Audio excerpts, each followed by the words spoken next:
Hey, chat, how's everyone doing? Welcome one, welcome all. Jaded, Jeppo, Gamer, Fairy, Grind, hello, welcome. It's not usual we have Ace Attorney so close. Like, not back-to-back streams of Ace Attorney, but normally they're a week between, not a half a week. But I want to finish this dang game before I go on vacation next Thursday. I'm honestly not sure we'll be able to do it, but gonna try our best. It really comes down to today and Sunday. I'm not sure that I can do more than 2 streams of Ace Attorney before we leave. But I guess we'll see.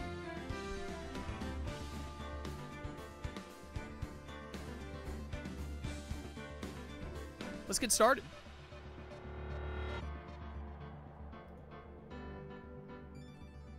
Hello everyone and welcome back to more Phoenix Wright Ace Attorney Trilogy.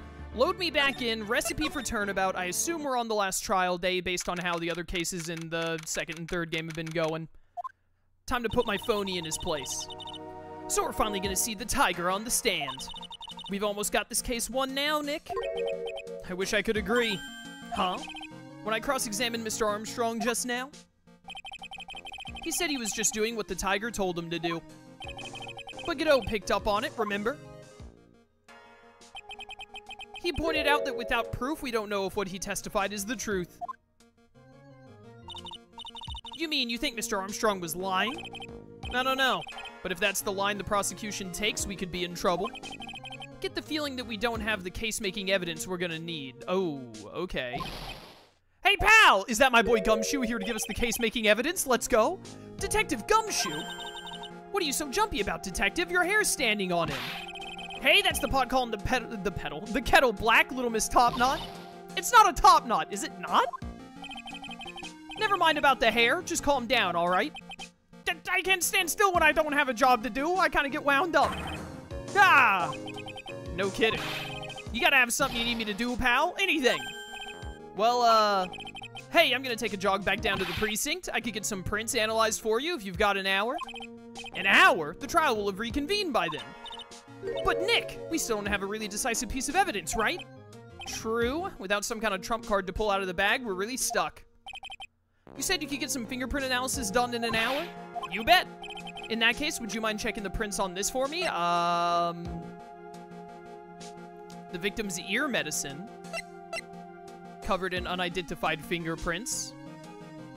Okay. Matches used for advertising found lying in tender lender. Alright. Yada yada yada. Gumshoe's lunchbox. Can you get me the fingerprints on that? Computer virus made by Glenn Elg. Lender tender made of cardboard and painted to look authentic. I meet with the tiger. Bag is empty. Deadly powdery poison. Small pocket but big stains. Covered in the victim and Maggie's hair. Okay, well, the only one that says that it doesn't have fingerprints on it is the small bottle. So, there you go. Take that! If you're going back to the station anyway, could you find out whose prints are on this? Aw, hey, that's the small bottle I gave back to you this morning, right? Yeah, I think it's time we solved the last mystery of who the prints on it belong to. Sure thing, pal. Actually, that's been gnawing at me, too. There you go. Okay, I'll get this off to the lab right away. Just make sure you don't lose the case before I get back. My boy. My man. This is pretty much the final showdown, I guess. It's time to separate the phonies from the real guys. Yeah, separate the phonies from the ponies. Am I right? No shot I got algorithmed into my old buddy Chaos. Welcome to stream, Jade. How's it going? Sterling, welcome to stream also. That YouTube algorithm, it'll get you. Court will now reconvene. Mr. Godot, did you find this Furio Tigre? I even tamed him for you. What a bro. What a guy. It was a 3-cup job, no problem. Tamed him? The guy's name may be Furio Tigre, but come on. He's pretty lively. Be careful, he still bites. Okay, Godot. Very well, please show Mr. Tigre to the stand. Anyone remember the cartoon El Tigre? Anyone other than me? Witness, please state your name and occupation for the... Ah! Okay, bye. Don't hide under the table, Maya, unless there's room for me down there, too. Would you mind? What'd you say to me? No kick stream? I tried to. It wouldn't, connect. It wouldn't let me connect to kick for some reason when I was going live, and I didn't want to mess with it anymore, so. So we're just on Twitch and YouTube today. Doing good, enjoying your trials and tribulations. Dude, I'm going through the trials and the tribulations today. You're telling me, man. What'd you say to me? Nothing. I didn't say nothing. Honest. Who could have guessed that fear would induce a bad Brooklyn accent in the judge? I got business to take care of, you hear me? So who the heck called me into this hole? Was it you, Spiky? No, of course not. It was the judge. Your Honor? Oh dear, I seem to have dropped my pin. Where on earth is it? Don't mind me, just carry on with the proceedings as normal. Pretend I'm not here. That's it, we're doomed. Maybe you didn't hear me. I said who the heck was it to call me in here? There's no need to shout. We can all hear you. What'd you say? There's no point struggling. You're caught in the snare. The relentless snare of the law. Ah, Godot's theme music, it's over. He can't escape now. And I'm the one that hauled you in. Grr. Too cool. Don't let him get the better of you, Nick. Let's start with the basics. You know about the incident in question, correct? Incident? I don't know nothing about no stinking incident, mask boy. You mean you didn't attend the previous trial of Maggie Bird? Do you think that Godot can summon a persona? I feel like he could summon a persona if he tried. Maggie who? I got more important things to do than watch courtroom dramas. Of course. Well, perhaps you could give us your testimony then. Please tell us about what you did on the day of the murder. Ha! Phoenix, Wright. You's the one who set this up, didn't you? You's gonna regret the day you ruffled the tiger's fur. Ruffled the tiger's fur? You hear what I'm saying? Gulp. Maybe I should have brought a... What? I'm not reading that. Get a grip, Nick!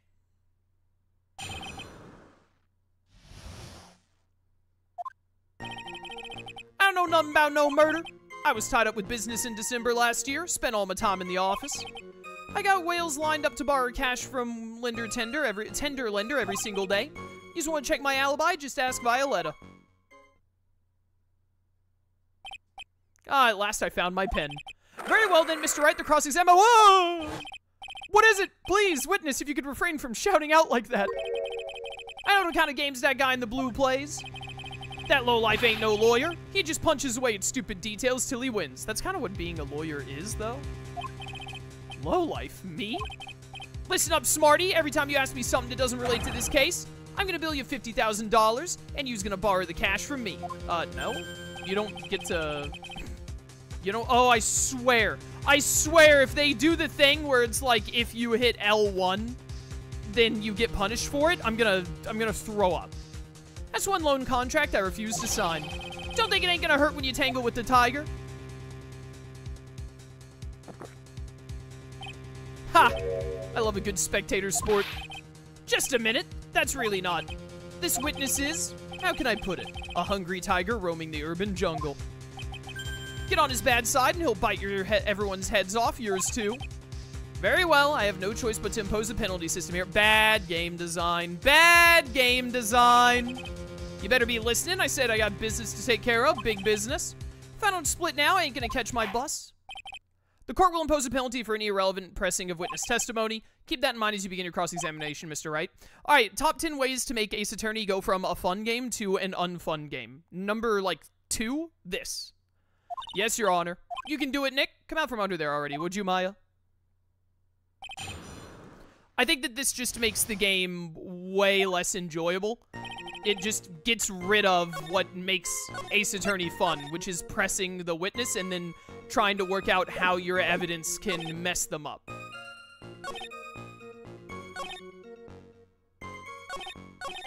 Surely I can press him on Violetta.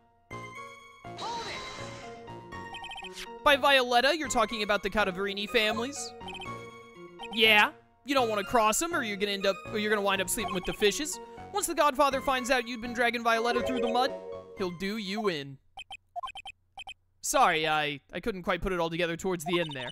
He said that just like Viola, didn't he? Get the feeling this might not be the right time to probe him about her. Okay, not the time to probe him about her. It's too dangerous to press things without knowing where they might end up. I'd better just focus on gathering info at the moment. Now then, Mr. Tigre, would you mind repeating your testimony from the beginning, please? My time ain't free, you hear? You better remember that. If I miss that bus, someone's gonna pay. No.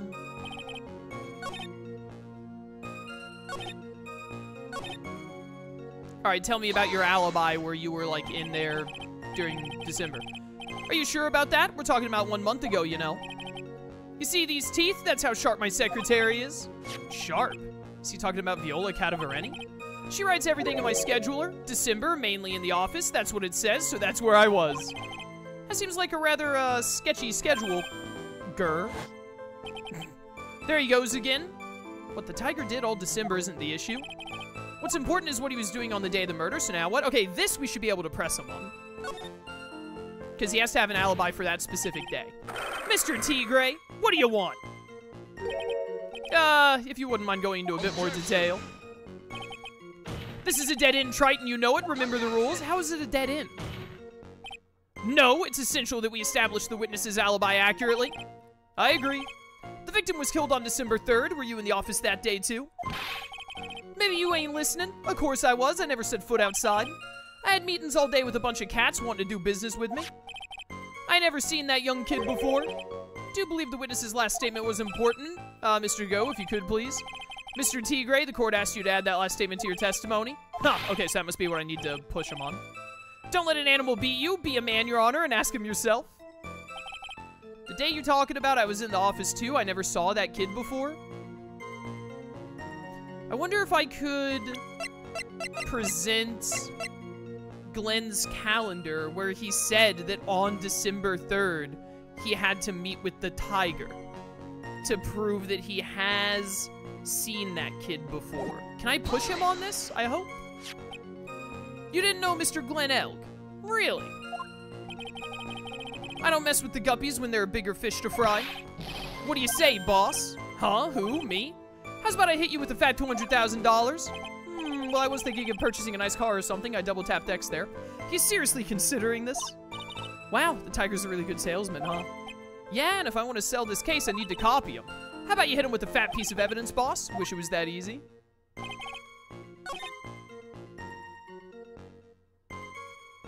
Am I supposed to hit him with evidence here? I don't know if... The thing is I don't know if bringing up the calendar is going to be proof that you have met him before. Because, like, what if he's just like, well, Glenn could have written that about any tiger.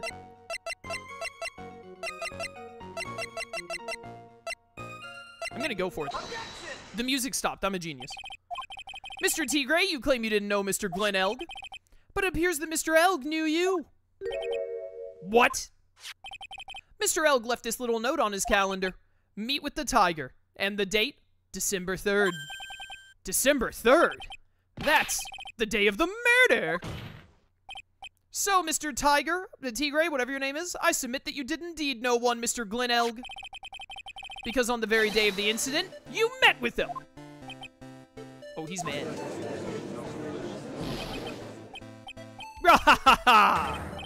Not bad, you was actually not bad. Sorry. I was just messing with you to see how good you were. Did you hear that, Nick? He said you're not bad. He committed perjury just to test you. That's one compliment I can do without. Plus, he's lying through his teeth.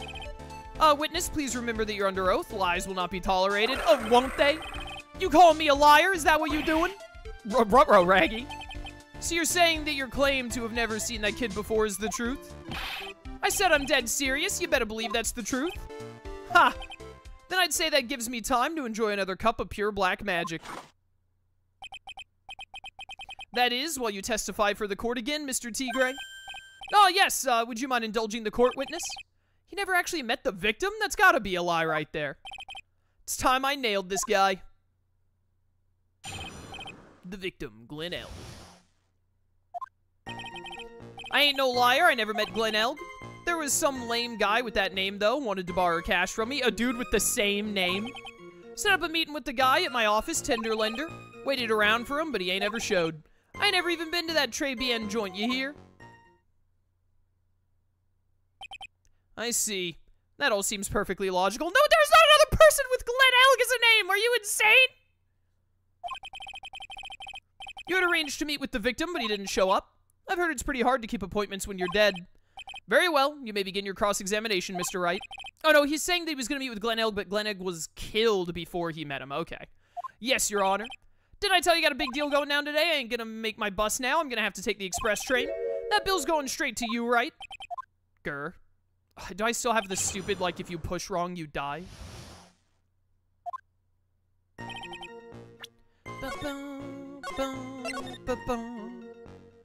I'm saving at the start of all of these because I think the game mechanic of, like, pressing and losing because of it is stupid.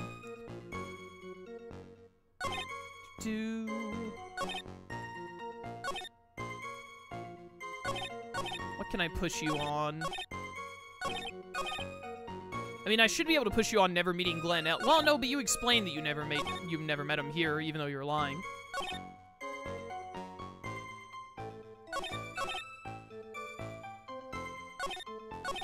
Can you prove that you were there the whole time? He didn't show up. Huh? What do you think, Trite? Let's see. How does a dead man get from a French restaurant to a loan shark's office? And you yourself didn't go to Très Bien? What are you trying to pin on me here? Why don't you come down to my office? We can chat about this thing my way, yeah? I got the best punching bag you ever saw in there. No need. I'm good, thanks. Listen up, I ain't got nothing more to say except this. I never been to that Très Bien joint. Well, this is a lie because I know you were there, so let's push him on that. Never. Not even once. Not even once. I was in my office the day that went down. I didn't put no poison in no kid's coffee, capiche? Do you think he really didn't meet Glenn Elg? Not likely, because I'm convinced this guy's behind the whole thing. So you mean that whole testimony he just gave was a lie? Of course, so we can't afford to give him time to think of ways to plug the leaks in it. I gotta nail him while I still can.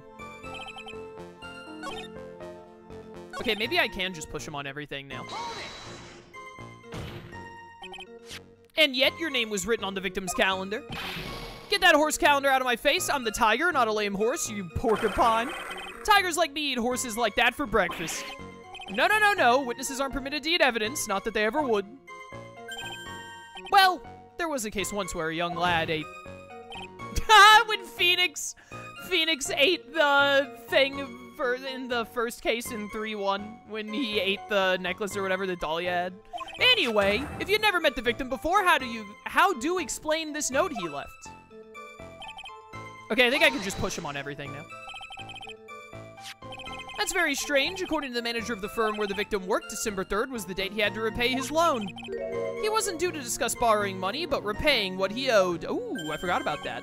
Oh yeah, maybe he was right. Whatever it was going down at the beginning of December. So you did meet Mr. Elg then. Hey, Wright, you might want to cool your jets a sec. Set up a meeting with the guy at my office tender lender. Alright. So your meeting wasn't supposed to be at Très Bien then? Why would I want to go to a dump like that? If I want to talk with my clients, I got an office decked out for the job. I got the best punching bag you ever saw in there. Yeah, so I've heard. Not exactly a professional office you got there, you know? So you were in your office on the day in question. Okay, we were able to push him on everything. I think it was only the first bit where we couldn't push on everything. Alright, let me go through the rest of the statements again. He didn't show up. What do you think, Trite? French restaurant to a loan shark. You yourself didn't go to Très Bien. What are you trying to pin on me here? Why don't you come down to my office? We can chat it that way. You got the best punching bag. No need. I'm good. Listen up. I never been to that Très Bien joint. Never. Not even once. Not even once. I was in my office the day that went down. I didn't put no poison in no kid's coffee. Capiche? Alright, yeah. Stop him before he puts out the leaks or whatever. I ain't no liar, never met him. There was some lame guy with the name, wanted to borrow cash, set up a meeting with the guy at my office tender lender, waited around for me, ain't never showed, and never been to that Très Bien joint. Okay, what evidence do I have that can, like, do this? Match used for advertising found lying in tender lender. Objection! That didn't take long. Mr. Tigre, is there something you'd like to tell the court about these matches? The very first piece of evidence I read was the answer. Matches, what'd you talk about? We found them in your office at Tender Lender. They're from that restaurant. Whoa. If you've really never been to Très Bien before, what was a book of the restaurant's matches doing on your desk? You been snooping around in my stuff now too, wise guy?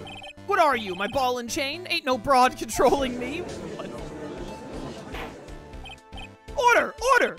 Mr. Wright, did you illegally obtain that evidence? Well, witness, I think it's time you started telling us the truth, don't you? Sorry, I'm terribly sorry, forgive me. I ain't no pussycat, I don't go back on what I said. But okay, I was at the joint that day.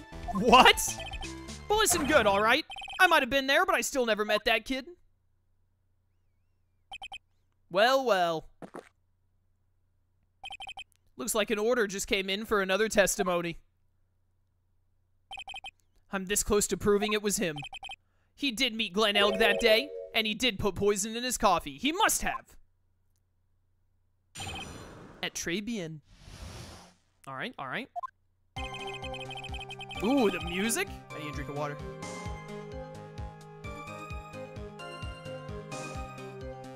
Why do I never get a notification for you going live? Alas. I go live at like the same time every day on the weekdays and the same time on the weekends, so it sucks not to. I also tweet every time I go live, so you can follow me on Twitter, get notifications that way. But I keep to the same schedule, so you just gotta remember the time, I guess. Put an alarm on your phone that's set to go off at 3 CST every weekday except Thursday, and 2 CST on Saturday and Sunday. It'll remind you every time. I was supposed to meet with the meet with the kid at the restaurant that. Hey, you! Hey, you! Did you kill that guy at the French restaurant, you? When I opened the door to the joint, I saw one ugly scene. The guy was laid out over the table, stiff as concrete. Figured if the place wasn't hot already, it was gonna be, so I split. Heard the cop sirens on my way out, and I went straight back to my office. I see. You didn't actually meet with him in the end, then. Well, Mr. Wright, your cross-examination, please. Yes, Your Honor.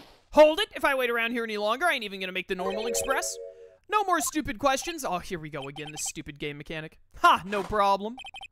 Anytime Tripe presses you on something irrelevant, I'll see he pays a penalty. Mr. Godot, that's my job. Your job is to slam that little hammer of yours and call a guilty verdict. So do it. Yes, sir.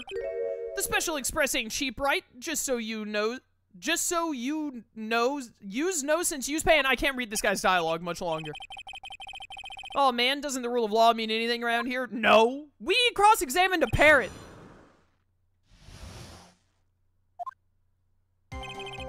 Supposed to meet with the kid at the restaurant that afternoon. When I opened the door, I saw one ugly scene. The guy was laid out over the table, stiff as concrete. Figured the place wasn't hot, it was gonna be, so I split. Heard the cop siren on my way out, and I went straight back to my office. I have no idea what I'm allowed to press him on here.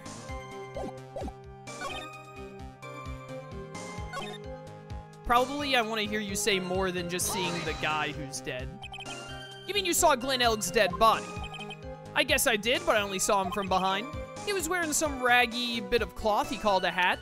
Hold up a second. First of all, he is wearing a beanie. But also, doesn't, like, just entering the room, would you be able to see Glen Elg from there? Probably. Probably. And what time was this? I don't know. Huh?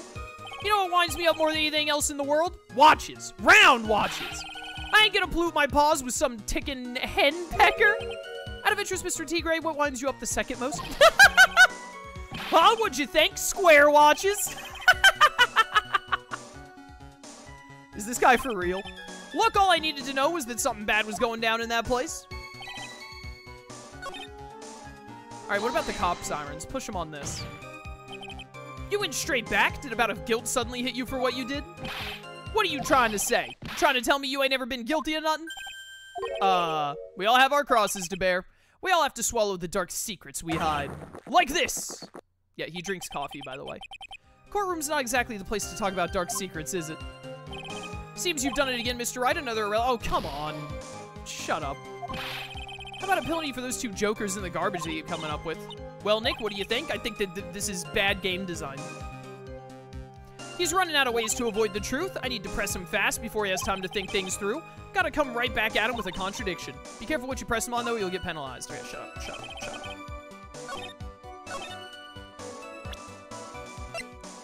Afternoon is right when the thing happened. Matches used for advertising, cranial surgery.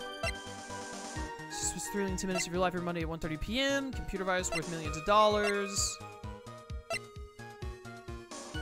You got this from trivia. The bag is empty. And found it in her apron pocket.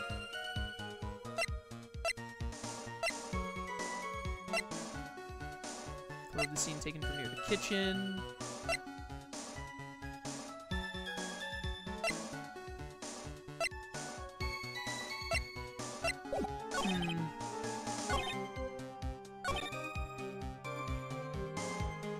Let's try pushing him on this.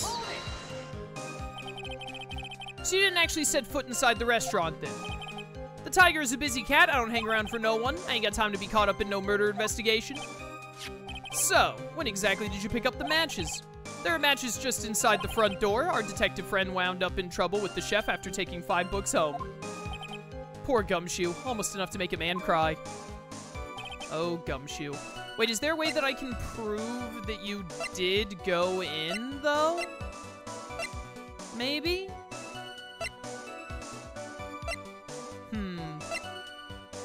I don't know how I would, though.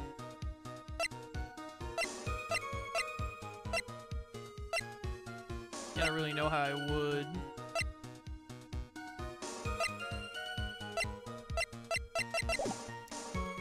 Oh, wait. With the sports paper, maybe? Oh, no, I know. This is in the victim's handwriting. Have we used the sports paper yet? I don't remember.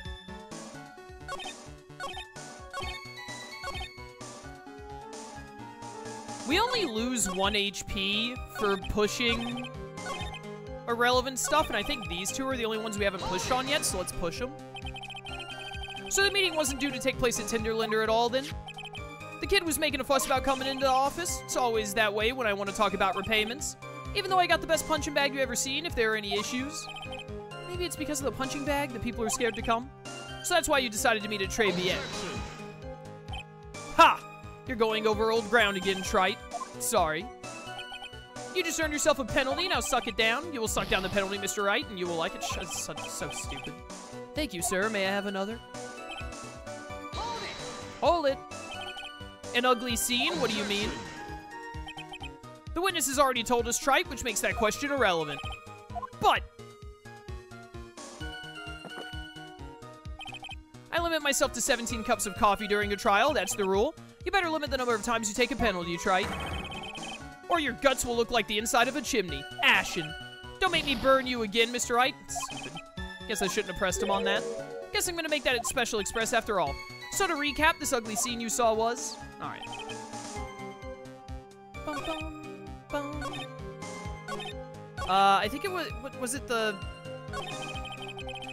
Which one is this? 1, 2, 3, 4, 5. I think it was the 3rd one and the 5th one that I can push him on? Push him on this again? You mean you saw Glenn Elg's dead body? Yeah, run me by this again? Guess I did. I only saw it from behind. He was wearing some raggy bit of cloth he called a hat. What time was this? I don't know. You know what winds me up more than anything? Watches, yada, yada, yada.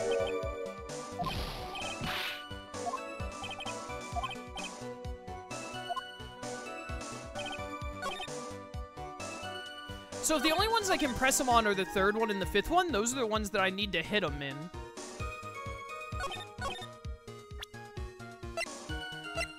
Maybe I was right at first. And it's that he shouldn't have been able to see him. Don't I have a thing of, yeah, the floor plans? Yeah, look at how the door opens right there. You wouldn't be able to see Glenn Elg from just opening the door. You would have to go into the establishment. There we go. You're something of a loan-collecting pro, aren't you, Mr. Tigre? No one escapes the tiger's clutches. Well, I'm something of a lie-detecting pro. And no one escapes the phoenix's clutches. Caw-caw! I think it's time we got something straight. What's this, Trite? A new line of irrelevant questioning? These are the floor plans of the crime scene.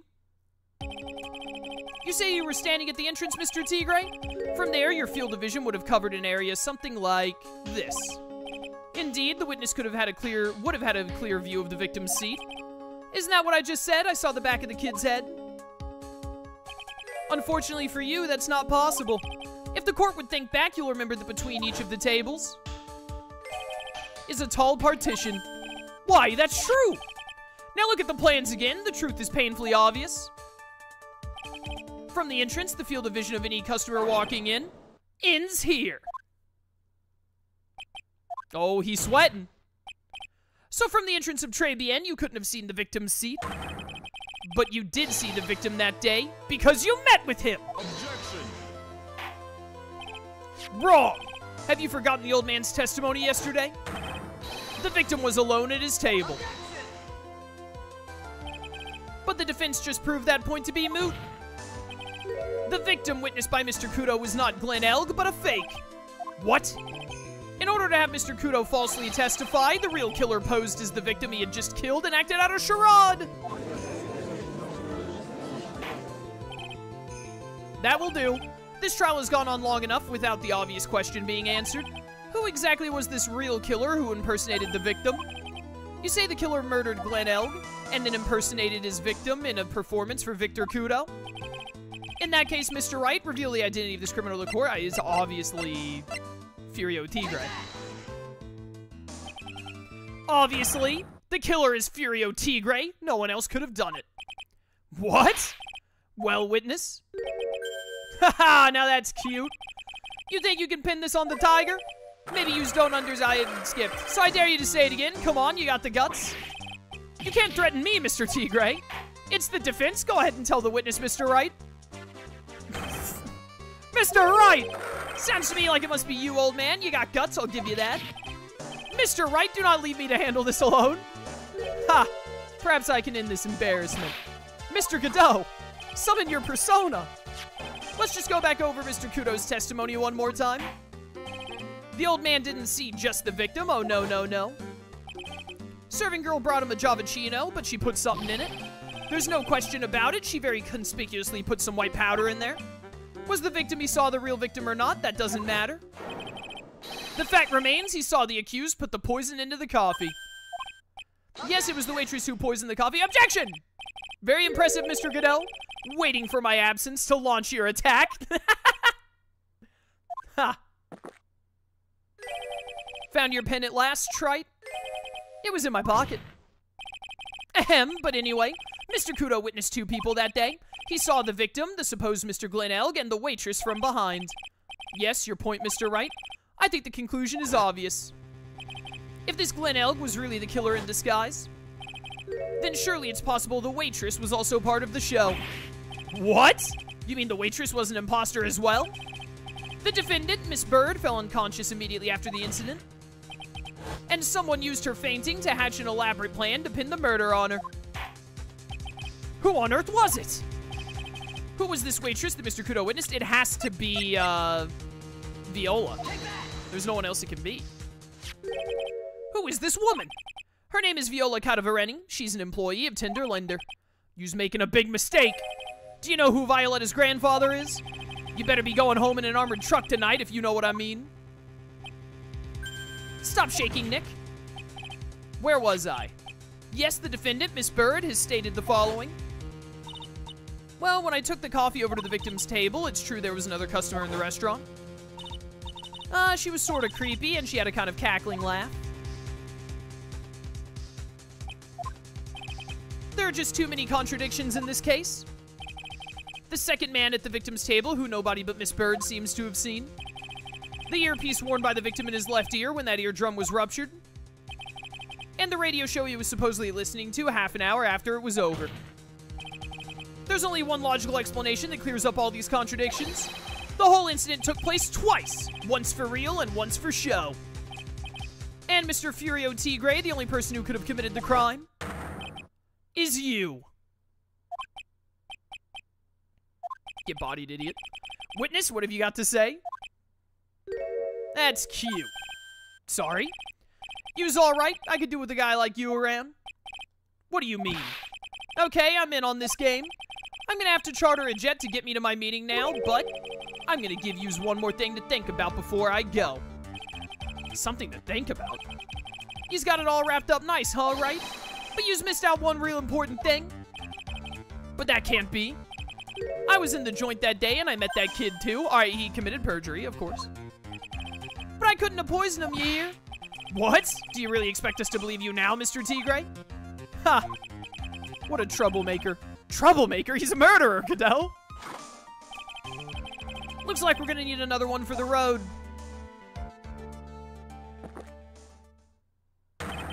One more steaming cup of hot testimony. Indeed. Will this actually be the last testimony, though? Witness, you will explain yourself to the court. I will give you one more chance to testify. What happened that day at Trebien between yourself and the victim? All right, here we go. This is gonna have to be when I bring up the McBomber virus and all that, I think. McBomber, I mean MC Bomber. Just taking a drink of water. Yeah, I loaned El Cash about 100K.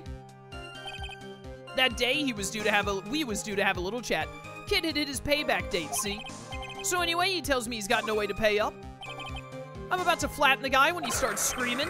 Yes, I won $500,000. He got lucky, you know, real lucky.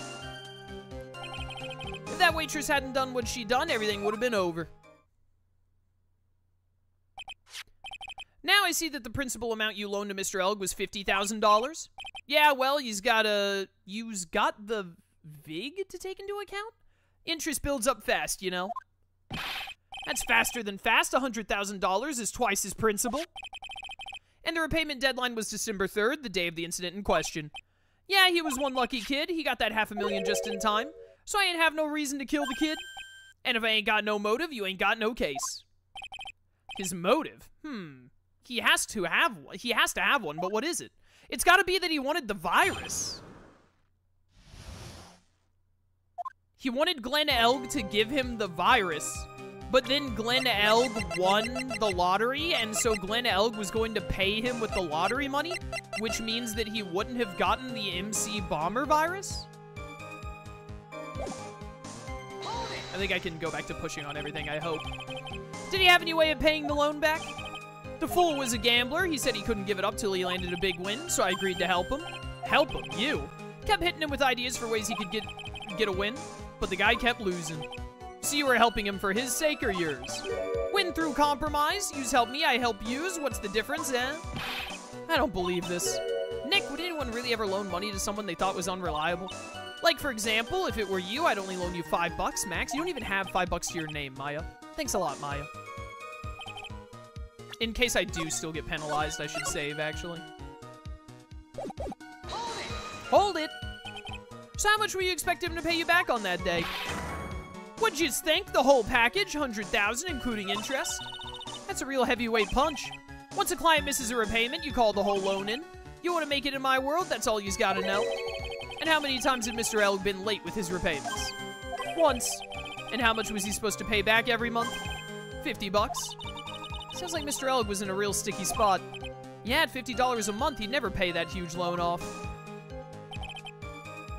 Tells me he's got no way to pay up. How much did he have left on his debt? You want it in round figures? About $100,000. That's the whole amount. We're talking about a guy who had 58 cents in his wallet. What? You was telling me he wasn't even gonna pay for the coffee? He certainly seems to have been a brave man, this Mr. Elg. That guy was smooth, I tell you, real smooth. You'll have your money in less than 5 minutes, that's what he says to me. The guy then calls me the Tender Tiger. He was skating on thin ice with me. He starts screaming. Was that because the guy won the lottery? Was his last chance at a big win? And you can confirm that this is the ticket in question? That's it.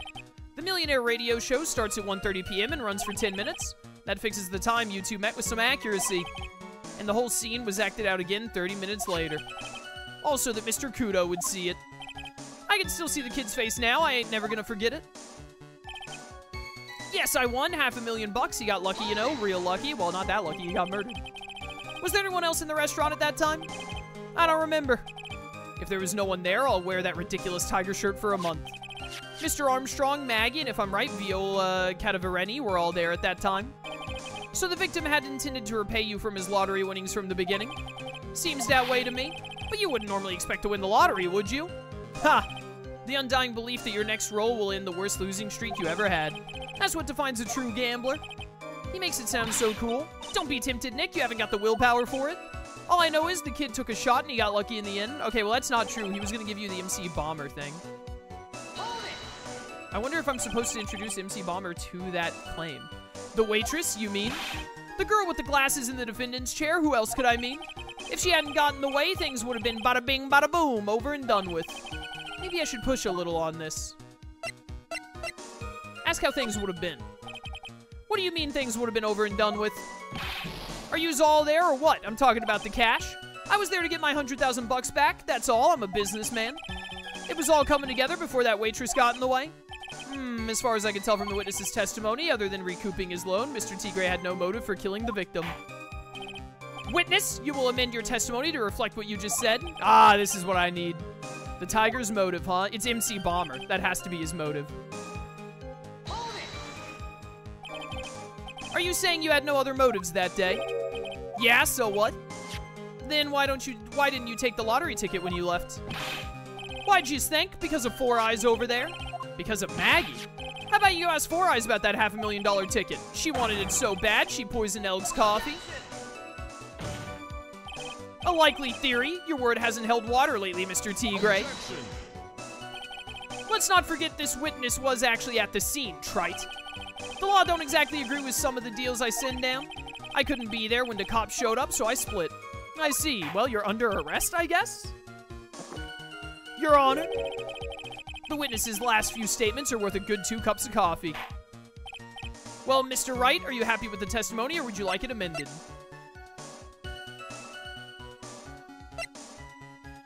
I don't know. I think I can just show the bomber thing to this, I'm pretty sure. So leave it? Better leave it at that and try to figure something out. Thank you, Your Honor. There's no need to amend the testimony. Very well. Continue with your cross-examination, then. So the tiger was meeting Glenn Elg to get his money back. If Mr. Elg had just given him the lottery ticket, that would have been the end of it. Yeah, but the lottery ticket was worth more than what he owed. Yeah, so what's the tiger's motive? This is the big one. If I don't manage to undermine this testimony, it's all over for us. Why would he have to poison Mr. Elg, and why did he loan him the money in the first place when he knew he couldn't repay him? Because he wanted the virus! He wanted the virus! Oh, whoops. I hit right one too many times, dang it. I wish that pressing right on the last thing wouldn't immediately move you over to the next. What about this, idiot? So you just intended to get back the $100,000 Mr. Elg owed you, correct? I loaned the guy the cash, so that's my right. Unfortunately for Mr. Elg, I don't believe the $100,000 is what you were really after. Objection! What are you getting at, trite? What else would a moneylender be after other than money? Oh, the moneylender was after money, but money in a totally different league. The kind of money that a single disc like this would fetch. What is that? A computer virus, Your Honor. A virus called MC Bomber. A computer virus? What does one of those do? Oh, no. A computer virus is a program that wreaks havoc on the insides of a computer. A computer? What does one of those do? Guess the beard isn't the only part of His Honor that's from the Stone Age. Hey, it's a good beard. I'll explain it to you later, Your Honor. Right now, this is the important point. A virus like MC Bomber would be worth several $1 million on the black market. Several $1 million?! Lending money with no hope of ever seeing repayment would normally be bad for business. But in this case, the very fact that Glenn Elg had no way to repay the money is crucial. What? Glenn Elg was a programmer, a highly skilled programmer. That skill was the collateral Mr. Elg put up in order to borrow the money. Objection! You're trying to suggest the witness's motive was to get a hold of that program? Exactly. The witness may have poor fashion sense, but he is by no means an idiot, trite. A man like him could get his hands on $1 million without resorting to murder. Of course he could, provided he had time. But what if he had needed the money right then? When the pressure's on, the luxury of choice tends to disappear. It seems you have a logical conclusion for this theory, Mr. Wright. Would you care to share it with us? Why did Mr. Tigre need the money to the tune of $1 million? A $1 million bill for cranial surgery. Take that! In December of last year, you found yourself in need of a huge amount of money.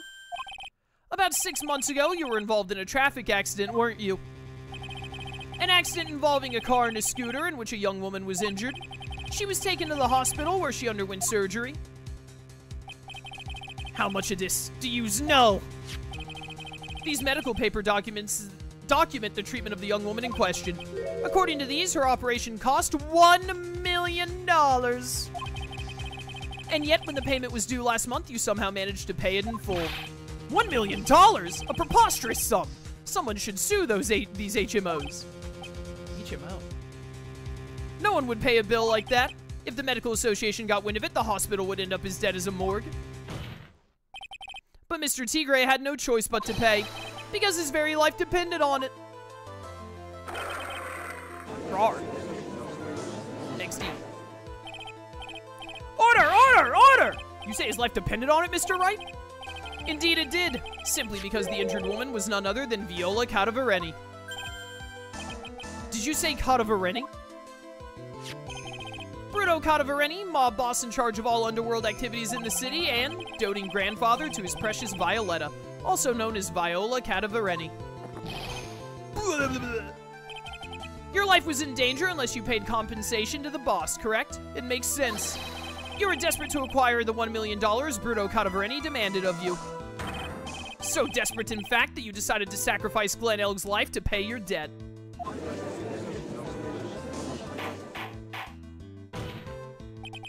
On the day of the murder, Mr. Tigre's sole intention was to get his hands on this CD. Glen Elg had no way of paying back the $100,000, and Mr. Tigre knew it. But then a miracle happened. The kind that Mr. Tigre would prefer to say never happened, but he can't, and neither can I.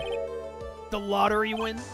Exactly. At the 11th hour, Mr. Elg won $500,000 on the lottery, which left Mr. Tigre with no way of getting his hands on the all-important CD. At least no legitimate way.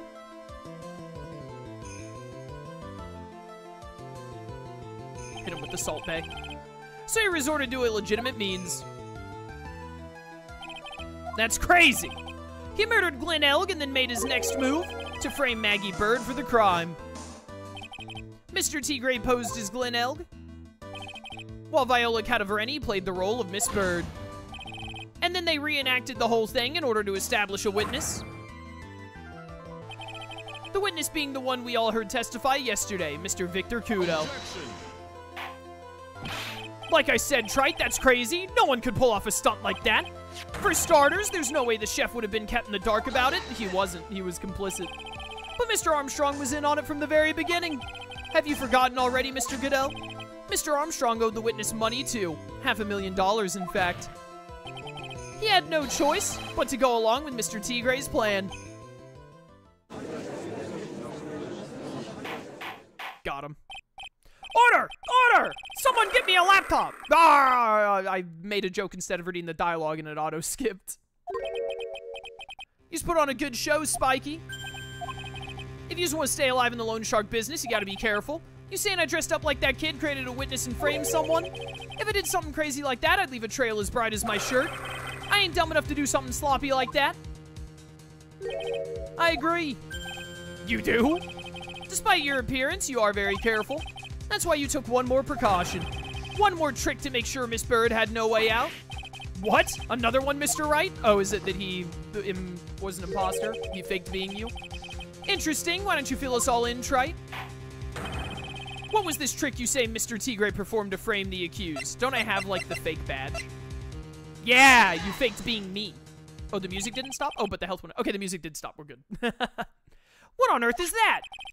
What an insult to think anyone could be fooled by such a childish imitation. Consider yourself insulted, Your Honor. Mr. Tigre, you didn't just pose as the victim on the day in question. A month ago in this very court, you posed as me. What? That's the truth. But the witness looks nothing like you, Mr. Wright. Although, now that I think about it, it was you, wasn't it? No doubt it was you, standing in here this very court a mere month ago. The Phoenix Wright who put up the most disreputable, shabby defense I had ever seen! Grr. Grr! Can you prove that, Gramps? Yeah, he has eyes. Prove the attorney who represented the accused here a month ago was this man. Are you prepared to take the stand and testify that it was him? Gulp. Yo, testify, Judge. Hey. Forget about it, yeah? What on earth is this image? I wouldn't do something like that, not me. You made a mistake, right? It was someone else, huh? Have you no pride, sir? This isn't a matter of pride. In case you didn't know, Trite, here in court, we deal with people's lives. Nah. Mr. Godot is right, Your Honor. Speaking for myself, I'm absolutely convinced. The attorney in question was the witness standing before me now. However, I preside over this court as the judge, with the vested power to hand down a verdict. Someone in my position cannot be swayed by a memory without evidence to support it. No! If the defense has no further evidence, the court will now excuse the witness. The circumstances surrounding Mr. T. Gray are dubious for sure, but not conclusive. But we've come so far. You say impersonated Glenn Elg, you say impersonated you, but none of that adds up to a murder charge. You don't have a shred of evidence that the witness poisoned the victim's coffee. No! Ha! Sucks to be you, right? Don't mess with the tiger or you're gonna get mauled. You's got that? All we managed to do here was chase him around a bit, but I was so close to getting him to admit his own guilt. Ha! Looks like I won't be needing a refill. If I just had one more piece of evidence. Gumshoe? Gumshoe? One more piece of evidence and maybe I could get Maggie off the hook? Gumshoe, Gumshoe, Gumshoe, Gumshoe, Gumshoe. This witness's cross-examination is over. You're free to go, Mr. T. Gray. Hold it! Your Honor, sir. Let's go! Wait! Detective? Detective Gumshoe! Sorry I took so long, pal. I staked everything on this. My badge, the works. So here it is. My heart's counting on this, too. Did he stake even his instant cup noodles? What is it, detective? Isn't it obvious, pal? It's the final decisive piece of evidence! What? What? Dude, this music is so Battle Network sounding. I love it. Fork it over, buddy. Sorry it took so long, pal, but I finally got the results from the lab.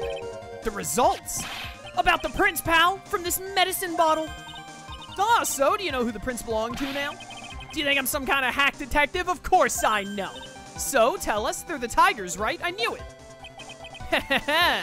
You bet. Clear as crystal all over the bottle. They're Furio T. Gray's paw prints, all right. That's great, we got them now, Nick. What does this prove, though? This is the ear medicine, isn't it? What's wrong with you? You've hardly said a word since Detective Gumshoe got here. He's laid everything on the line for this, Nick. I know. Look, I'm sorry. This is kind of hard to say, but it really doesn't make any difference whose prints are on that bottle now. Huh? What? Why not? What we need to produce at this stage in the trial is irrefutable evidence that the tiger put poison in Glenn Elg's coffee. He's already admitted that he met the victim. The fact that his prints are on this bottle, that really doesn't make any difference now. I knew it. Great, no matter how hard I try, I'm never of any use. No! Hey, don't be so hard on yourself. This was our last chance to help Maggie, and I've been working on some useless piece of evidence the whole time. It's alright, I'm a real loser. It's not breaking news to me, pal. I love Gumshoe so much. Detective Gumshoe? Maggie, you been working on something for me? Sorry I let you down, Maggie. I know you didn't do it. And I'm a detective. We're supposed to be able to prove stuff like that. I'm really sorry. I'll get out of your hair now. No, Gumshoe! Detective Gumshoe, wait! He's gone. Isn't there anything we can do now, Nick? I wish there was. Gumshoe worked so hard to get that evidence. If only there was some way I could use it. Victim's ear medicine covered in Furio T. Gray's fingerprints. How on earth am I gonna use this to prove that he's the murderer? Is there gonna be another testimony? Mr. Wright, yes, Your Honor. I granted you a recess so you could prepare this decisive evidence you've discovered. Yeah. Don't keep us all in suspense, Trite. Show us. Naturally, we can assume it's evidence that will actually stand up in court, can't we? Think, Phoenix. Don't let Gumshoe's hard work go to waste. How much more of my time are yous gonna waste? I ain't been to no court before, but yous lawyers sure know how to blow things out of proportion. No doubt, given the nature of the evidence, it will speak for itself. Nevertheless, you will talk us through it, Mr. Wright. Well, I know I can't prove anything new with this evidence. I'm really backed into a corner here, but maybe if he thinks he's got me beat, he'll let his guard down a bit. Don't keep us waiting any longer, Mr. Wright. Present this final decisive evidence to the court. Am I supposed to show something else, or am I supposed to show this? This is the final decisive evidence. Everything else we've already shown, I'm pretty sure, throughout the case. It's not this, right? It only has Maggie's fingerprints. Phoenix said that, like, maybe I can use it to trip him up, so I think we still show the small bottle. I won't die instantly if this is wrong, so I'll have 1 HP left. This is the defense's final piece of evidence. Isn't that the victim's? Your Honor. Naturally, the court is already aware of the contents of this bottle. However, interesting new info has come to light. We have clearly identified some fingerprints on it. Fingerprints belonging to you, Mr. Tigre. What? But Mr. Wright, what conclusion are you hoping to draw from this new info? Everyone in here knows what this bottle contains, except one man. One person in this courtroom should theoretically be in the dark. My prints are on that pansy-looking bottle, is that what you saying? Well, what the heck's in it anyway? A phony trial, a phony lawyer, and phony clues. Everything about this case has been phony. Seems like the perfect excuse for some phony evidence! Mr. Tigre, this is the decisive piece of evidence that will prove your guilt. I'm gonna save the game real quick. I should have more health than this because of the stupid way they cost me penalties earlier. Why? Because it contains... I'm supposed to lie? It contains potassium cyanide. This bottle contains potassium cyanide. Potassium cyanide? The poison used to murder Mr. L, Your Honor. The victim's killer used this very bottle. And on this bottle, Mr. Tigre, we found your fingerprints. Well, how do you explain that? Ha ha ha ha! You'd make a good clown, you know that? What? You ain't never gonna get this to stick, you just making me laugh now. You think a cheap bluff like that's gonna fool the tiger? A bluff? I can see straight through you, Phoenix Wright. That ain't the bottle with the cyanide in it. No, this is the bottle we found traces of the poison in. Don't mess with the tiger or you're gonna get ripped to shreds. He's gonna say what the bottle looks like and incriminate himself. He's gonna say what the bottle is and incriminate himself. The cyanide bottle was brown and it was made of glass. That cheap piece of trash don't look nothing like it.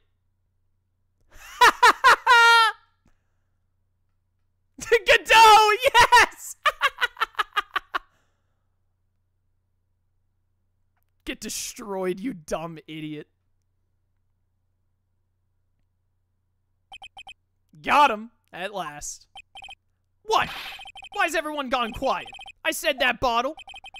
Is this the bottle you're referring to? Yeah, that's it. That's the bottle the cyanide was in. But you ain't gonna find my prints on that bottle. Don't let that cozy-looking suit fool you people. That lawyer's just playing games.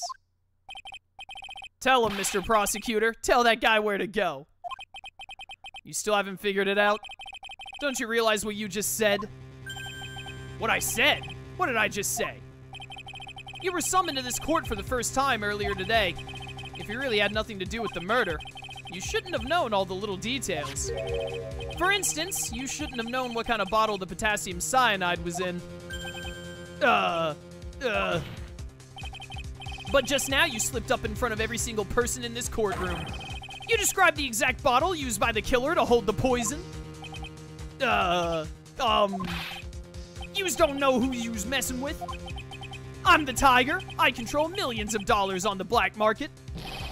Do you think I'm gonna let some jumped-up suit get the better of me? Sure, the last piece of evidence was phony. But that's just what you deserve. The phony trial with a phony lawyer. It was all played out by you, the biggest phony of all. Grr. Uh-oh. Oh! And then he exploded.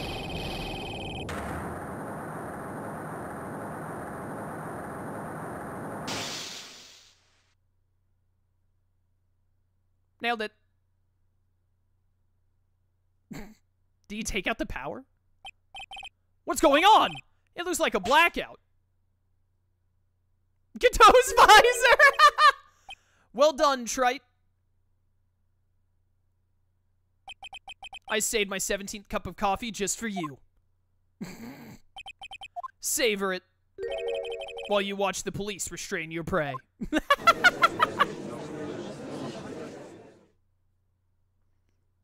Hey, just got to the third palace in your Persona 5 Royal Redux. You said you didn't like Makoto's bike, but never said why. Why don't you like it? I was a fan of it. I was just curious why. I think that making it... I think it looks stupid compared to all the other Personas. All the other Personas are actually, like, you know, like thieves and whatnot throughout history and all, but then they were just like, we're gonna make hers a bike, and she's gonna, like, ride it, unlike how all the other Personas work. So I just don't like the design in general, and I don't like the angle they took for it compared to every other Phantom Thief's Persona, which I think is better. I think that, Oracle's is also one of my less liked ones, but I think Oracle's gets a pass because she's the Navi and all that. But Makoto being an actual fighter and all, I think it's stupid that she's like, her persona is a bike compared to all of the other ones. Personally, I also just didn't like her awakening. I do play Persona. I play a lot of Persona. Maybe you should look at the reason behind it. I don't care. I literally don't care. I've talked about this before in my Persona 5 playthroughs. I literally don't care. Line up every single Persona 5 protagonist's team member's persona next to each other, and Makoto's is the only one that looks stupidly out of place, other than Futaba's, but Futaba has an excuse for it. Makoto doesn't, in my eyes. So I just don't like it. If you like it, cool, more power to you. I think that it makes hers the lamest out of all of the Personas in the Persona 5 cast. Mr. Wright, you caught a tiger by his toe, but if this one hollers, he won't be let go. Now then, how are things going with Mr. Tigre, Mr. Goodell? He's being arrested on suspicion of the murder of Glen Elg, Your Honor. Fortunately for us, we managed to rectify a very grave error. Fair, but Futaba has an alien as persona? That's literally what I just said. I literally just said my second least favorite one is Futaba's, but I don't mind hers as much as I do Makoto's because Futaba is the Navi and doesn't actually fight and all. What do you mean, but Futaba? I literally already said the but Futaba part. Miss Bird was found guilty in the absence of a genuine defense attorney. Yes, she was. And in the absence of genuine evidence. But the tiger made one mistake. Indeed. He very nearly got away with everything if it wasn't for that one slip of the tongue. Furio Tigre is a truly frightening criminal. Ha! The truly frightening one is that defense attorney over there. Godot. Well, I'm now in a position to deliver my verdict. This court finds the defendant, Maggie Bird, not guilty. All right, this trial day was really easy. I wonder if that's why they did the part where it's like, if you press L1 on the wrong thing, you get penalized. Because it was really easy to, like, figure out what evidence went where against Furio Tigre. This is one of the easiest trial days I feel like we've had, to be honest. That is all. This court is adjourned.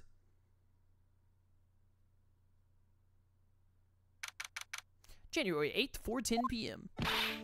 Mr. Wright, I'm at a loss for words. Thank you, sir. All right, now ask me to give you Gumshoe's lunchbox. Ask me to give you Gumshoe's lunchbox. Congratulations, Maggie. I was so mad when Mr. Wright landed me in all that trouble a month ago, but now I feel like I can forgive him. I didn't do anything wrong! That wasn't me, Maggie. That was the tiger. Look, Nick, in the doorway. My boy, the goat! Detective Gumshoe. I guess I'll be heading off then. See you around, pal. But the goat! Wait! Detective Gumshoe. Oh, yeah. Congratulations, Maggie.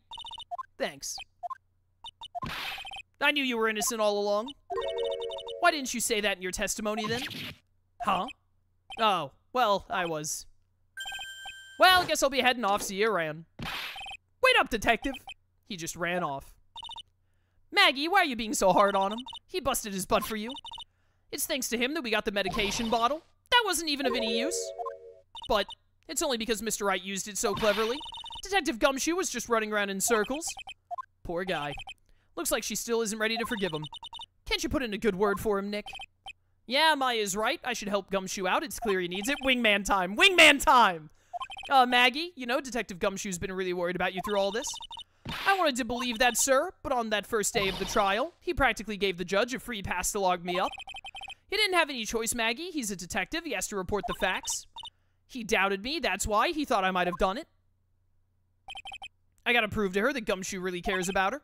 I know. I'll give her a little present to celebrate her freedom. The weenies! Here you are, a present to celebrate your freedom. That's a present from Detective Gumshoe, made with a ton of love. He said you lost weight and he was worried about you. Don't mention that he said you lost weight! Don't mention that! Don't mention that! Detective Gumshoe. I actually really like weenies, you know? Did you guys hear that? I'm pretty hungry myself, you know? Yeah, the trial dragged on a bit today, didn't it? Is it okay if I eat this now? Gumshoe the goat. So, how is it, Maggie? It's really good. Gumshoe deserves happiness. So the case of Phony versus Genuine comes to an end. The false allegations surrounding Maggie have all been cleared up. This is auto-cycling, isn't it? Yeah. And who knows? Maybe a whole new chapter of her life is about to start. Gumshoe!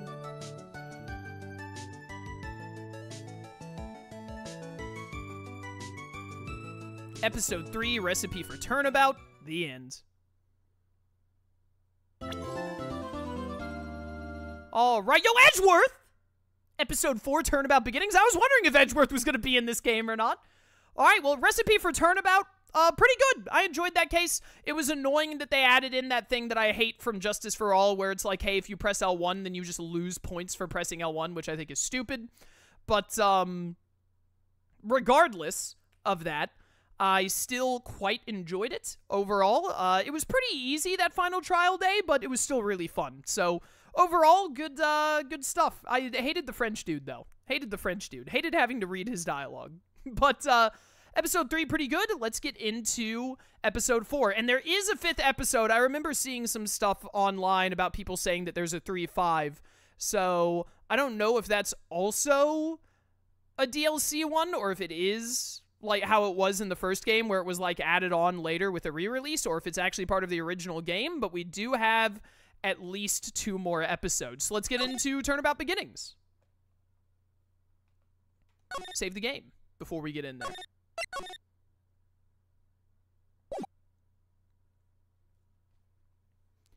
The girl. Let her go.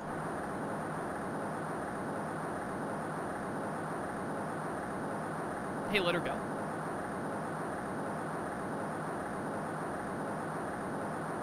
Shut up!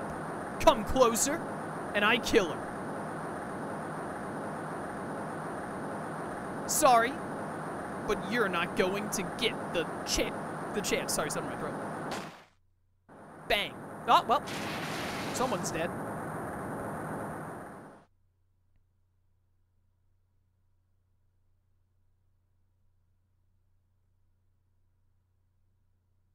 What the heck is happening here? I'm reading through the file of an old court case. Am I in a hospital? It was the first case of my longtime mentor, Mia Fey. Are we doing another Mia case? Fugitive data. Name, Terry Falls. Oh, I know Terry. Charge, kidnapping, murder, sentence, death penalty. Ooh. Fugitive movements. After escaping, Falls met with and then murdered Sergeant Valerie Hawthorne. Now, this is another name I know. Recaptured on Eagle Mountain about 8 hours after his escape. Her very first client was a death row inmate who had recently broken out of prison. That was a whole year before Mia and I ever met.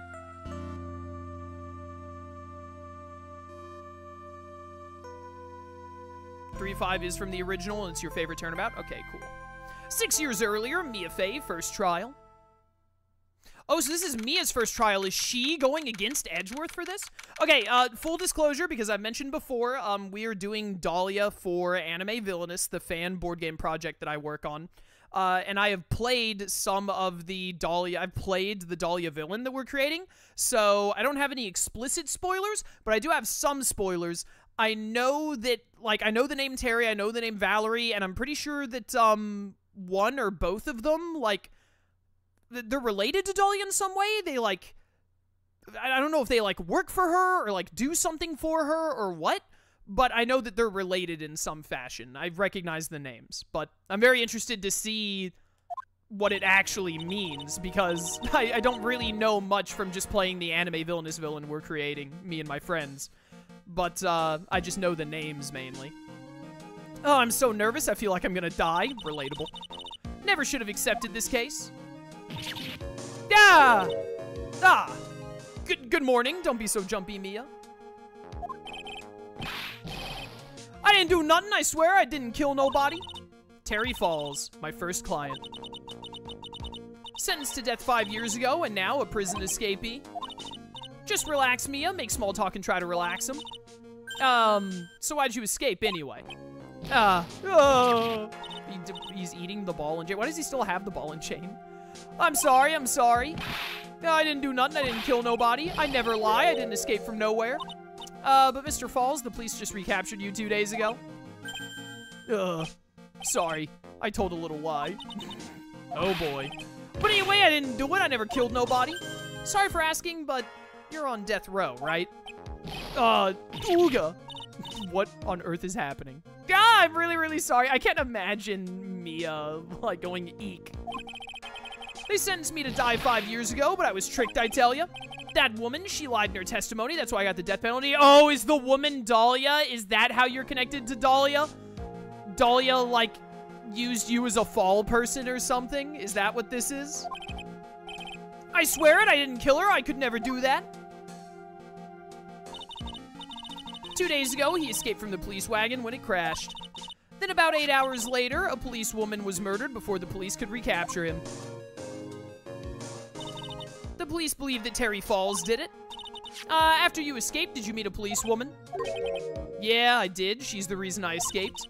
So that much is true. He did meet with the victim. Oh, wait. What's-her-face is dead? Valerie is the victim in this case? Okay, I did not know that. But I didn't kill her.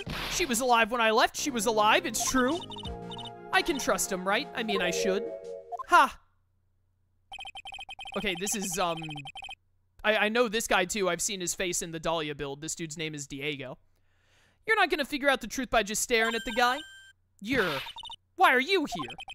I came to see how our little kitten was doing all alone in the big, scary lion's den. I thought maybe you'd like someone to play with. Okay, you're Godot.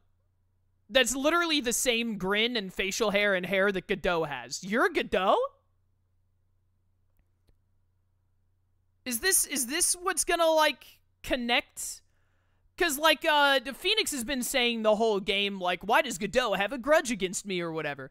Is it because... I'm pretty sure this dude's name is Diego. He's obviously Godot.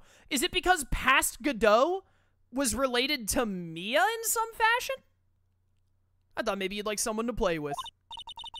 Where's Mr. Grossberg? Ha! That old man is probably still in bed. I bet he's clutching an empty bottle and mumbling in his sleep. Aren't I good enough? After all, it's me, Diego Armando. Alright, I didn't know his last name was Armando, but I knew his name was Diego. You don't happen to, like, drink coffee, do you? I didn't say. So, Diego Armando, the finest attorney at Grossberg Law Offices, is here for me. Oh, so you also work under Grossberg. Thank goodness. I would rather it be anyone other than Grossberg with me for this case. So... No. You got it all wrong. Today, you're the finest. Mia is the finest. He's kind of right for that. After all, it took an amazing amount of guts to take this case. Imagine dragons. An escaped death row convict for a first client. Yeah, thanks. Okay, someone is putting spoilers in the YouTube chat. Don't do that. No spoilers. Gonna need to hit a,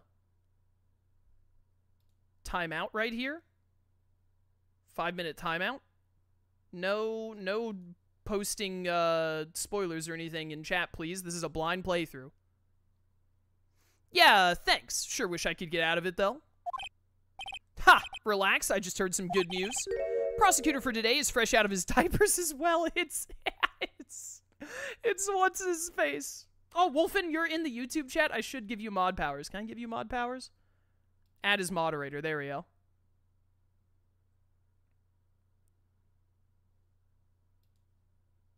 Here you go. There you go. All right, so someone in chat put that, like, Diego and Mia were going to get married, apparently. They must have been engaged at some point. I'm sure the game will tell us later, so... Been spoiled on that, unfortunately, but I don't think that's too huge of a spoiler. But, don't spoil, chat. It's not cool. It's cringe. It's cringe to spoil. It's not fun. Is he talking about Edgeworth, by the way? Really? However, unlike a certain somebody who I won't mention, he's earned the reputation as a genius since beginning his law career. Genius. Well, it's about time to head in, kitten. Sharpen those claws of yours, it's go time. Godot looks way better with the visor, by the way. A solitary confinement cell for the condemned must be the world's loneliest place. What is it with this guy's face? And that's what my client ran away from. Every other lawyer gave up on him, but not me. When I saw those overflowing eyes and heard that simple childlike voice, I just had the feeling that he was telling the truth. February 16th, 10 a.m. All right, Edgeworth, let's go! Court is now in... I forgot about this, dude! Court is now in session for the trial of Terry Falls. The defense is ready, Your Honor. Best girl! Oh my goodness, Edgeworth really does look younger with this sprite. Oh my word. You can see it in his face. Prosecution has been ready for a while, Your Honor. I understand the lawyers for both sides are newcomers. Yes, Your Honor. I'm Mia Fey. Miles Edgeworth, Your Honor. I was wondering if Edgeworth was going to show up in this game. So you're the new prosecutor everyone's talking about, eh? It's Canadian. They say you joined the prosecutor's office at quite an early age. At 20, Your Honor. Yes, sorry. Oh, yeah, he's got the... As if there was ever any doubt that this is Godot. He's even holding the coffee mug.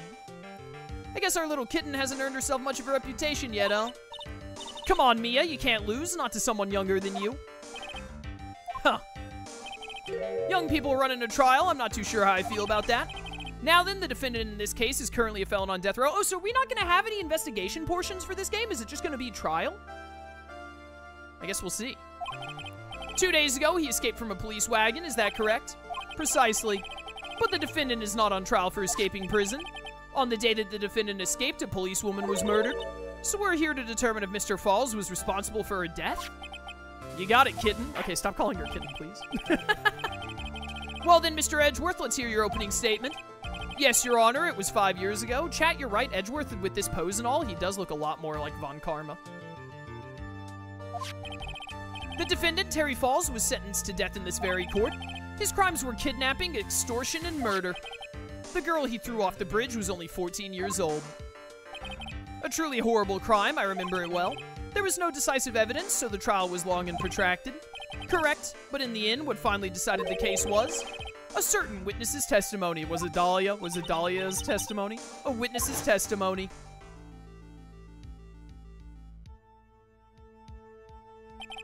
The testimony of Detective Valerie Hawthorne, the person who confronted this criminal. Oh no, it wasn't Dahlia, it was Valerie's testimony. Okay.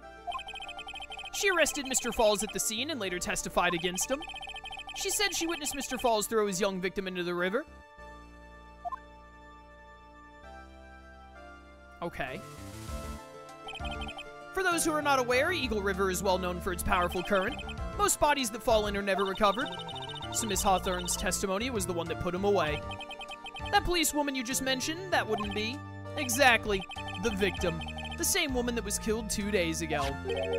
Police Sergeant Valerie Hawthorne. Aha, I see. The man who was sentenced to death based on her testimony escaped 2 days ago, with only one thing on his mind, to take revenge against the woman who convicted him. Aha! The truth is becoming clear to me now. Huh?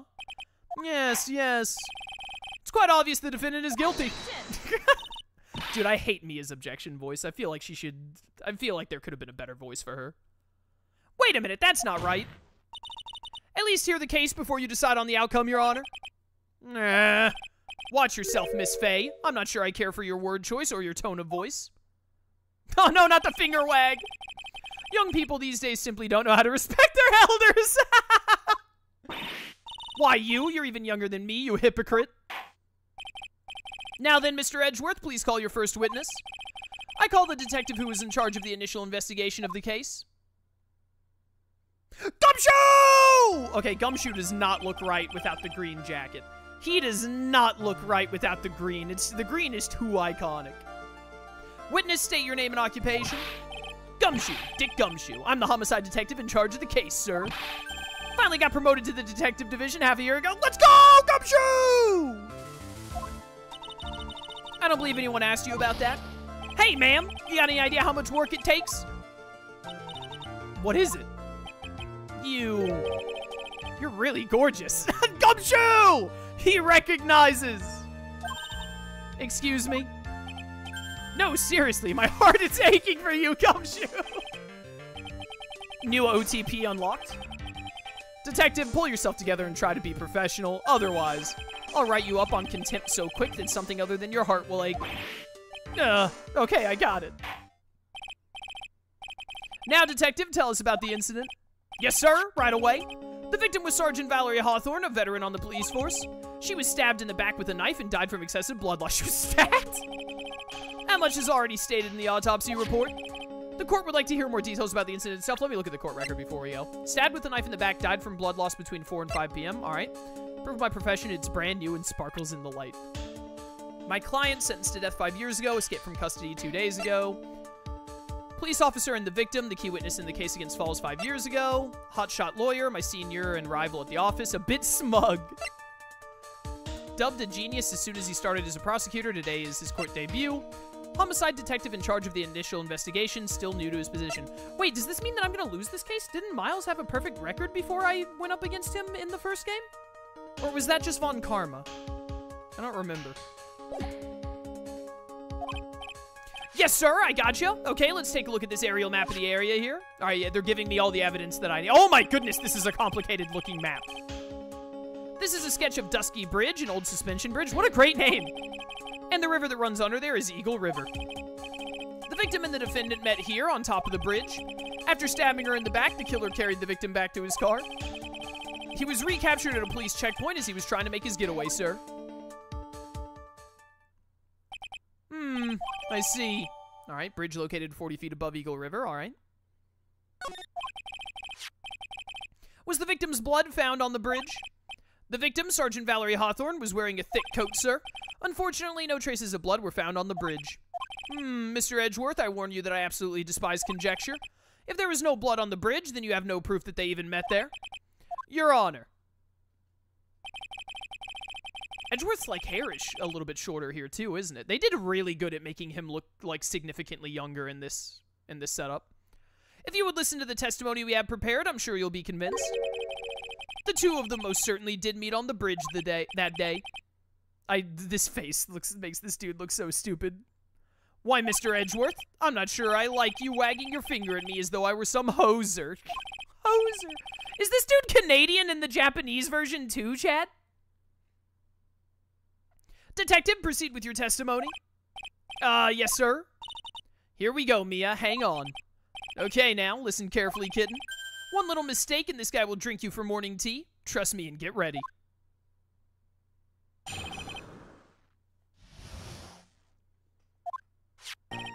On the day of the incident, an unknown person phoned the sergeant and asked to meet. Sergeant Hawthorne went to Dusky Bridge at the designated time and met with Mr. Falls. And that's where she was brutally murdered, sir. The criminal stuffed her body into his car trunk and tried to make a getaway. Mr. Falls was arrested at a police checkpoint we set up at the base of the mountain. Well, you certainly have established the importance of the bridge. Naturally. Now, would the defense please hurry up and proceed with the cross-examination? Yes, Your Honor. Cross-examination coming right up. Hey, settle down there, kitten. If you keep trembling like that, you're gonna make me spill my coffee. I'm not trembling. It's just cold in here. Courtroom can be a cold battlefield, all right, especially for a beginner. I don't need you to worry about me. I mean the defendant, the witness, everyone's a beginner in here. Ha! You got me there. So, wait a minute, this case takes place, they said that this is, Mia's first case, right? So this takes place before 3-1? This is before we did the other case that involved Phoenix? But maybe you should keep your claws out and show him what you got, kitten. It's okay, Mia, stay calm. Just remember those court procedure videos you stayed up all last night watching.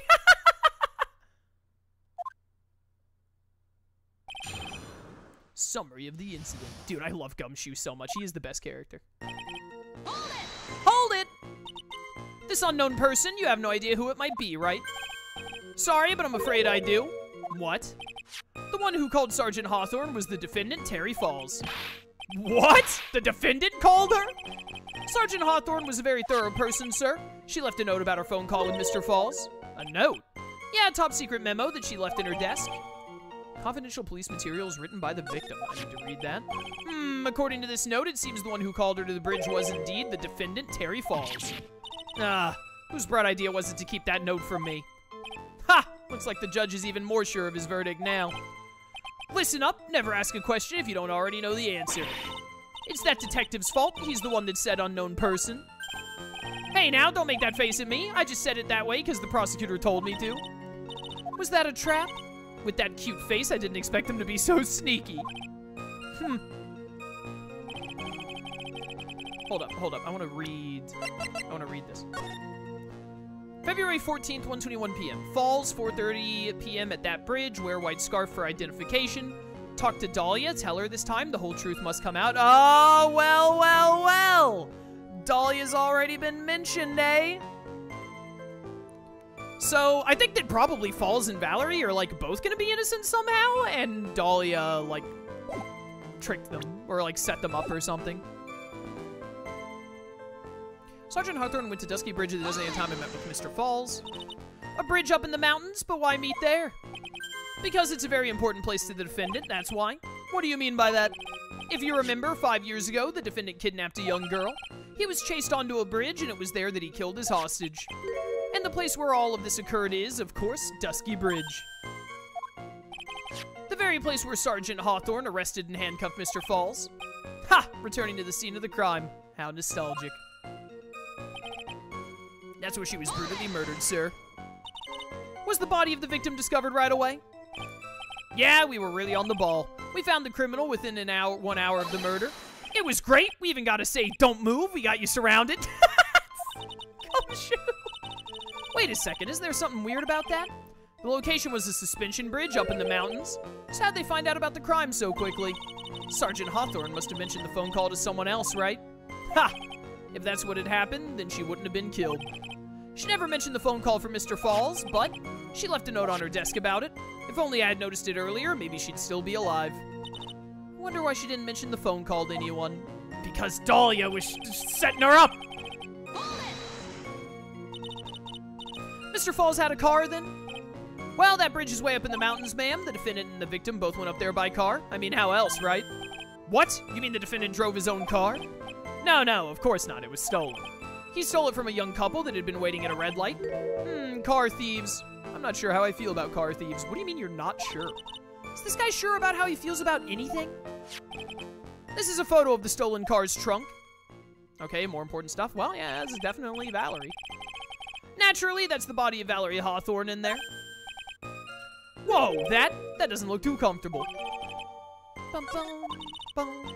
The victim, she was stabbed in the back, correct? Yeah. Ha! For some reason, men always seem to get stabbed in the back. We're talking about a woman here.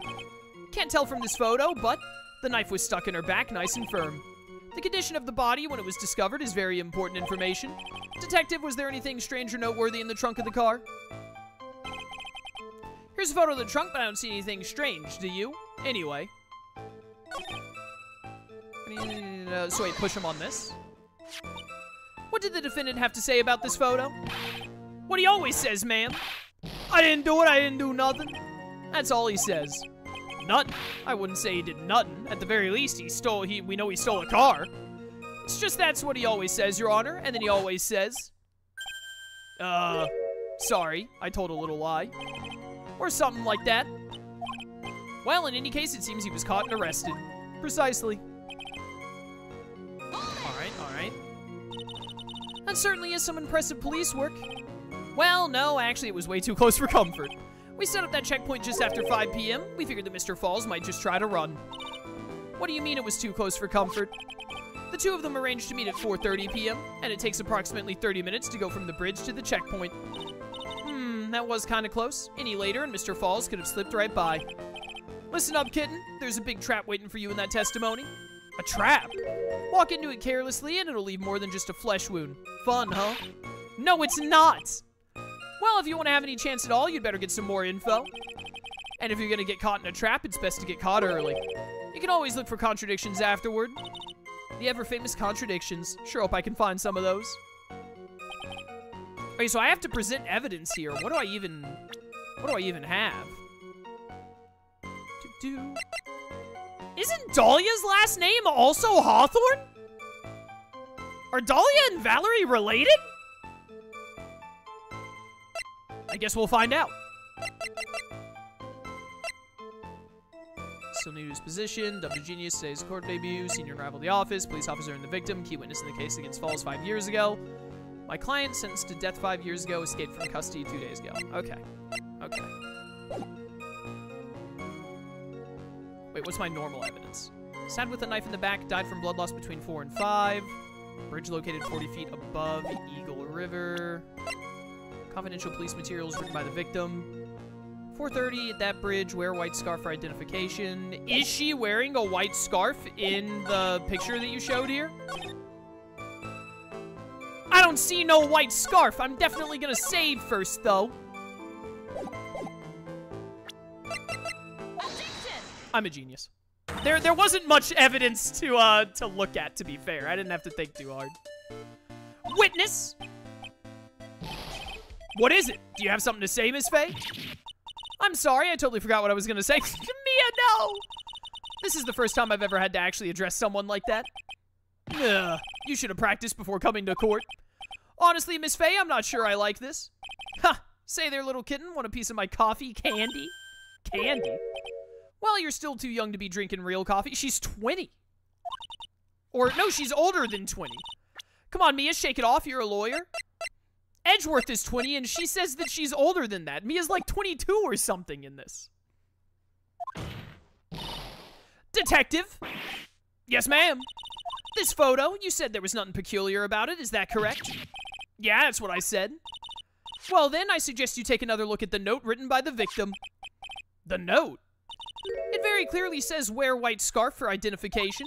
The caller must have forgotten what the victim looked like, thus this special request. I have one very simple question for you, detective. Where's the white scarf? Can't seem to find it in this photo. Well, to be honest, we didn't find it in the trunk, ma'am. And you stopped there? You should have looked for it. No! Gumshoe, no! The caller told her to wear it to identify herself, so I'd expect she did just that. Well, Mr. Edgeworth, what do you have to say about this? I see the defense is a little lacking. The scarf you're searching so desperately for, is it this one perchance? Where'd you find that, sir? On Dusky Bridge. I was there first, and I decided to conduct my own investigation. Why? Why didn't you tell me? I made a decision to keep all pieces of evidence in my personal satchel. It's the safest place I know. Ha! That hotshot sure has a flair for the dramatic. It's not exactly white as the caller requested, but as you can see, it's close enough for what it was intended for. Looks like it spent some time in the mud. Not surprising, it was drizzling on the mountain that day. Prosecutor Edgeworth, he was intentionally hiding the scarf the whole time. What an Edgeworth original. Do you think he's gonna hit us with the updated autopsy report on this one? The court will accept the scarf into evidence. Scarf added. Worn by the victim at the time of the incident, found on Dusky Bridge. Okay. Now, if the attorney for the defense has finished embarrassing herself, I'd like to move on with the testimony. That is all right with you, isn't it, Miss Faye? Boy, would I like to wrap this scarf around his smarmy little neck. Dude, I love Mia so much. Mia is my favorite character in this franchise. Well, Gumshoe is my favorite character. She's a really good second place. If she was in the game more, she'd be my favorite, probably. But because Mia isn't in the game quite enough, I think Gumshoe is my #1. Well, I don't know. They're definitely my first and second favorite. I guess it depends on the moment if I like one more than the other. Very good. Now if we're done with this mud-covered scarf business, prosecution moves to establish conclusively and with hard evidence that Miss Hawthorne and Mr. Falls did indeed meet on the bridge that day.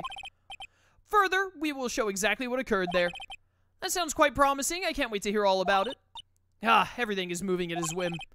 Don't forget, kitten, there's a reason why everyone considers this kid a genius. A genius, huh? Events on Dusky Bridge. You drink of water first. That's better.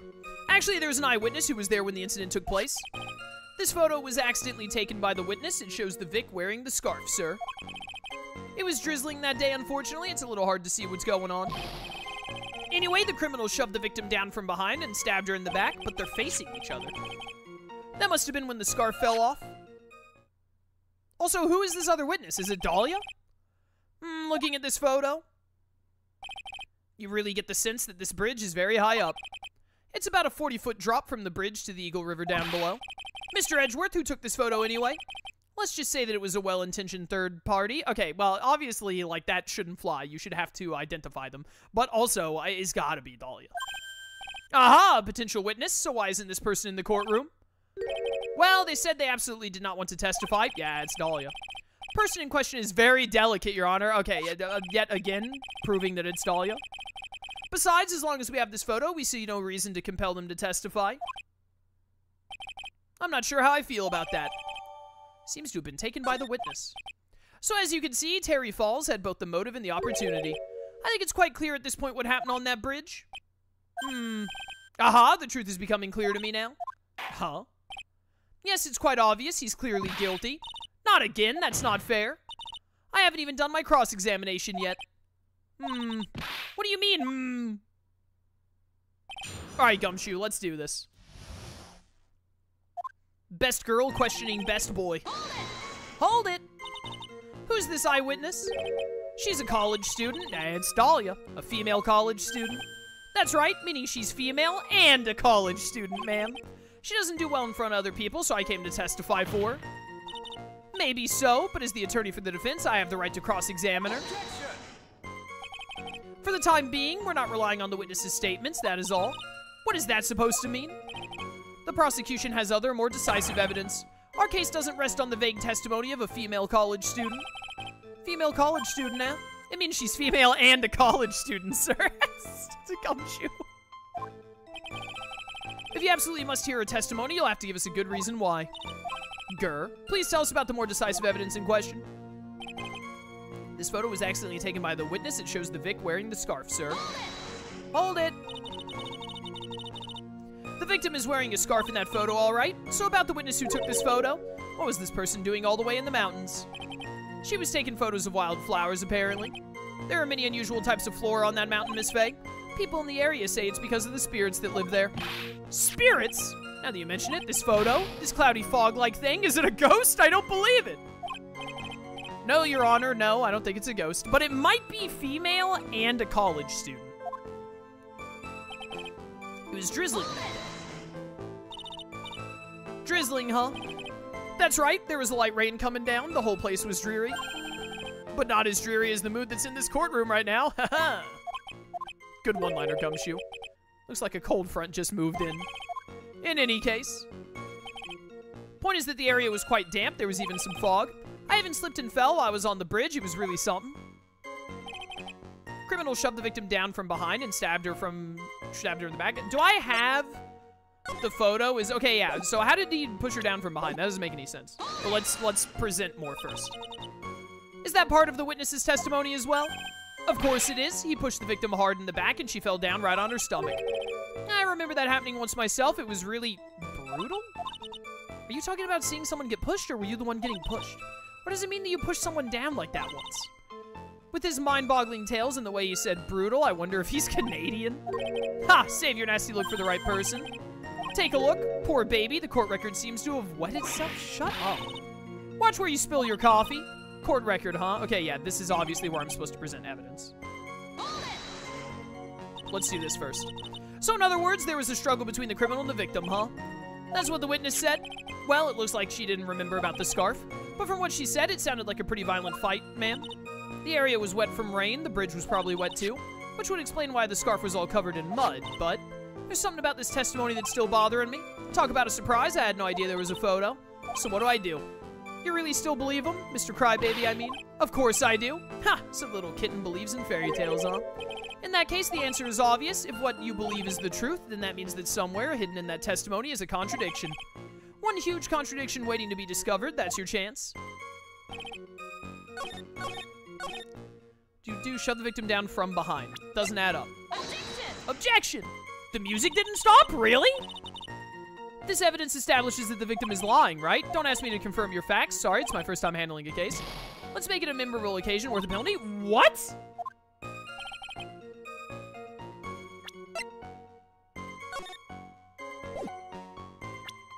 I'm shocked.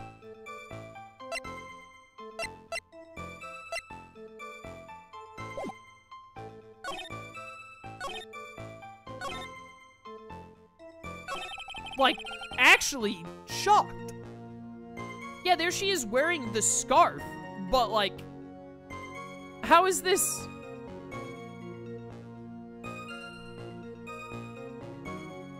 Huh.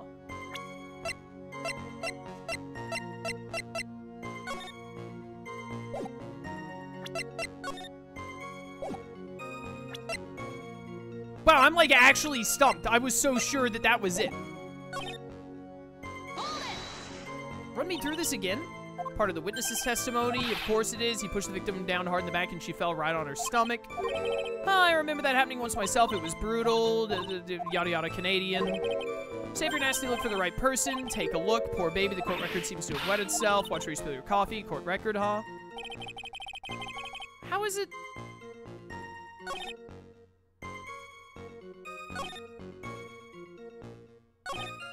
What else can I present here?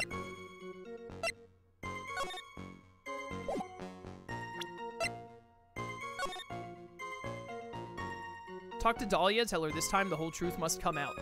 Asterisk. Am I supposed to present this?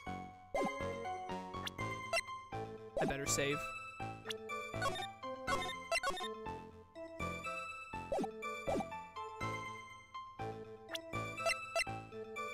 Am I supposed to present the scarf for some reason?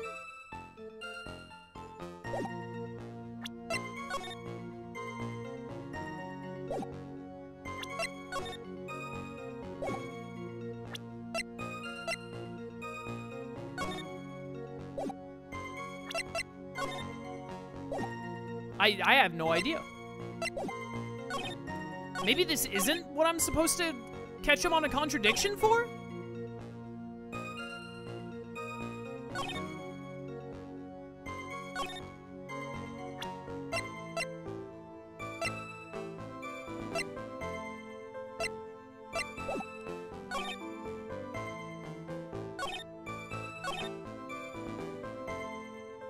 I am stumped.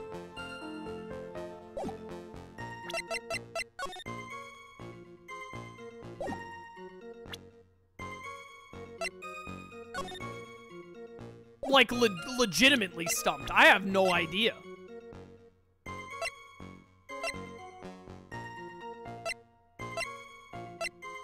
A bit smug. What is with that facial expression?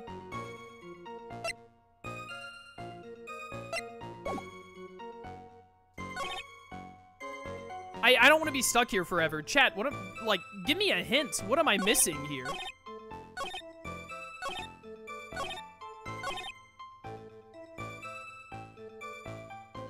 Because I have no idea.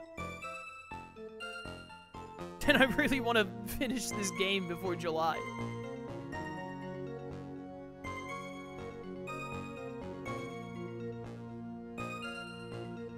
Take a drink of water. While I wait for chat to give me a clue. Why does she have a hat in one photo but not the other?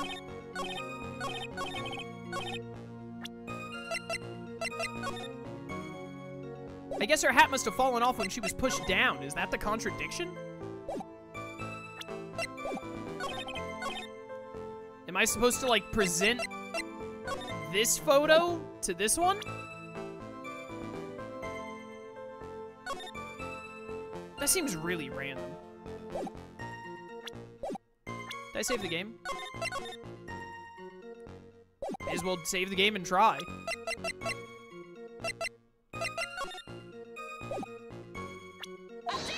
Objection! Music didn't stop. Nope. I don't think anything about it either.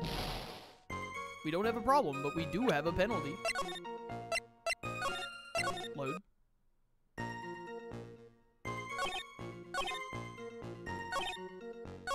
Alright, no one in chat is being helpful. And I don't know the answer, bro.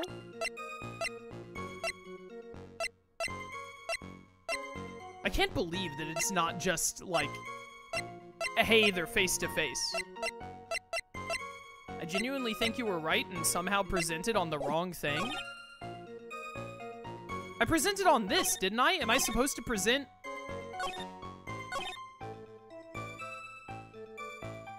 shoved the victim down from behind and stabbed her in the back. This shows them facing each other. This is what I presented, isn't it? Your Honor, what do you think? Yeah, see?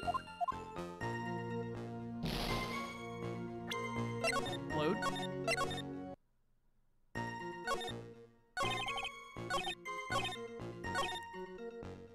It's drizzling. It's a little hard to see what's going on. I don't think that contradicts anything. That must have been when the scarf fell off. Am I supposed to present it here? That doesn't make any sense. I need to understand the question. The question is find a contradiction in this. No idea there was a photo. Do a crybaby. Of course I do. Yada yada. And the answer is obvious. What you believe is the truth, etc.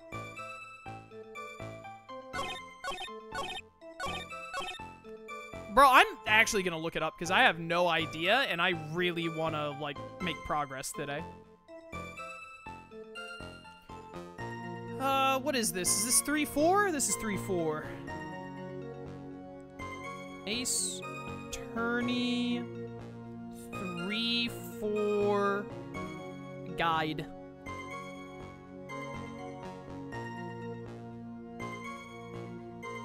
All right, let me see here. Oh, well, there are 2 trial days to this. I accidentally spoiled myself a little bit. There's gonna be another trial section. Didn't mean to get a spoiler there, but gotta do something to be able to move on.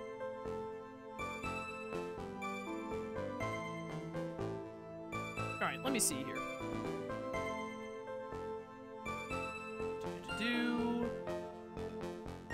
This is what we did at the very start. Photo of the trunk.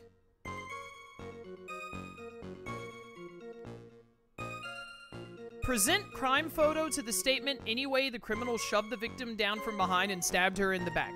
Is that not what I just did? Oh, crime photo. This one?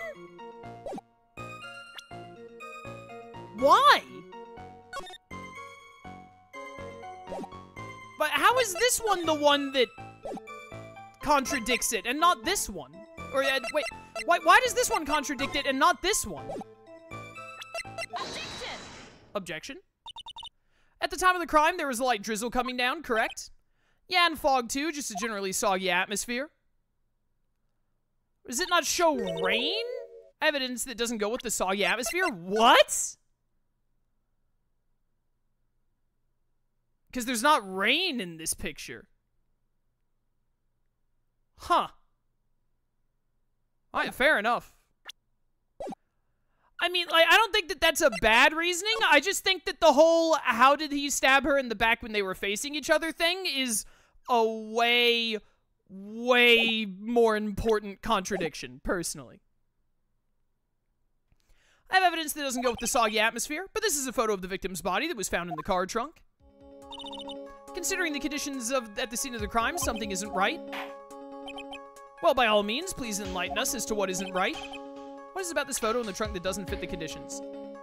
Like the entire photo, that it's not raining? Is it that she's not wet? Take that! Take that! Dude, I hate Mia's voice in this game. Naturally, the answer is right here. The victim's coat. As far as I can see, there's nothing strange about it. That's exactly what's strange. Recall the testimony. What were the conditions on the bridge that day? It was drizzling and foggy. Dusky bridge was all wet. If the victim really had fallen down on her stomach on top of the bridge, then the front of her coat should have been covered in mud. Yeah, that's exactly right. The other day I fell on a muddy street and my gorgeous playoff beard was befouled. I do admit that the crime scene was quite wet that day. However, that doesn't mean that the top of the bridge itself was muddy. If Your Honor had fallen in the shower instead of on a muddy street, your glorious hockey beard, pride of the legal league, would be wet but not muddy. Shut up. Fortunately, I have yet to test that. Still, your point is well taken. Can you prove that the surface of the bridge was muddy that day? The scarf, idiot. The surface of the bridge, huh? Ha! Real man wouldn't stand for a taunt like this. Neither would a real woman. I love Mia's grin. Of course I can. Here's the evidence that proves the surface of the bridge was muddy. The scarf, moron. The evidence is this scarf. Ah, it should be obvious. If the scarf fell onto the bridge and got this muddy, it means the bridge was obviously covered in mud. No, I can't be outwitted by this novice bimbo. Bimbo? Whoa, Edgeworth. I don't think you can say that. Hey, same to you, buddy. Yeah, I also think that Edgeworth is a bimbo. I think she's on to something.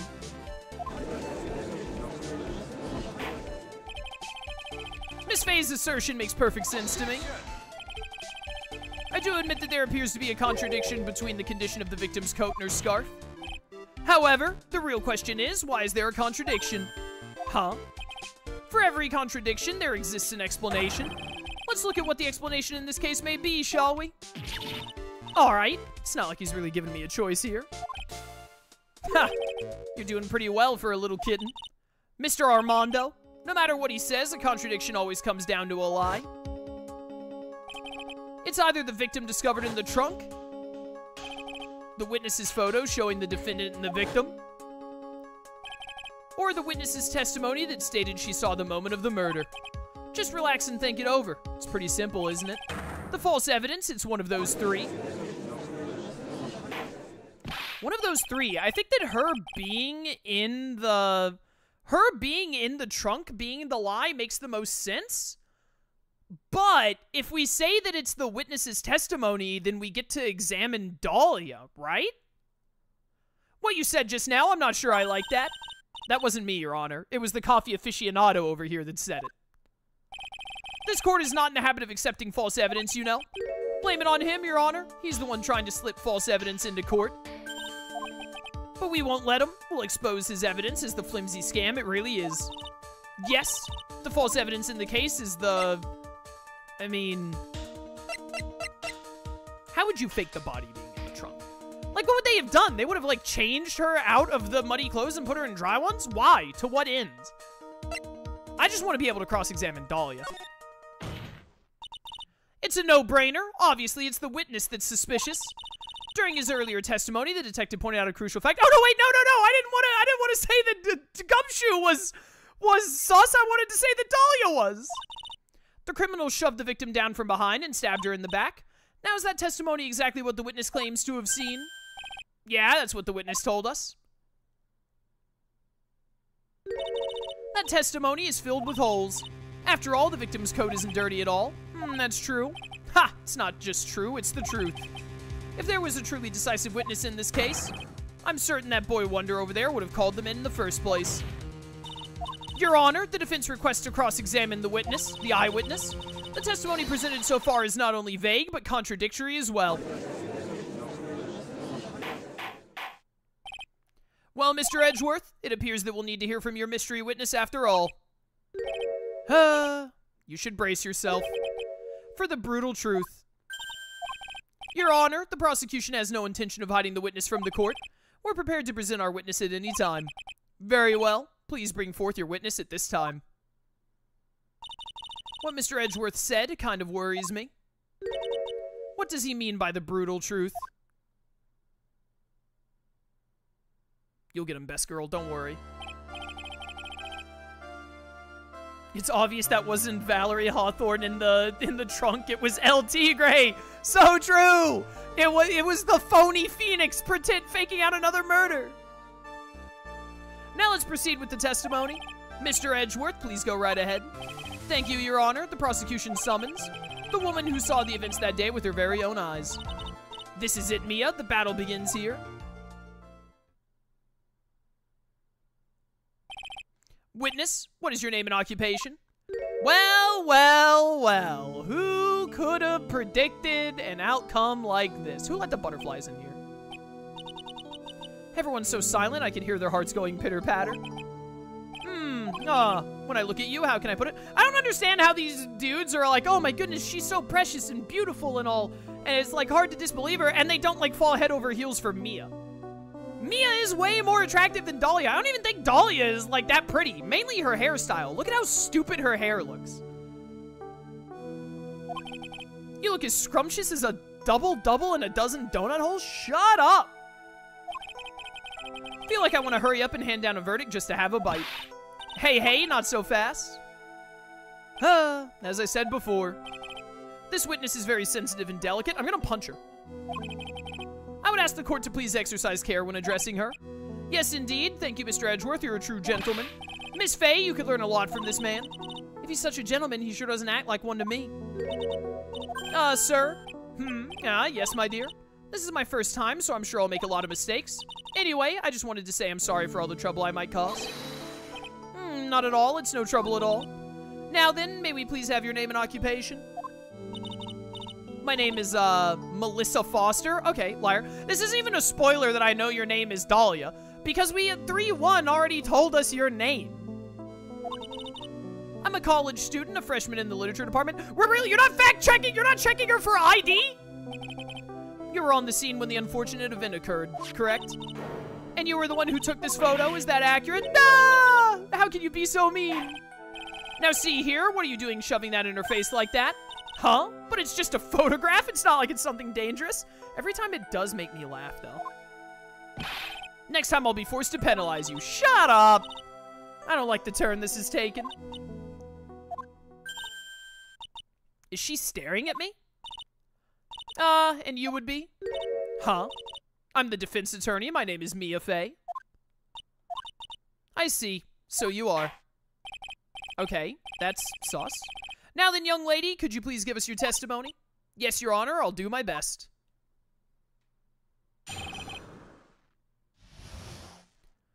Alright. I was using my camera to take some pictures of wildflowers. Then I noticed there were two people standing up on the suspension bridge. Suddenly, they just started fighting. That's when I hurried and took the photo that shows the crucial moment. And right after that, I called the police. By the way, where were you standing when the incident occurred? I believe the map would be of help here. I was standing right over here. I was standing in a beautiful field surrounded by tall cliffs. Melissa. So you took the photo from that location, eh? I brought the camera I was using at the time, just like Mr. Edgeworth asked me to. Aha, what a cute camera, just like its owner. Alright, bro. Alright, bro. How old are you compared to this chick? Hold up a second. I just want to out this guy real quick. It doesn't tell me how old the judge is. She's 19. You're definitely at least like 40 plus. So, you know, die, basically. All right, then, Miss Faye, time for your cross-examination. But I warn you, make the witness cry again, and you'll feel the wrath of my gavel. Shut up!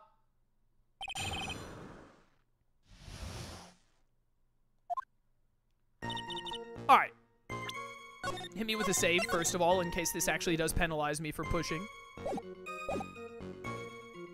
Hold it! Did you say wildflowers? Yes, the mountain is famous for its beautiful spring wildflowers. But it's only February. Well, I couldn't wait for spring to come. I know just how you feel. It's just like when I first started growing this glorious beard of mine. I just couldn't wait, so I wore a dyed blonde Santa beard until mine grew in properly. Bro, that is so sad and pathetic. Would you mind if we got back to the facts of the case, Your Honor?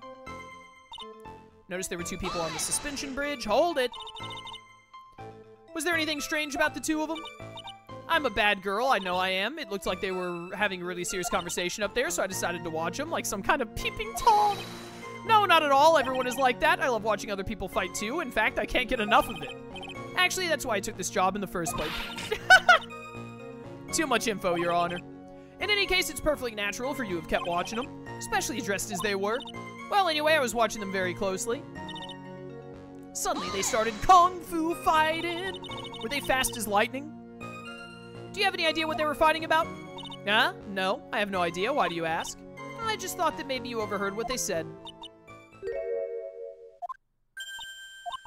I would never eavesdrop. I got more class than that. That's right, Miss Faye, don't drag the witness down to your level. Grr. That's when I hurried and took the photo that shows the crucial moment. Why'd you take a photo? Well, the two of them were really going at it. Ever since I was a little girl, I always wanted to be a news reporter. Guess that part of me kind of just took over. Smells like a lie to me.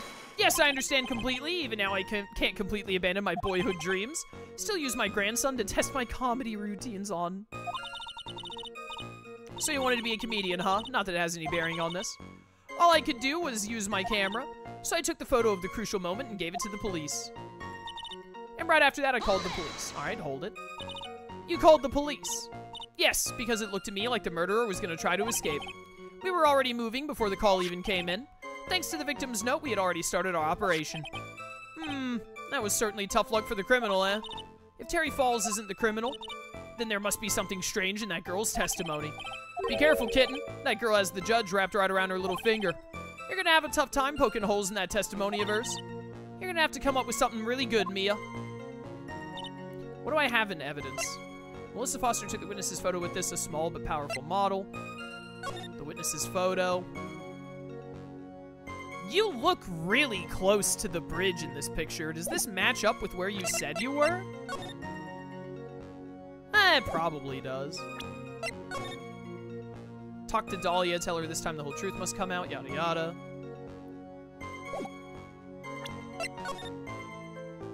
Okay.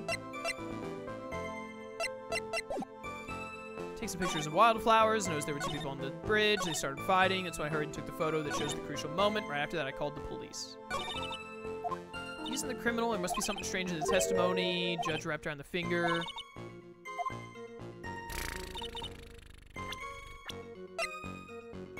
College student witnessed and photographed the incident on Dusky Bridge. Still new to his position. Hold it!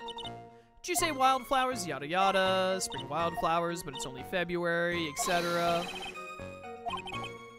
So we have first yada yada yada. Notice there were two people on the bridge. Anything strange about them? I'm a bad girl. They were really serious. I was watching like a peeping Tom. Everyone's like that. Don't think there's anything here. Suddenly they started kung fu fighting. It was a little bit frightening, I gotta be honest.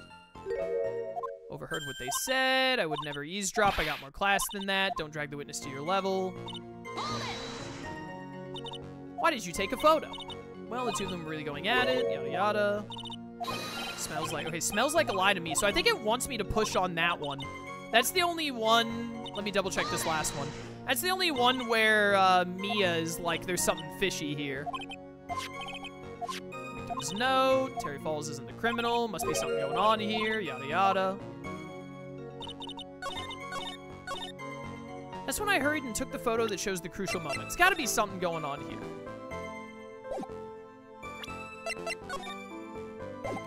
I wish I could more accurately see this map. She looks like she's really far away from the suspension bridge. Also, what is, like, the raised outcropping there? Was she above that outcropping, underneath it? Like, is her field of view blocked by, like, the 5 yards of rock that they're talking there?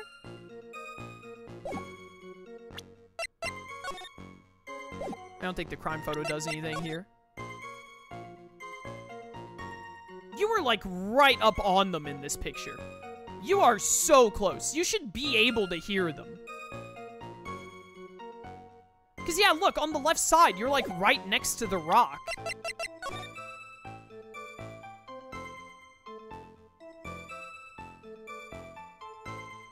I can't really tell. This map is not a good one.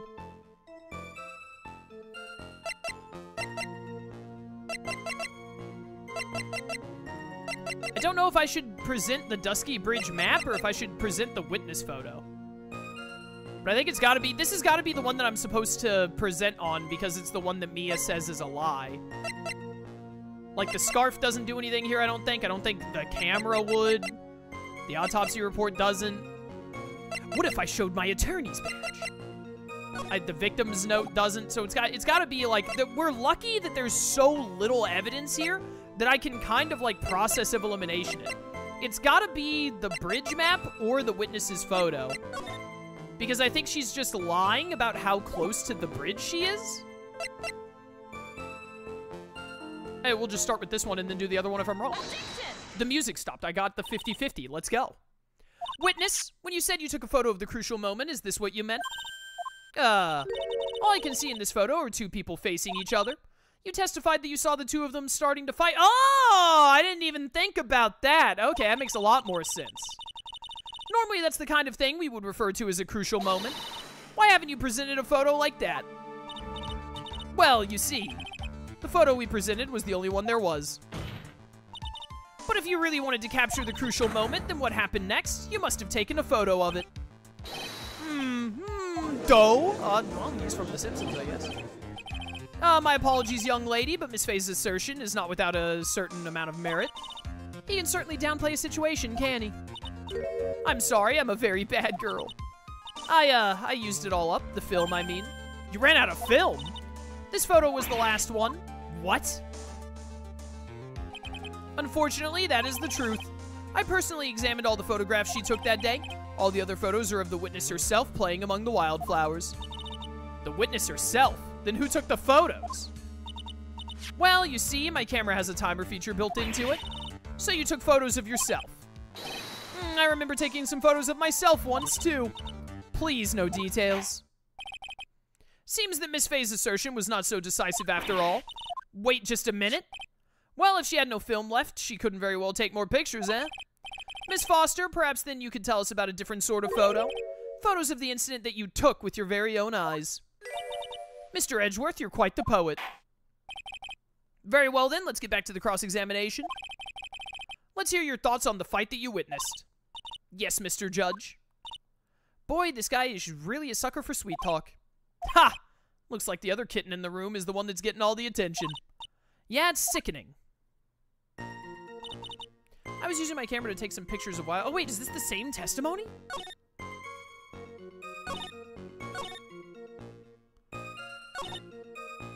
Oh, wait, no, this is different. This is different. There were two people standing up on the suspension bridge. Suddenly started finding that's the same.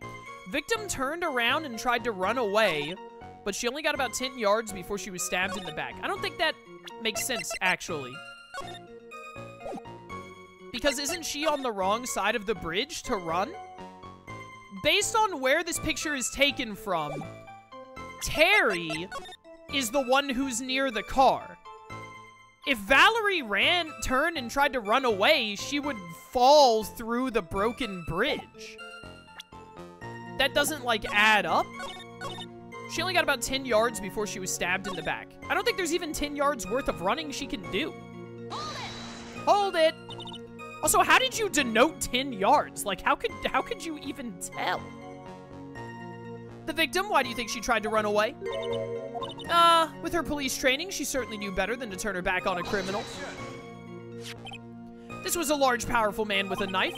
If it had been a quaggy woman like you... Chat, what does the word quaggy mean in this context? I'm sure she would have acted differently. Also, Edgeworth does not respect women. People think that Edgeworth is the best character in the game when he disrespects women? Excuse me?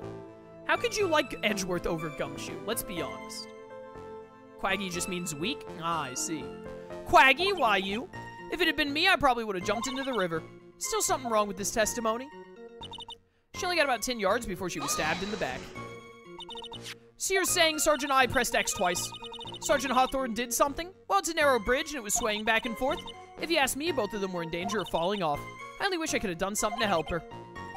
That seems to make sense. I wonder about that. Something seems kind of off. Ha! Does it now? You have a good sixth sense. When you feel that something's off, that's when you need to figure out why. If Terry Falls isn't the criminal, there must be something strange in that girl's testimony. Be careful, kitten. Wrapped around her finger. This is the same dialogue.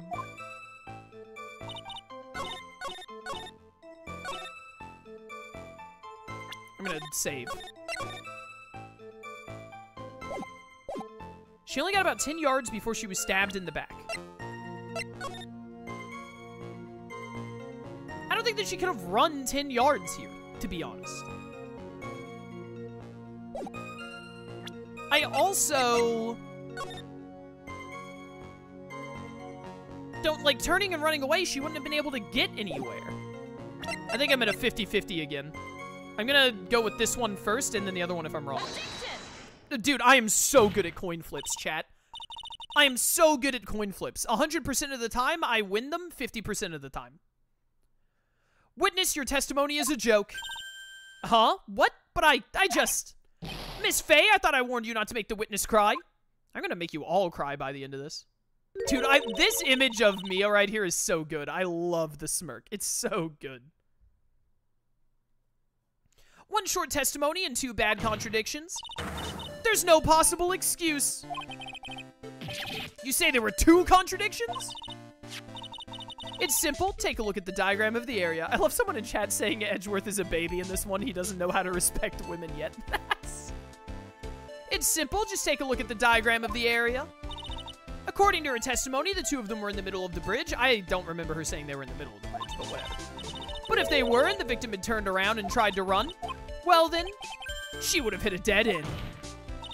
You said 10 yards, but she couldn't have run even 5. Because Dusky Bridge is collapsed on that side. Whoa! What does all this mean? It's very simple, Your Honor. This charming little witness told a charming little lie. That's all there is to it. This beautiful young lady has been lying to the court? Someone committing perjury? In this franchise? There's no way. Just a moment, Your Honor. Mr. Edgeworth. Your Honor, allow me to personally apologize for the confusion. What do you mean? There's one major mistake in this diagram. What did you say? You see, I've updated the diagram report. What are you referring to? It's all because this diagram was made after the incident occurred. It's a very old bridge. We couldn't find any official blueprints of it. So you're saying? I'm saying that even though this bridge is currently in disrepair, there's no evidence that can prove that the bridge was broken during the incident. That's ridiculous! You can't actually tell the condition of the bridge from this photo. I apologize to the court for not being more clear when I presented the evidence. Ha! That guy's good. Huh? What do you mean? He planned it from the beginning. He's a genius, all right. That diagram of the bridge was his insurance policy. What? That coward? Well, Miss Faye, it seems you've once again made a reckless accusation. I'm so sorry. I should have been more careful myself. No. It wasn't your fault at all. Now then, shall we go on with the trial? I'd like to establish once and for all what it was that the witness actually saw. Indeed. All right, young lady, may I ask you to please proceed with your testimony? But it's so hard to go on. We're all on your side, Miss Foster. Wrong. Lying. There's no need to worry. Just tell us what you saw. Yes, sir.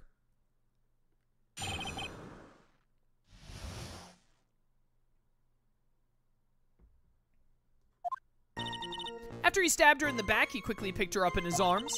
Then he carried her over to the car. I suppose that was the only way he could make sure the body stayed hidden. He couldn't just leave the body on top of the bridge. Oh, I'm sorry, I'm only supposed to talk about what I saw.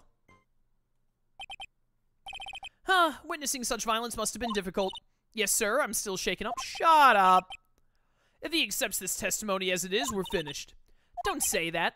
Oh, well, maybe I'll stop off at my favorite cafe on the way home. They make a really great mocha latte. This trial isn't over yet. Ha! That's what I like to hear. All right, Miss Faye, your cross-examination, if you please. The contradiction is staring you right in the face, Mia. Go on the attack. I don't know what the contradiction is based off of just that. So hopefully it makes it more clear. Hold it! Hold it! Are you saying that the victim didn't fall down on the bridge? Actually, maybe I pressed X too fast. Of course she didn't fall down on the bridge. If she had fallen down, this photo wouldn't make any sense. If that was the case, her coat would have been all muddy. If you don't mind, I was asking the witness. No need to be so rude.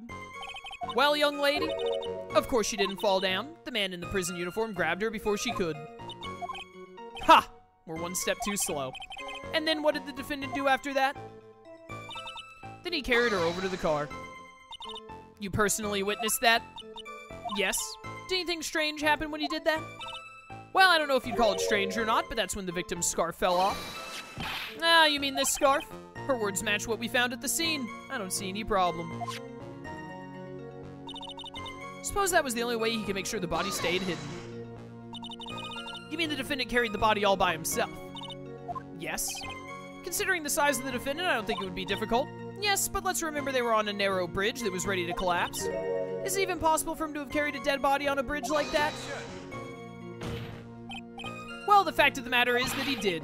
That kind of talk is just silly. Wow, why'd you get so emotional all of a sudden? Miss Faye, if you think there's some other possibility, please share it with the rest of us. Is that where I'm supposed to go for a contradiction? Couldn't just leave the body on the bridge. Why do you say that? It's already a broken down bridge hidden away in the mountains. Doing anything more to hide the corpse would be going overboard, wouldn't it? I have a better question. Why didn't he just, like, toss her into the river? Why would he put her in a car? Yes, but that mountain is famous among hikers. A surprising number of people go up there. But it's February, right? And it was raining that day, correct? There's also a small temple and a channeling dojo there. Excuse me? Is this bridge near the Karain channeling school? You know those monks, they just love cold, isolated places. I think the witness is trying to say that the corpse could have been found at any time. Besides, the witness is merely reporting what she witnessed with her own eyes.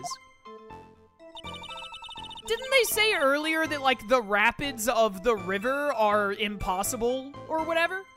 Why would he not have just thrown her into the river? Hold it! Hold it! And you're absolutely certain that it was my client who was carrying the body? Well, he was wearing a prisoner's uniform, but as for his face, you're saying you didn't get a clear look at his face? Well, they were far away and it was raining as well. I thought I was only supposed to say exactly what I saw. Excellent, you're a remarkably honest young woman. Well, something about this testimony is bothering me, but what? Hey, kitten, you ever put salt in your coffee? No, why would I? Why not? Huh? May actually go better with coffee than sugar, right? Listen, my point is if you're not sure, you might as well add a ton of salt to it. It might bring out the rust in something, like a piece of evidence. He's right, Mia. Go present something, you got nothing to lose. By the way, I wouldn't put salt in my coffee, the two don't go well at all. Okay, Godot.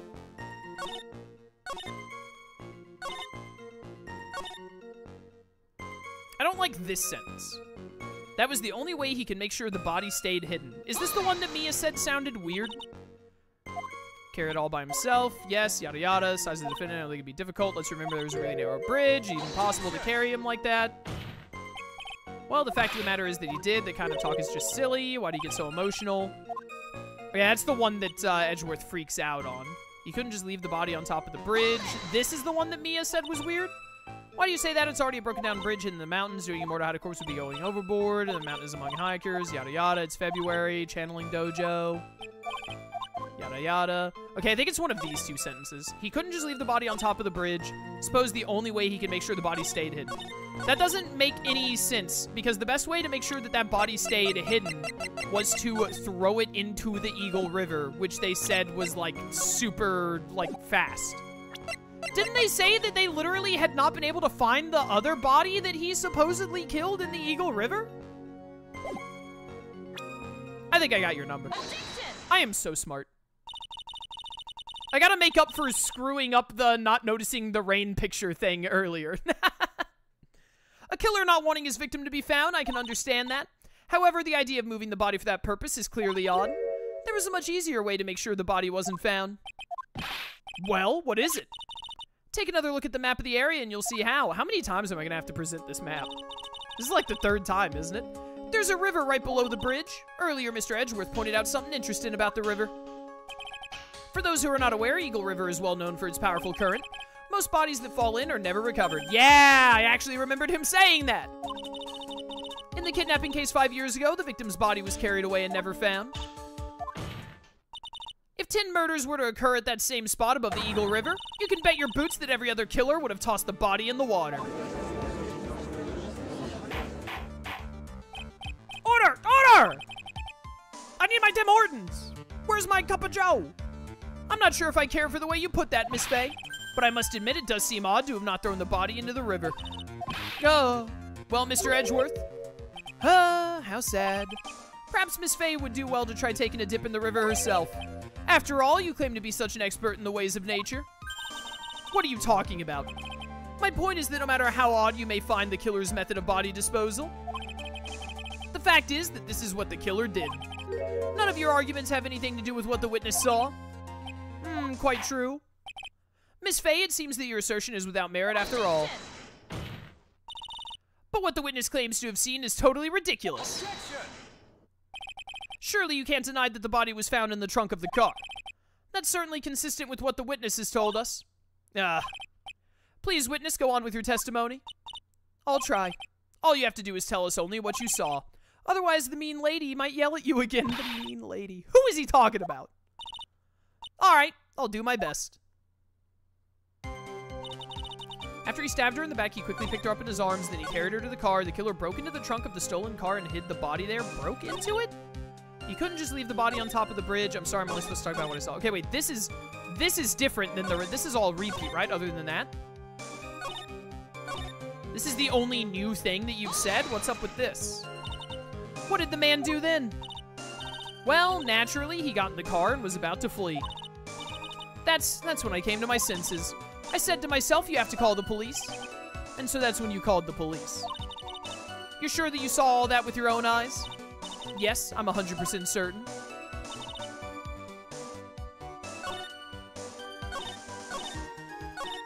Is that the only thing different?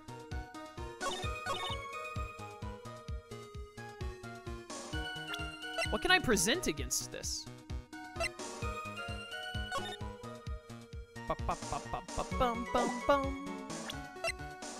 Warned by the victim at the time of the incident, found on Dusky Bridge.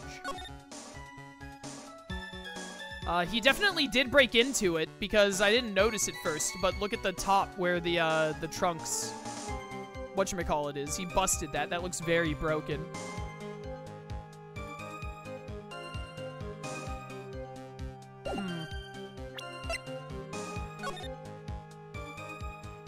Talk to Dahlia, tell her this time the whole truth must come out.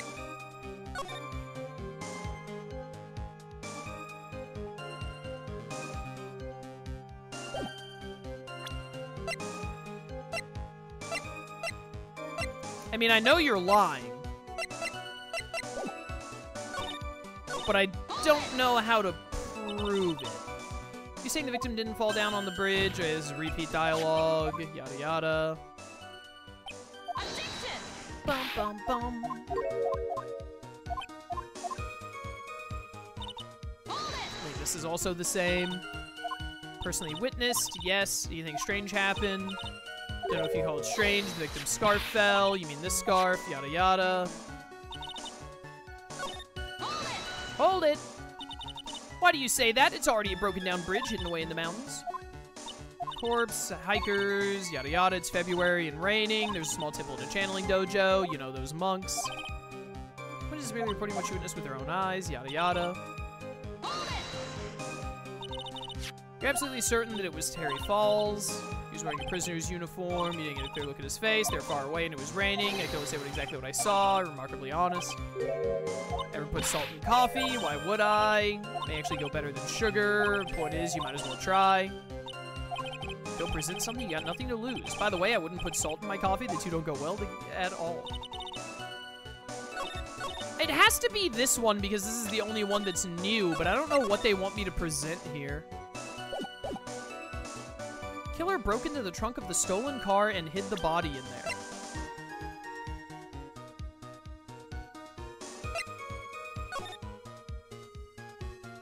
Bum, bum, bum.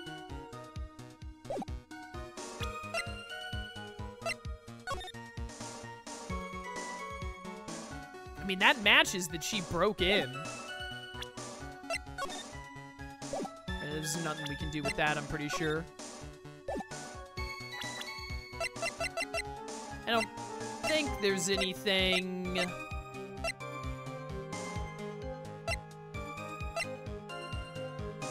Ooh, sorry, I had a yawn come on suddenly.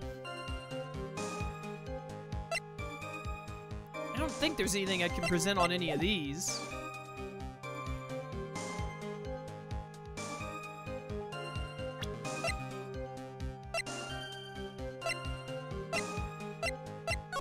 Maybe there is something wrong with the car that I'm not noticing?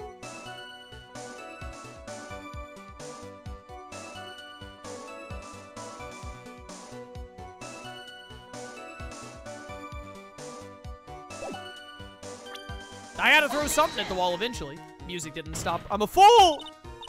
Your Honor, what do you think of the witness's statement? I don't think anything of it. How about you? Guess I don't think anything of it either. We don't have a problem, but we do have a penalty. Shut up. Shut up.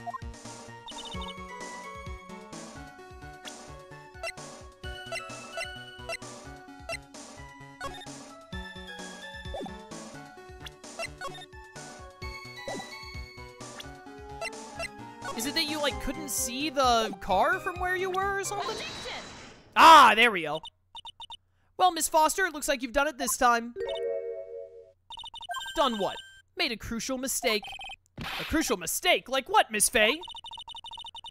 The killer broke into the trunk of the stolen car and hid the body in there. You're saying you saw that, right? With your very own eye? Ah, she couldn't see the car from where she was. I think I mentioned that earlier as a possibility. Yes, and? It's simple, Miss Foster. Take a look at the diagram. The place you claim to have taken the photo from that day is here. Do you see what I mean? Even if you tried to see the car? This outcropping of rock is directly in the way. Oh, okay, so that's how we were able to tell. Okay, I understand now. I thought that outcropping of rock, I thought that it was, like, elevated. That she could, like, go underneath it and, like, see stuff. But it's actually, like, a solid wall of rock that she can't see past. And that's how we also were supposed to know earlier when she said, like, the victim was in the middle of the bridge. There's no way that she could have run at all. And I said earlier, I was like, I didn't know. When did they say that she was in the middle of the bridge? I don't remember that. It's because that's the only line of sight Dahlia has. Okay. Okay. I wish that this image had made that a little more clear, like a little more obvious. But it's fine. It's not a big deal. This outcropping of rock is directly in the way. Ah! That's right, Miss Foster. From where you were standing, you could not have possibly seen the killer's car. Ah! I admit that the diagram shows a large outcropping of rock. However, it isn't so tall that it would stop her from seeing the car. That's right, it's not high at all. I was able to see his car just fine. I'm so sorry, but that just doesn't wash. I believe it was the witness who presented this as evidence to the court, yes? This is the location the photo was taken from. Your own photo tells the whole story. You can clearly see the left side of the bridge, but the outcropping that is being referred to is really more like a cliff. Ah! Your view should have been completely cut off by this cliff, but still you claim to have been able to see the killer's car. Get wrecked, idiot. No! Order! Order in the court! What is the meaning of all this ballyhoo? Okay, we get it. You're Canadian. Your Honor, don't jump to any hasty conclusions. The fact that the escapee fled in a stolen car was reported on the news. After witnessing a murder, I'm sure you can appreciate that the witness was very upset. She must have heard about the stolen car and convinced herself that she saw it. Well, that means she's a liar. But she was repeatedly warned before starting her testimony. She was told to testify only about what she saw with her own eyes. Mr. Judge, what is it? I think I must have remembered things wrong. Hey, wait a minute. You can't just say that. Miss Faye, no one on the face of the planet is perfect. Well, except Gumshoe. Yes, indeed, quite true. You know what they say. To err is human, to forgive, divine. I'm inclined to give the benefit of the doubt to our witness here. What? That's not fair. Ha! Save the tears for later, kitten. Mr. Armando. Don't look back until... Something in my throat. Don't look back until the trial is over. Now's the time to go forward. But that wasn't fair.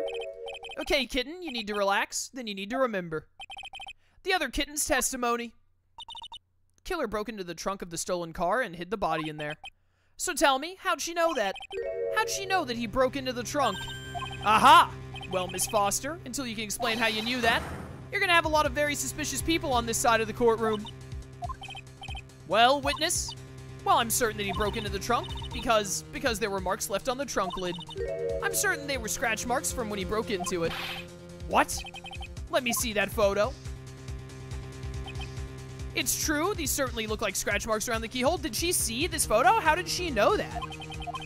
It's obvious this trunk has been broken open. Well, Miss Faye, are you satisfied? The judge is on her side. I can't make any mistakes here.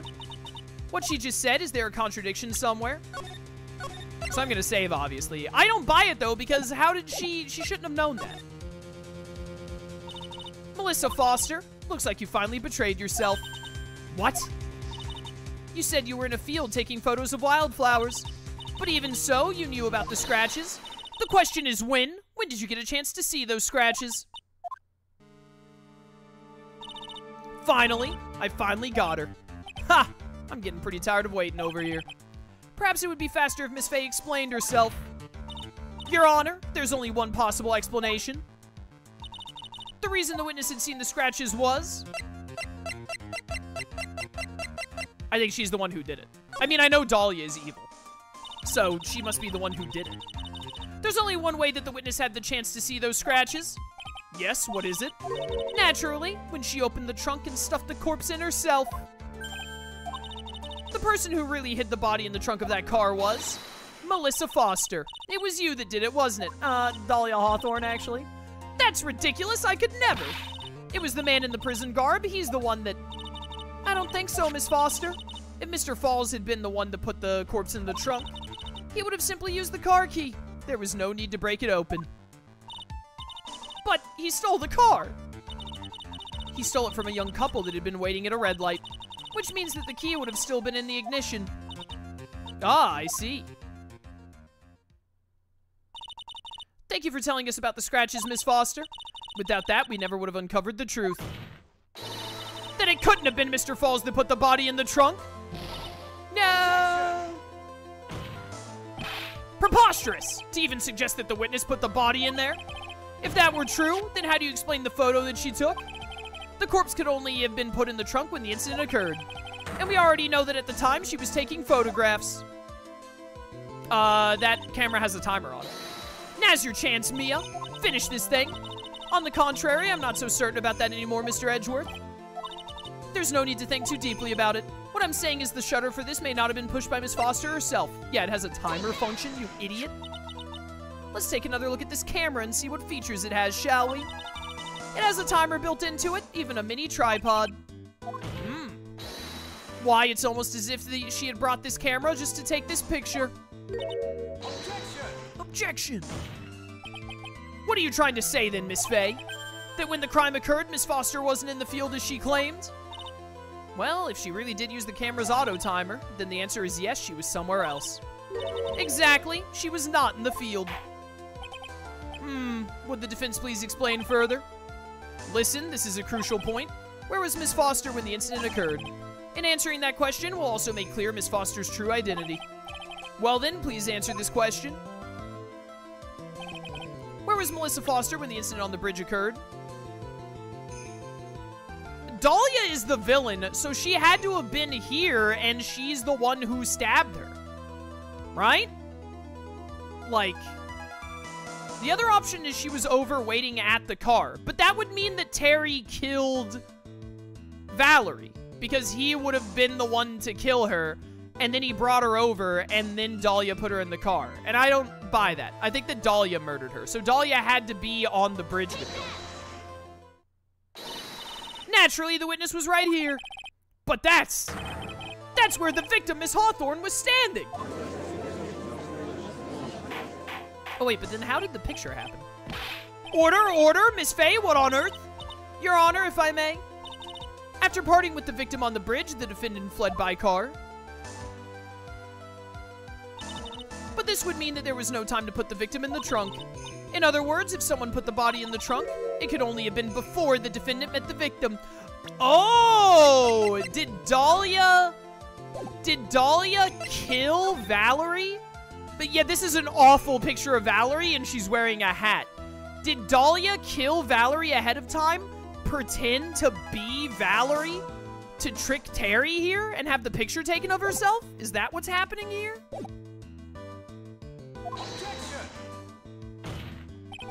How asinine! I love that word. Of course Mr. Falls met with the victim.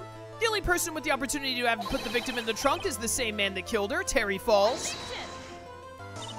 You still don't understand, do you, Mr. Edgeworth? By the time the witness's photo was taken, the victim was already dead. The person in the photo was not Valerie Hawthorne.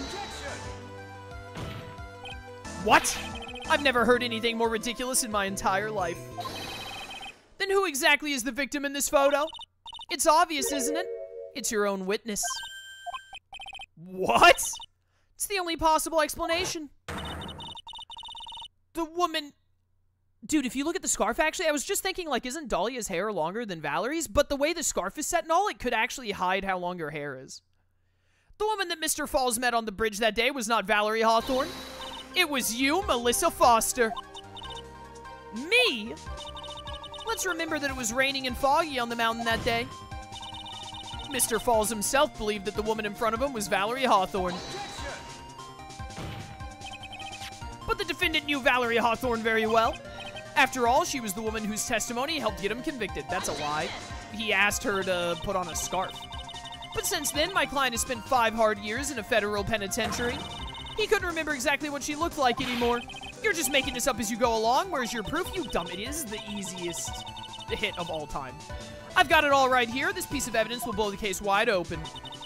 At the time of the incident, Mr. Falls had forgotten what Valerie Hawthorne looked like, which is why he asked her to wear a scarf. Mr. Falls had forgotten the victim's face. That's why he needed some piece of identification, namely this muddy scarf. It was Mr. Falls who requested that she wear this scarf to identify herself.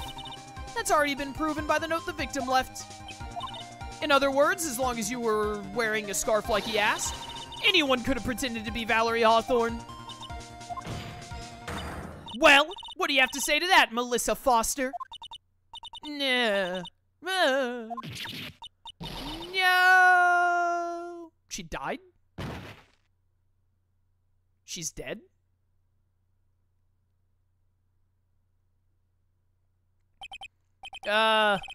Where's Miss Foster? She's collecting herself in the lobby.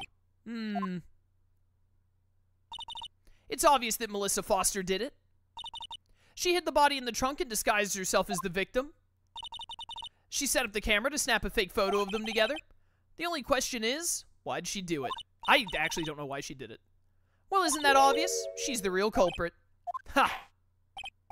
Well, we'll have to wait for Miss Foster to compose herself before we start again.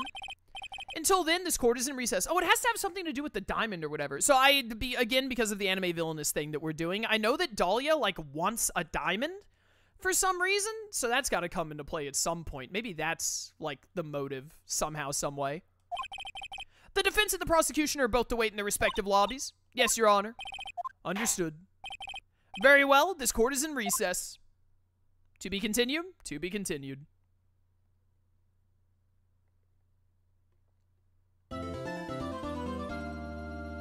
Alright, so this should be the last trial day, because when I had to look up the guide for that one thing I got stuck on, it said that there were 2 trial parts. So let's make it happen. Let's get it done. Mr. Falls, I'm sorry. I want to say thanks, you're real good. You really hooked me up. Thanks, we're almost there, once I prove that she committed the crime. Yeah, but there's one more big obstacle we gotta get past.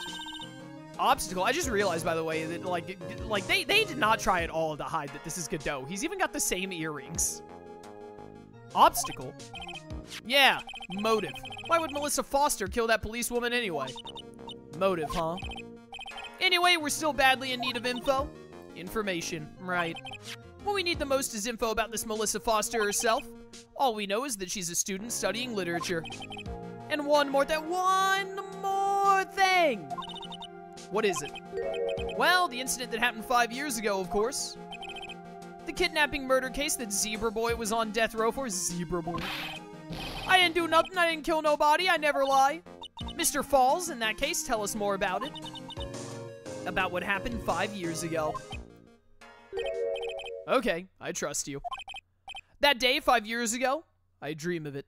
Every day. Every day? You dream of it every day? Every day? This picture, it reminds me everything. It reminds me everything. It should be reminds me of everything. Bridge looks same, just like then, 5 years ago. Oh, I think he just talks in, like, somewhat broken English. Like it could fall apart any minute. So it's been broken like that for at least 5 years. Ha! Sorry, buddy, but you sound like the one that could fall apart at any minute. True, I did kidnap her 5 years ago. I kidnapped my girlfriend, Dahlia Hawthorne. Oh my goodness. Wait a minute.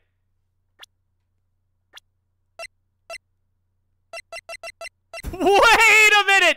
Either Dahlia's lying about her age, or you kidnapped a 14-year-old. You were dating a 14-year-old, or you're not, you know. Your Honor, I changed my mind. My client did it. Lock him up. Lock him up. He's to blame. It was his fault. Your girlfriend, huh? Hey, hold on there. Did you say Hawthorne? The victim's last name. Dahlia Hawthorne, Valerie's little sister. What? Are you serious? The girl, let her go.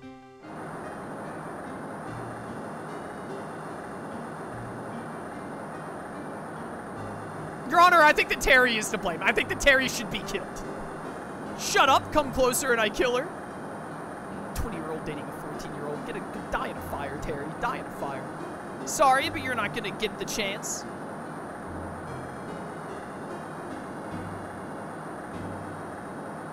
Bro, look at this. Look, you're just looking at them. It looks terrible. Look at how huge and buff this guy is and how tiny that girl looks. No! No! This is so much worse than the circus troupe thing. Oh my goodness, this is awful. I hate this. The detective back then was Valerie Hawthorne. At first I thought shooting someone for a kidnapping was crossing the line, but if it was to protect her little sister, I can understand why she did it. Wrong! No protect sister. Valerie betrayed me. Betray us. What do you mean she betrayed you? Everything. All lies. All make-believe. Kidnapping too. A make-believe kidnapping? Dahlia, my girlfriend, my love, my teen angel. No! No! Die! Die! Dahlia! Mia, pull out a gun and shoot him! Kill this man! Did he actually say my teen angel? He's seen one too many soap operas. It's a lot worse than that! I do anything she says, anything Dahlia says. Anything Dahlia says. Hold on a minute. What you're saying is that the kidnapping 5 years ago was planned by, yeah, me and Dahlia, and Valerie too. Valerie was in on it? Dahlia's family rich, jewelry business, we get 1 jewel, that's what we thought. Me and Dahlia wrote kidnap note, we send her a dad. Kidnap note is another, like, I know that that's a kidnap note is important with the, we have a card called kidnap note in the anime villainous thing we're doing, so I know that that's an important piece. Yeah, I also know what that diamond looks like because we have a card for that in anime villainous. So yeah, I know that this is, like, insanely important. Remember this game was made in, like, 2006? I don't know how to explain this to you, but even in 2006, it's not okay for a 20-year-old to be dating a 14-year-old. That hasn't changed in the past 2 decades. Ask for $2 million diamond, tell him make exchange on Dusky Bridge. We tell him Valerie make transfer because she knew detective. Having a police detective in your pocket is a useful thing, alright? In the end, you were planning on splitting the 2 million 3 ways, eh? Yeah, but that woman.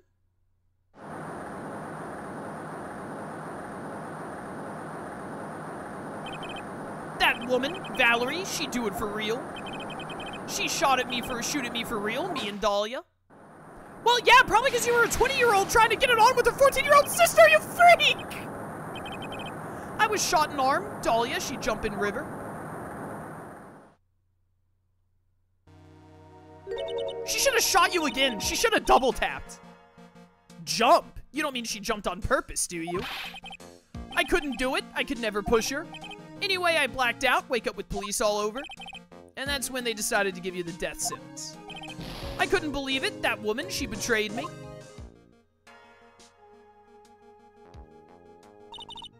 That man, Terry Falls, he killed her. He threw her off the bridge. He threw my beloved sister into the roaring river 40 feet below.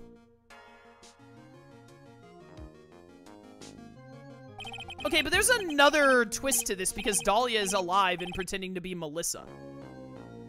These 5 years, all I wonder is why? I think maybe it's because you're a child predator. Maybe that was why. I think that that's probably a reasonable possibility. I would lie to get you thrown in prison, to be honest. Why did she lie? That's all I want to know. So that's why you called her? You wanted to hear the truth from Valerie herself. Yes, but I forgot what she looked like, so I tell her to wear a scarf. I don't want to hurt her. Just ask why. Why? Why did you lie? Why'd you betray me? I just want to hear answer come from her mouth, that's all. So that's why. That's why you made a crazy escape like that. Just one thing, zebra boy. My senses are tingling all over. Tell me, Mr. Falls. Where is it? Huh? Where's what? Come on now, kitten. The ransom. The $2 million diamond. Remember that now? Did you give it back to Pops? Did the police take it? I don't know. Huh? You don't know? No, really, I don't know. It's gone with Dahlia. With Dahlia? She was holding it. that day on the bridge, Dahlia put it in backpack. Now gone with Dahlia. Gone forever. Why does Dahlia want to steal this diamond if it's her family's property? Her family is rich and has a diamond business?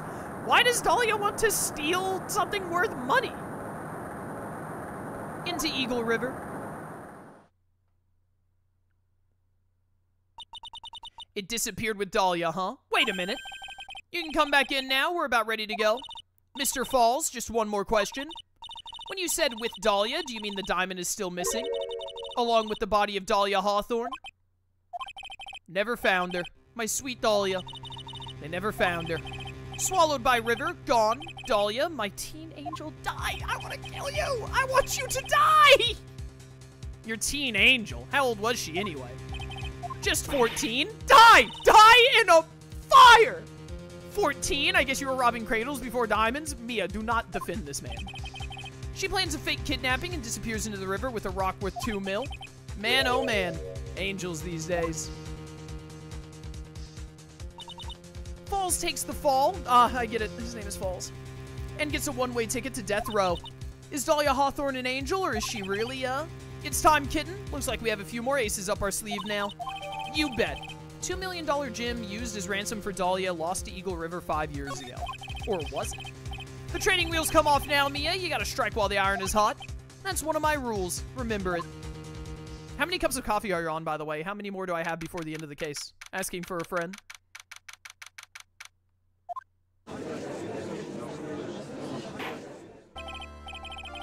Now then, let's continue with the trial of Mr. Terry Falls. Your Honor, I would like to move that my client is guilty on like 8 different counts. Can I add some more criminal charges, in fact? Witness, are you feeling better? Yes, Your Honor, I'll try my best. You're a brave young lady. Not this again. I can understand a defense lawyer wanting to get her client off the hook. However, to try to pin the crime on an innocent student is... What are you talking about? My witness is not the person on trial here. That she is now, idiot. She's an innocent bystander who witnessed a violent crime, that's all. What possible reason would a girl like this have for murdering a policewoman? Certainly hard to imagine this woman as a murderer. Her motive, huh? I figured that's what I had to establish next. Well, Miss Faye, do you have any evidence of a motive? Yes, of course, I think. Ha! You're still acting as tame as a kitten. Mr. Armando, listen. A lawyer is someone who smiles no matter how bad it gets. You got this saying from Godot, huh? And then you passed it to Phoenix, okay. Smiling on the outside while your guts are twisted in knots is the mark of a pro.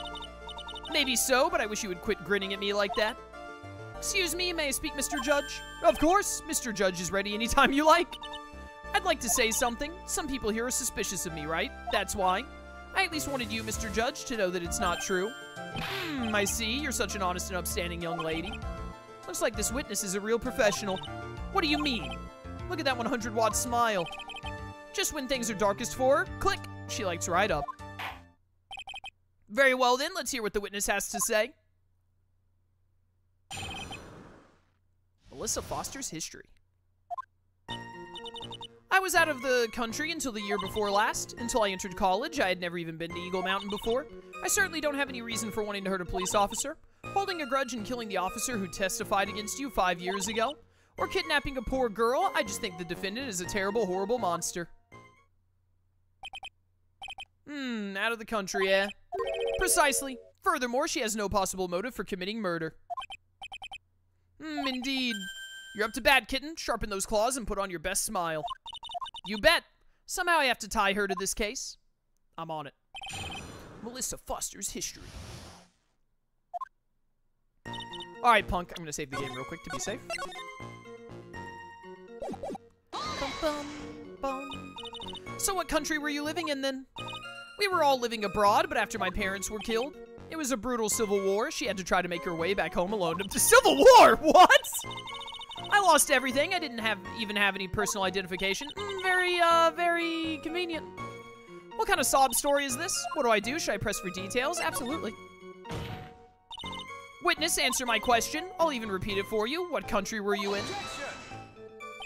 Your Honor, this line of questioning is childish. What country she was in and how many languages she may speak are irrelevant here.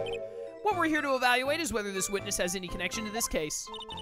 I've lived abroad ever since I was a little girl. That's why I could never have known Mr. Falls or Detective Hawthorne. Yes, I think we've established that point. Yes, indeed. Well then, shall we just add what you've stated to the official testimony? Yes, please, Mr. Judge. Okay, so this is probably something I'm gonna have to call you on. Naturally, I didn't know either the victim or the defendant. Okay, I'm gonna have to catch you on this somehow. You didn't know either person? Are you certain of that? Yes, I'm afraid I'm rather shy around people. Oh well, that can't be helped. Why is he just agreeing with everything that comes out of her mouth? First time you saw either of them was when they were on the bridge, correct? Yes, it really was a coincidence. I don't know about that. Hold it. So what made you decide to go to Eagle Mountain anyway? I just love being outdoors, picnics, hiking, you know, that sort of thing. You don't look like much of a hiker to me, but you do look like a digger of sorts. But Eagle Mountain is a 2-hour drive from here and no trains run through there. There are plenty of mountains that are closer and easier to get to.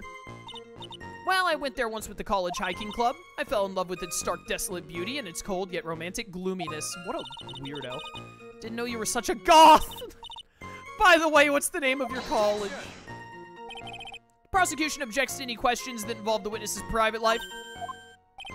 All that matters is that she is a material witness to a crime.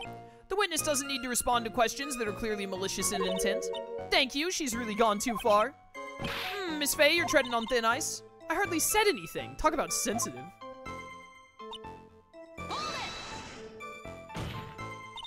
Perhaps, but your behavior that day was very suspicious. Not only have you contradicted yourself here in court, but you know things you shouldn't. For example, the scratches on the trunk of the car. Well, that's...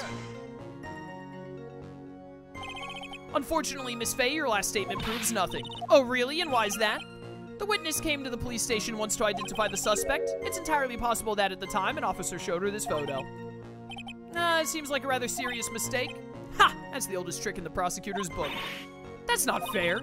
That wicked inmate, I'll never be able to forget that horrible day. Holding a grudge and killing the officer who testified, yada yada. A grudge? Well, the policewoman's testimony was crucial, wasn't it? Crucial in getting the defendant sentenced to death. Yes, and that's precisely why he harbored such deep anger against her. So much anger that he forgot his own guilt. My client has always maintained that he's innocent of those charges. He seems rather forgetful. Your client, I mean. Not only did he forget about what he did, but he forgot the poor policewoman as well. What do you mean by that? Your client, he forgot what the detective looked like, right? It's too bad for her that he didn't forget about her testimony as well. Well, she's right about that. Mr. Falls is all kind of forgetful. Always press harder. Always. You said he forgot what the detective looked like. What did you mean by that? Well, he couldn't tell who she was without some kind of identification, right? Should you know that? Should you know that? No, I mentioned it at the end of the last case, didn't I? Quite right. That's why the victim was wearing a scarf as identification. Why, if I had been wearing a white scarf that day, he probably would have tried to kill me. It's true. He's clearly a bitter man. This is bad. Mr. Falls' reputation just keeps getting worse and worse. Sometimes it's best not to poke too deep. What should I do with that last statement? Add it to the testimony. What could go wrong? Your Honor, what the witness said just now was tremendously important. I'd like it added to the official testimony. The prosecution has no objection. After all, the defendant is a killer and a mentally unbalanced one at that. That testimony helps to further prove that point. No, that's not why I... Enough, witness, if you would. My pleasure, Mr. Judge. Okay, so we have 2 moments where she added to the testimony. I guess I'm lucky I wasn't wearing a white scarf. What do you mean by lucky? Well, it's February now. Everyone is wearing scarves. If I'd accidentally worn a white scarf like he said, then you yourself might have been killed. That would have been a terrible loss for this world. Ha! Looks like you pressed too hard this time, kitten. Mr. Armando, keep looking around you and you're going to lose sight of the finish line. Justice is blind, but she's not deaf. Sometimes you have to know when not to talk. Okay, so I guess that I was wrong to do that. You knew about that incident, but weren't you out of the country until the year before last? Well, I saw a report about the escaped convict on the news. They had an in-depth report about his whole history. So you were still living abroad 5 years ago, is that right? Yes. Can't let her get away with these lies. Listen to me, she's neck deep in this whole thing. Somehow you're just gonna have to get her to show the court her true self. So I have to somehow link her to... How am I gonna do that, though? I have to link her to these somehow. don't see how I'm gonna do that. Dahlia Hawthorne deceased. Yeah, right. Valerie's younger sister, victim of the kidnap and murder, fell from bridge, no body found. Oh, you don't say. And yet, Melissa Foster.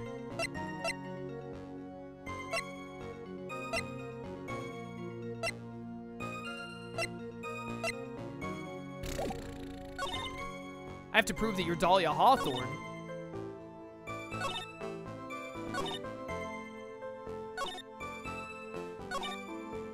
What? So we added this statement and we added this statement. No, wait, yeah, this one? Yeah. So it's got to be one of these two. I don't see what I can do here to get to prove that she's with the whatchamacallit. But Diego was saying that I can't really do anything on this one. Push on this again? What do you mean by lucky? February, wearing scars. If I had worn a white scarf like he said, you might have gotten yourself killed. Looks like you pressed too hard this time. Keep looking around, you're gonna lose sight of the finish.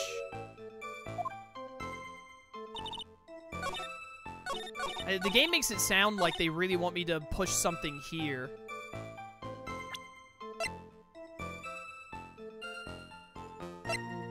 But I don't know what.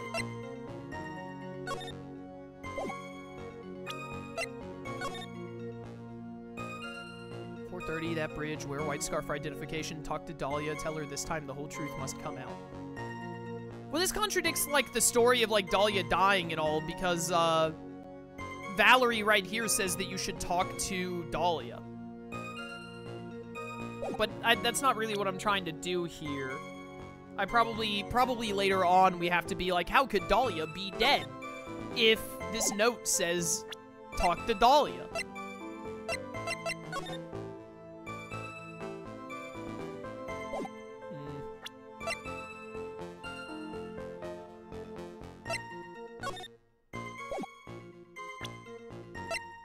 Stabbed with a knife in the back, died from blood loss.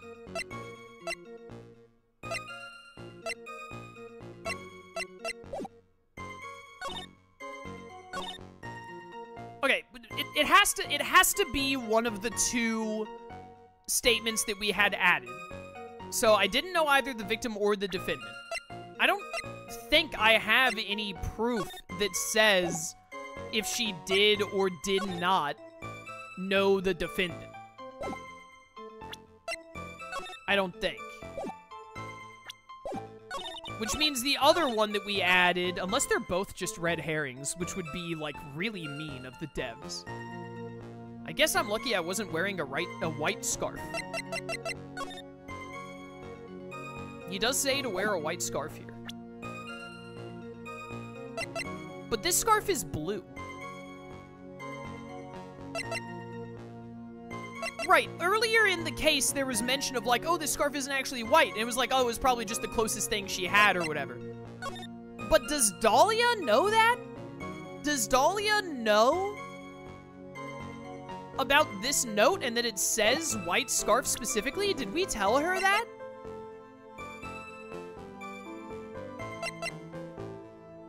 I don't think that she should know about this note. I think. Objection! I am so smart. It's true Mr. Falls did give instructions to Valerie Hawthorne about their meeting. The note that she left said, wear white scarf for identification. Yes, what about it? Isn't it obvious? Doesn't it strike you as odd? That note was a secret piece of evidence. How is it that the witness knows about it? Classic. I feel like this is probably the thing that they do the most in the game, where the witness will say something that they shouldn't know yet, and that's how you catch them. I feel like we catch people with this in, like, almost every case, or every other case. Order, it's odd, isn't it? Yeah, can I order some more water? I'm almost out. Well, Mr. Edgeworth, did you show top secret evidence to the witness? Your Honor, I certainly never gave anyone permission to do such a thing. In that case, the only way the witness could have known, just a moment. Of course I didn't know about the note. It's just, I saw it when it happened, with my own eyes. She was wearing a blue scarf, you moron. When the victim went to see the killer, she used her own scarf to signal him. That's why I assumed that the signal was a white scarf. Suppose that makes sense. Come on, Mia, you can't let her weasel out of it that easily. Witness, sorry, but your explanation isn't gonna work here. But why? It's true, that's what I saw. Impossible. There's no way you could have seen the victim use a white scarf to signal because this scarf is blue! You've said several times in your testimony the victim was wearing a scarf. A white scarf, correct? Yes, is something wrong? I love the hair flip. Mia is great. That's what I'd like to know, Miss Foster. Have a look at this. It's the victim's scarf. Sure, people would disagree about what to call this color. However, it's definitely aquamarine. It certainly is not white. You knew what the note said. She knew the contents of the note. No! It says wear a white scarf for identification. That's the reason why you said it was white. Well, Miss Foster? No! Order! Order! Mr. Edgeworth, I'm waiting for an explanation. I'm quite sure this note wasn't leaked to the public. And yet, this witness knew exactly what the note said. At the time of the murder, the number of people that knew were quite limited. Terry Falls is one, the person who wrote the note, Valerie Hawthorne is another. And finally, one more person. Did you say one more person? That's right, a person that no one would have suspected. Have you figured it out, kitten? Yup. The third person that knew the contents of the note was... Am I supposed to say Dahlia here? Or am I supposed to say Melissa here? It's definitely one of them.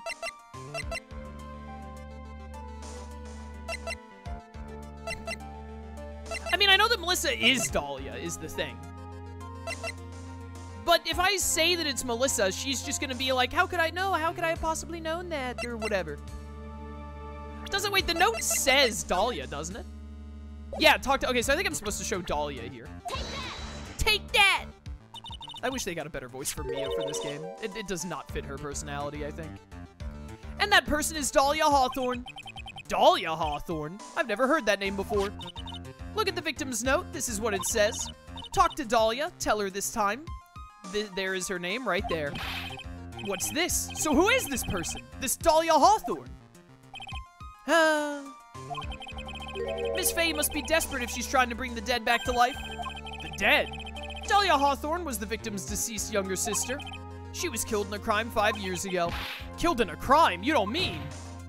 Yes, she was kidnapped and killed by Terry Falls. Objection! You said she was killed, but was she really? What are you implying? Of course, people thought she had died 5 years ago, when she fell off of Dusky Bridge and was lost in the Eagle River. However, her corpse was never found.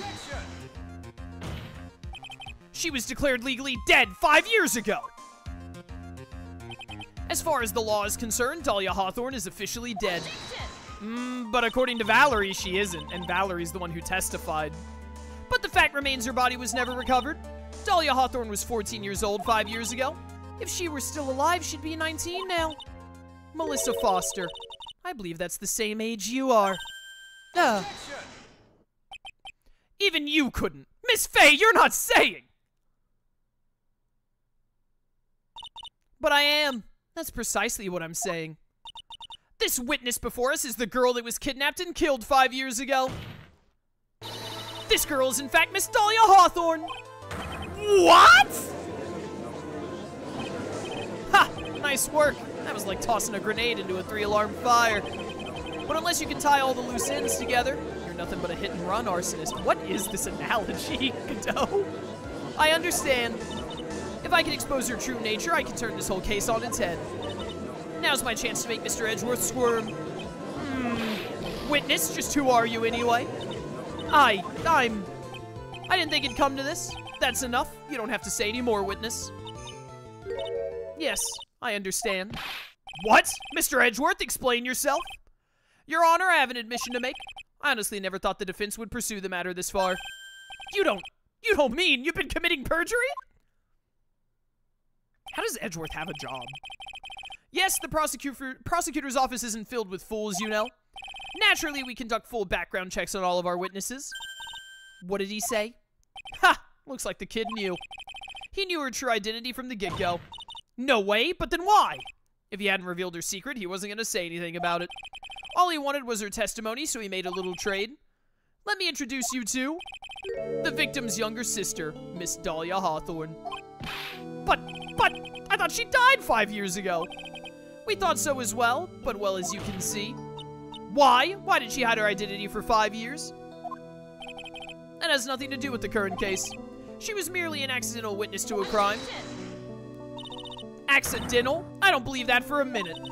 For the last 5 years, she's been playing the role of victim. And now we find her acting suspiciously at the scene of another murder. Really, Miss Faye, I must say your strategy here is painfully obvious. You're trying to pin your client's crime on an innocent witness in order to win. At any cost. How dare you? Please let us take a moment to think. 5 years ago, this girl was kidnapped and nearly killed.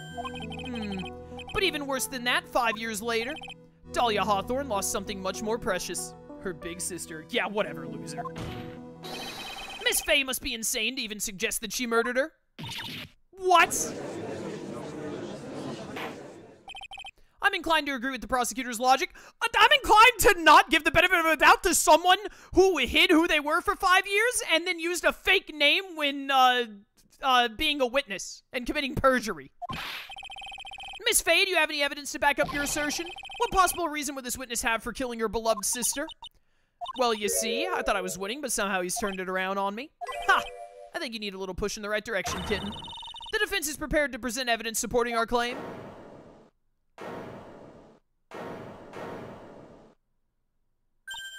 Ah, that wasn't me. It was this guy, this crazy coffee addict. I think we've heard enough empty threats from you, old man. Ha! What makes you think they're empty, boy? Because your protege looks like she's sweating bullets. Ah, I am sweating bullets. You think you're in a tough spot, huh? Of course, aren't I? No, you've just arrived at the moment of truth, that's all. Alright, obviously Godot has played Persona 4. Whether you win or lose, that's up to you. Up to me.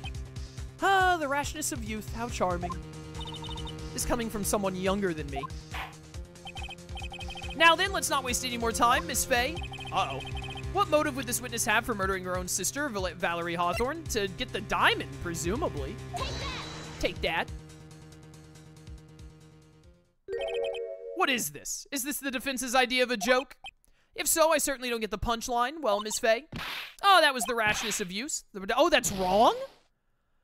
What is your point in furthering such a stereotype? That witness stayed hidden for 5 years, kitten. Must be a good reason for that. Somehow it must involve Valerie Hawthorne. One more time, you gotta read... Wait, what? Let's not waste any more time. Okay, what am I missing here? Well, we have to get this right, and I can't save the game.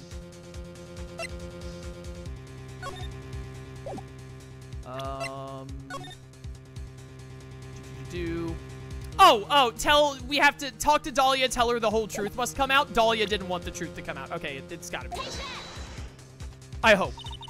The story starts after Terry Falls escaped. Okay, different dialogue. We got it. All right. I was a little hasty saying the diamond immediately. That's my bad. He called Valerie and told her he wanted to meet. This is the note she left. This has been a hard trial, by the way. This has been like the hardest trial in the third game so far, I think. It says talk to Dahlia. Tell her this time the whole truth must come out. Valerie Hawthorne gave Dahlia a warning. She told her she was going to reveal to the world the whole truth. The whole truth? There was a dangerously important secret between Valerie and Dahlia. That's the reason Dahlia felt she had to kill Valerie. To keep her mouth shut permanently. Objection! A terrific story, Miss Faye. If you like fiction, that is. Enlighten the court, Miss Faye. What was the secret that was so important? Where's your evidence? Dahlia and Valerie Hawthorne and Terry Falls. Wait a minute, I'm going to save again in case they tell me to present something again. Because we're super low on health. There's only one important secret that connects them all. The diamond! Okay, I showed the diamond too early. Oh yes, I know this secret. Your Honor, the defense would like to request further testimony. What testimony? Regarding the kidnapping 5 years ago, we believe it will explain a lot of things. Oh, I'm gonna play out the kidnapping and prove that she, like, jumped off herself or something. Such is the nature of the important secret between the Hawthorne sisters. Very well. I'll grant your request for further testimony. I know it'll be painful for you, but can you enlighten us once more? My little maple leaf? Oh my, this Canadian nonsense. Yes, I'll try, Mr. Judge. Putting on the old charm one more time, Dahlia. But this will be the last time you hide behind your womanly wiles. Yeah, also your womanly wiles are nothing compared to Mia's anyway, so. 5 years ago, I was kidnapped by Mr. Falls. The ransom price was a raw diamond. My sister, Valerie, brought it to the bridge. I can't, like, speed up the dialogue there for some reason. After she made the exchange, she shot Mr. Falls in the arm. That's when Mr. Falls tried to kill me by shoving me off the bridge from behind. I survived, but I was afraid I might be kidnapped again for my family's money. So I decided to change my identity and start a new life. At 14, you decided to do that? The kidnapping left her emotionally scarred. With her sister's help, she left the Hawthorne family and started all over again. And we're to believe after all that, she murdered her sister? Preposterous. Thank you, Mr. Edgeworth. Miss Faye? Yes, Your Honor. As you've heard, the witness is still traumatized from the kidnapping. I'll ask you again to be extremely gentle in your cross-examination. Mr. Edgeworth got the jump on me again. Ha! If we're not allowed to fight, then let's twist some arms. Listen up, we've still got that info, that ace up our sleeve. What info? Come on, kitten. Don't say you've forgotten already. It's that Dahlia was holding the diamond. The fact that the kidnapping was staged. Never mind, it's that it was staged. That's right, it was a fake kidnapping. Terry Falls told us that in the lobby. I do anything she says, anything Dahlia says. What you're saying is that the kidnapping 5 years ago was planned by? Yeah, me and Dahlia and Valerie too. Yes, that's it. The fake kidnapping is your best shot, Mia. That's her secret. That's her secret. It's always fake. Okay, save the game again in case they do punish me for just hitting L1, which I hate. Hold it! Did you and Mr. Falls have a relationship? Yes, as a tutor. You were tutoring him, Mr. Falls? No, of course not. Don't be ridiculous. Mr. Falls came to the house to tutor me. That makes sense. 5 years ago, she was only 14. He probably came up with the kidnapping plan during that time. The Hawthorns are in the jewelry trade and are quite wealthy, you see. Quite the clever fellow, that Mr. Falls. Did I hear him right? Did you just call Mr. Falls a clever fellow? He is not. Ransom price was a raw diamond. My sister Valerie brought it to the bridge. I heard the diamond is valued in the neighborhood of $2 million. $2 million? It was still uncut, so it was about the size of a pint of milk. A $2 million pint of milk? I don't know what to think about that. The defendant demanded that her sister Valerie make the exchange. Not as a detective, of course, but as an individual. By the way, I want to ask you, Mr. Edgeworth, why do you think he wanted to make the exchange up there on that mountain? If he ever got surrounded, it would be hard to escape. There's one thing a kidnapper wants to prevent, and that's police involvement. In a place like that, it would be easy to tell if he was being followed. With only one entrance to the mountain, he was ensuring his safety. What a wickedly clever man that Mr. Falls is. Yeah, right. It was all your plan. Anyway, Valerie brought the diamond to the mountain and... after she made the exchange, she shot Mr. Falls in the arm. That was a dangerous thing to do, considering you were being held hostage. Yes, but actually, that saved my life. What do you mean? You see, Mr. Falls was holding a knife in his right hand. Somehow, I just knew he was going to use it. I knew he was going to use that knife to kill me. That's why my sister shot him. It was to save me. That's when Mr. Falls tried to kill me by shoving me off the bridge from behind. I'd like to hear more about what happened right at that moment. Well, when Mr. Falls was shot in the right arm, he let go of me. I was dazed. I turned to try and run away, but Mr. Falls turned to grab me as well. As I ran past, he and I locked eyes for a second, and he gave me a large bloodthirsty grin. Bloodthirsty grin, oh. And in the next instant... okay. I advise the court to remember that the river is 18 feet deep and incredibly swift. I was a strong swimmer, but I was knocked out. When I came to, I had been carried away by the river to a strange place. I'll never forget that day. The crumbling bridge, nowhere to run. Then just one little shove from behind. That was it. Before my sister could catch me, I fell into the river. I survived, but I was afraid I might be kidnapped for my family's money again. And that's why you hid your identity? Yes. I only told my sister, Valerie Hawthorne, eh? Yes, she's the only one who knew about me. Meanwhile, legally, this witness has been deceased for 5 years. I didn't ever want something like that to happen to me again. So I decided to change my identity and start a new life. And that new identity was Melissa Foster, right? Yes, my sister helped me get the official paperwork taken care of. That makes sense. Without an insider's help, doing all the paperwork would have been impossible. She was the only person left in the world I could count on. And you? You think I killed her? There's no way I could. It's the moment of truth for this witness, too. Once the truth about the staged kidnapping comes out, everyone in the court will know how much of a Jezebel she really is. I've just got to prove that kidnapping was a hoax. Okay, I have no idea how to prove this was a hoax. Words. $2 million gem used as ransom lost at Eagle River 5 years ago. Melissa Foster took the witness photo with this as a... Okay, the camera shouldn't be relevant anymore because we're talking about 5 years ago now. Same thing about this. This shouldn't be relevant anymore. The victim's note shouldn't be relevant anymore. The witness's photo shouldn't be relevant anymore. Do I have any relevant evidence? The scarf shouldn't be relevant? The Dusky Bridge map is still relevant, I guess. I don't know how I would use it here, but I mean, the map is the same as it's always been. The autopsy report isn't relevant. Okay, wait, what is actually relevant? Is it just the Dusky Bridge map and the diamond? Is there, like, all of this other stuff is about the current case, not the case 5 years ago. I guess this could still be relevant because it's Valerie talking about the whole truth coming out, but I imagine that Dahlia is trying to say that the truth is that she's still alive. Valerie's younger sis, victim of it, fell from bridge, nobody found, dubbed a genius, college student, witnessed and photographed, homicide detective, yada yada. Ransom price was raw diamond, my sister, yada yada. After she made the exchange, she shot Mr. Falls in the arm. That's when Mr. Falls tried to kill me by shoving me off the bridge. Well, wait a minute, this has to be a lie. That Mr. Falls tried to kill her, because he didn't try to kill her. This is a straight up lie. Wait a minute, what is a lie and what isn't a lie? 5 years ago, she was kidnapped. She was, but it was staged.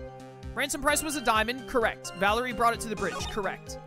After the exchange, she shot Falls in the arm. Also correct, I believe. I think that's what Terry said. That's when Falls tried to kill me by shoving me off the bridge. Incorrect, Dahlia jumped. I survived, but I was afraid I might be kidnapped again for my family's money. That's not what you were afraid, presumably, I don't know. Decided to change my identity and start a new life. You did do that, presumably. So this is the lie. That Terry tried to push her off and kill her.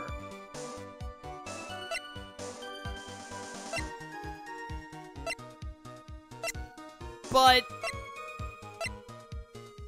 I don't know how to prove that. What happens when I push you on this again? I'd like to hear more about what happened right at that moment. When Mr. Falls was shot in the arm, he let go of me. I was dazed. I turned to try and run away, but Mr. Falls turned to grab me as well. As I ran past, he and I locked eyes for a second, and he gave me a large bloodthirsty grin.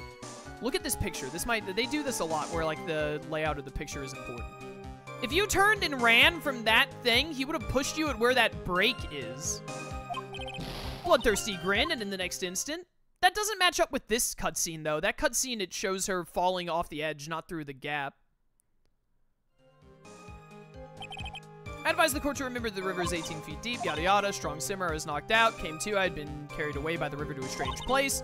I'll never forget that day, the crumbling bridge, nowhere to run, then just one little shove from behind, and that was it. The fact that you're saying behind, I think, is a lie.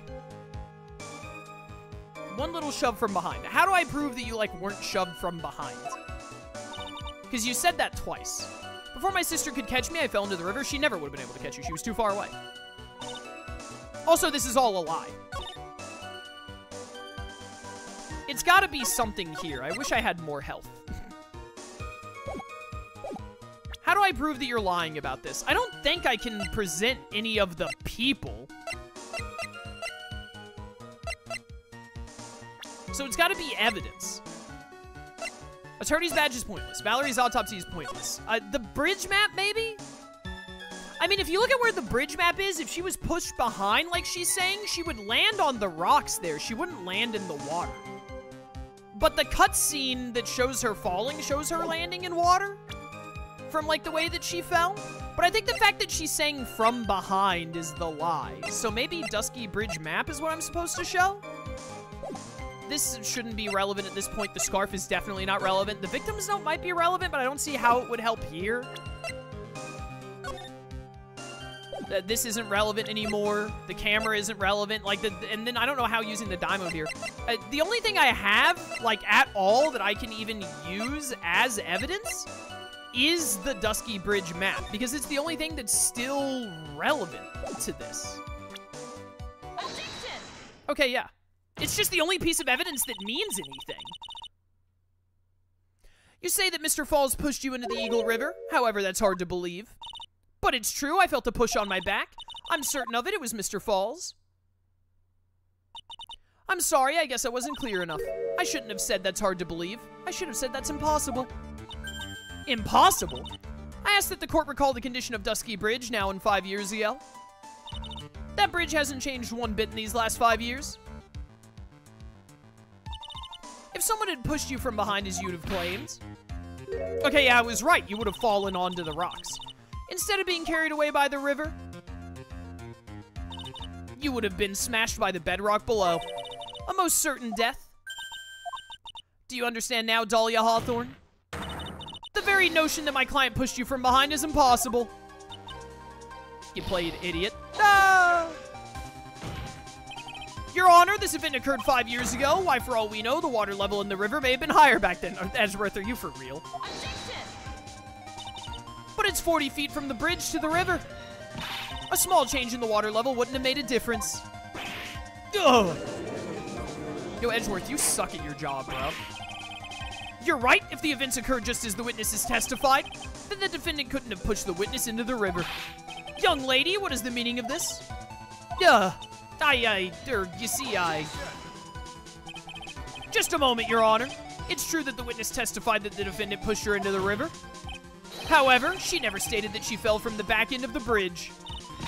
What do you mean? After being shot in the arm, it's plausible that Mr. Falls panicked. Therefore, he could have unwittingly pushed her off the side of the bridge. If that's true, she would have fallen into the river. Well, Miss Hawthorne, is Mr. Edgeworth's explanation correct? Yeah, do you accept that lie? Now that you mention it, I do remember now when I fell off the bridge. My skirt got caught on one of the bridge's side wires.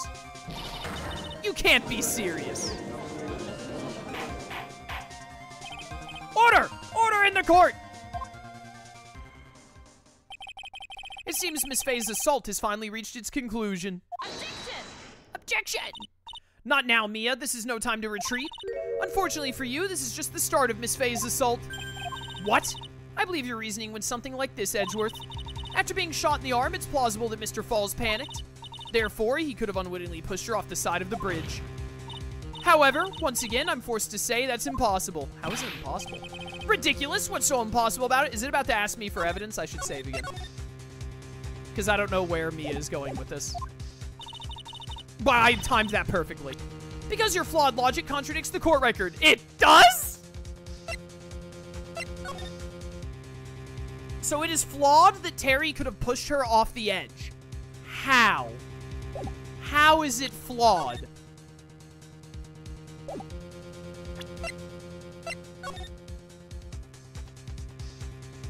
Oh, it's because this suspension bridge is like a net.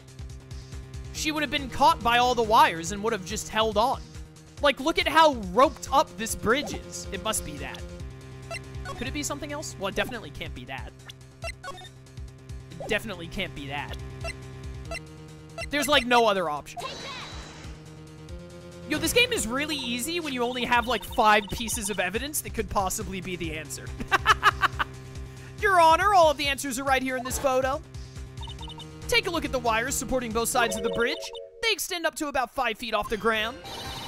The music that plays when you ruin Edgeworth's career as soon as it begins! It would be impossible to push someone off from there. No! But let's remember the size and strength of the defendant. Wires like this wouldn't be a problem for him. He could have easily picked up a 14-year-old girl and thrown her over. Yeah, but Dahlia didn't testify that she was lifted and thrown, idiot. Also, his arm was shot. So young and already so forgetful, Mr. Edgeworth. Mr. Flaws had been shot, or Falls, Mr. Falls had been shot in the right arm. Ah! And more importantly, Valerie Hawthorne had her gun trained on him at point-blank range. Duh! So, Mr. Falls throwing the witness off the bridge? That's clearly impossible. Ugh! Order! Order! Why haven't I gotten my pancakes yet? What is the meaning of this? Dahlia Hawthorne, you jumped into the Eagle River intentionally. What? What is this? Was that the growling lion noise from Tigray? Indeed, what do you mean by such a ridiculous remark? Yes, it's ridiculous. My sister was there to help me. She had her gun in handcuffs, she could have saved me. Jumping into a raging river like that would have been suicide. Perhaps, but still, that's exactly what you did. You were probably confident that you could handle the swift current. But even more so, the witness had a much more compelling reason for jumping into the river. Oh, then what was it? What was so important that she'd want to jump into the river? Is this the diamond? The witness is still alive. Hold up, save. I've got to present the diamond at some point. The witness is still alive. This fact alone explains everything. This is why she risked her life by jumping into the rapids of Eagle River. For the diamond. She didn't want to share it, at least not with Falls. Probably not Valerie either. 5 years ago, something else disappeared along with Dahlia that day. The item that Valerie brought up the mountain with her, the $2 million diamond. Ah! No, it can't be! Yes, Dahlia had it all planned from the beginning. The $2 million, she was gonna keep it all for herself. She forced Mr. Falls to help her fake the kidnapping. Bang. At the last minute, she betrayed him and threw herself into the river, with the ransom tucked away safely in her backpack. Oh, that's her evil pose. Why, that's simply ridiculous! Order! Order! Your Honor, 5 years ago, the witness was only 14 years old. Do you really think a 14-year-old is capable of such a demonic plan? Edgeworth has clearly never watched anime. This woman is a demon, and there was one more person who helped make a demon out of her. Her sister, Valerie Hawthorne. You mean the victim was involved in the kidnapping plot as well? But she was a detective then? You're saying she participated in her sister's kidnapping? Precisely. I'm sure that it weighed heavily on her conscience the past 5 years. This is the sole reason behind the victim's murder. What do you mean by that? On the day of the murder, after receiving the phone call from Mr. Falls, Valerie called her sister Dahlia. And then she told her what she was planning to do. Planning to do? She was gonna tell the whole truth, as she wrote in her notes. That is what sealed Valerie Hawthorne's fate. That is when you hatched your demonic plan to kill 2 birds with 1 stone. A plan that would ensure neither of your accomplices to the kidnapping would talk. And that is why you killed your sister, Valerie Hawthorne. Get bodied, idiot.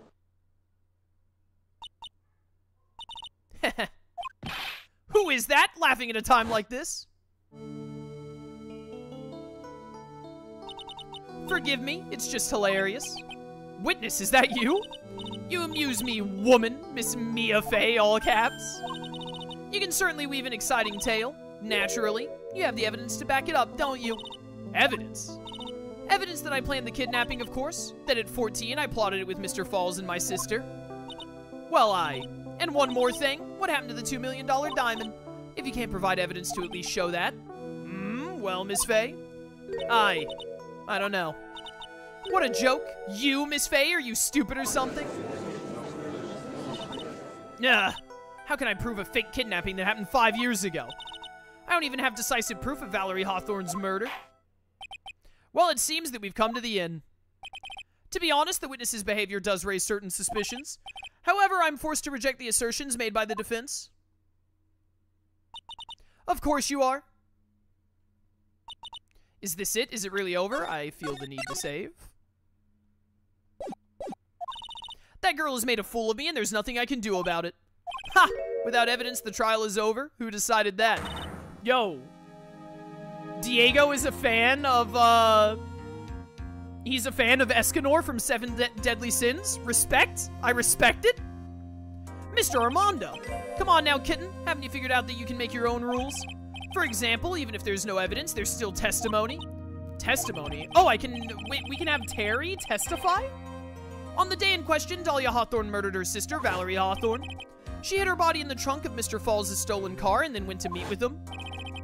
Disguised as her sister, Valerie Hawthorne. That's what you think, right? Yes, that's right. In that case, there's only one answer, right? There's only one person left who can testify about Valerie Hawthorne's murder. Since there's no proof, there's only one thing left to do. Who's the one person who can testify to that demon woman's crimes? It's gotta be Terry. You're dead. You're irrelevant. You're irrelevant. You're testifying now. You're irrelevant. You're testifying now. There's only one person. Your Honor, the defense wishes to call a new witness. A new witness? Yes, we would like to hear the testimony of Terry Falls. The defendant? There's only one person that can shed any further light on the situation. Only one person that knows what Dahlia's role in the kidnapping was. Only one person that can say whether the person in the photo is Valerie Hawthorne, or whether it was in fact her younger sister Dahlia disguised as her. There's only one person who can solve this riddle once and for all. And that person is Terry Falls. Well, Mr. Edgeworth, what's your take on this? Why not? The prosecution has no objection. Very well. Bailiff, bring the defendant to the witness stand. This is my last chance, Mr. Falls. My last chance to establish Dahlia's guilt. You're all I have left. How the heck are we gonna do this? Defendant, you've heard everything that's been said up to this point, yes? I don't believe it. No way. Dahlia died 5 years ago. Valerie betrayed me. Mr. Falls, I don't know what she said to you 5 years ago, but one thing is clear. Dahlia is very much alive, and you were used for $2 million. That's not true. Mr. Falls, there's only one question I want the answer to. 2 days ago on Dusky Bridge, who did you meet? Was it Valerie Hawthorne or was it Dahlia Hawthorne? Dahlia? Dahlia? Did you betray me? 5 years ago she promised never ever betray each other. Terry. Dahlia. It's true. It's true you are alive. You don't trust me anymore? That makes me sad. Tell the truth, the real truth. I believed in you. I shouldn't need to say it. You should already know. But there is one thing that I will say. My life is in your hands right now, Terry. Dahlia. I will allow Mr. Falls to testify once and once only. Well then, Mr. Falls, yours will be the final testimony in this trial. Oh, this is the end, huh? Witness! Ah! I'm sorry, I apologize. Ah, water, please, water. Can't talk, need water. Ha! Oh well, I guess it'll have to be my coffee instead. At least it'll match the way he's probably feeling right now. Darker and bitterer than heck itself. Ugh. Alright, here we go. That day, 4 p.m., I stopped the car. I was in front of the bridge. She wasn't there, so I waited on the bridge. I watched my car from bridge. I never put no body in that car. Finally, one woman came. She stood in front of me. We talked, then she left. That was Valerie, not my Dahlia. Mr. Falls, you're covering for her. Do you think she would do the same for you? That's enough, Miss Faye. His last statement was a fitting way to end the final testimony of the trial. Well then, Miss Faye, please proceed with your cross-examination. Is this how you want it to end, Mr. Falls? Another guilty verdict to go along with your death sentence? Why has he been on a death sentence for 5 years and he's not dead yet? There's only one person who can stop it. You, kitten, I think. Who Terry Falls saw. So I have to prove that it was Dahlia on the bridge, not Valerie. Save up. I don't know if they're going to punish me for just hitting L1. Hold it! According to the note, the meeting was supposed to take place at 4:30. You certainly arrived early, didn't you? It was raining, already dark too. You waited on the bridge for 30 minutes. Mr. Falls, Eagle Mountain, that spot, strong memories. Why did he just clam up? Could it be he's hiding something here? She wasn't there, so I waited on bridge. You were quite early, so you waited on the bridge, correct? Yeah, I like waiting, I'm used to it. Sure he is, Zebra Boy waited 5 years to ask a single question. To find out why a woman betrayed him. To him, 30 minutes must have been like a blink of the eye. Never put no body in that car. You watched the car the whole time? You were watching the car? That bridge, other side is broken, nobody can come from there. So I was watching car. What else were you expecting him to do? Suppose that's the obvious thing to do, but something's bothering me. I'm getting that feeling, a contradiction. Okay, so this is where the contradiction is, that he was watching the car? I wonder what's on the other side of the broken bridge anyway. No one lives there. There's a small shrine up on the mountain, but that's it. Anyway, nobody came, no car, nothing. Finally, one woman came. She stood in front of me. Mr. Falls, think carefully now. Are you certain it was Valerie Hawthorne? I'd never lie. It's the truth. It was Valerie. I remembered her face. Wait a minute. If you had remembered her face, then why did you make her wear a scarf as identification? Sorry. I told a little lie. But the woman I met, she was different from woman standing here now. She was different. It was Valerie. We talked, then she left. What did you talk to her about anyway? Mr. Falls. Valerie told the truth about the kidnapping 5 years ago. She said someone needed to take the blame for it. That was all I could think to do. She said that. That's why she lied, got me the death penalty. And were you satisfied with that answer, witness? Dahlia died. It was my fault, but I don't really remember. Maybe I did. Maybe I did push her in. It doesn't matter anymore. Either way, my Dahlia, my sweet teen angel dead. Please die in a fire. You just saw that she isn't dead. After Valerie talked to me on bridge, nothing left to live for. That was Valerie, not my Dahlia.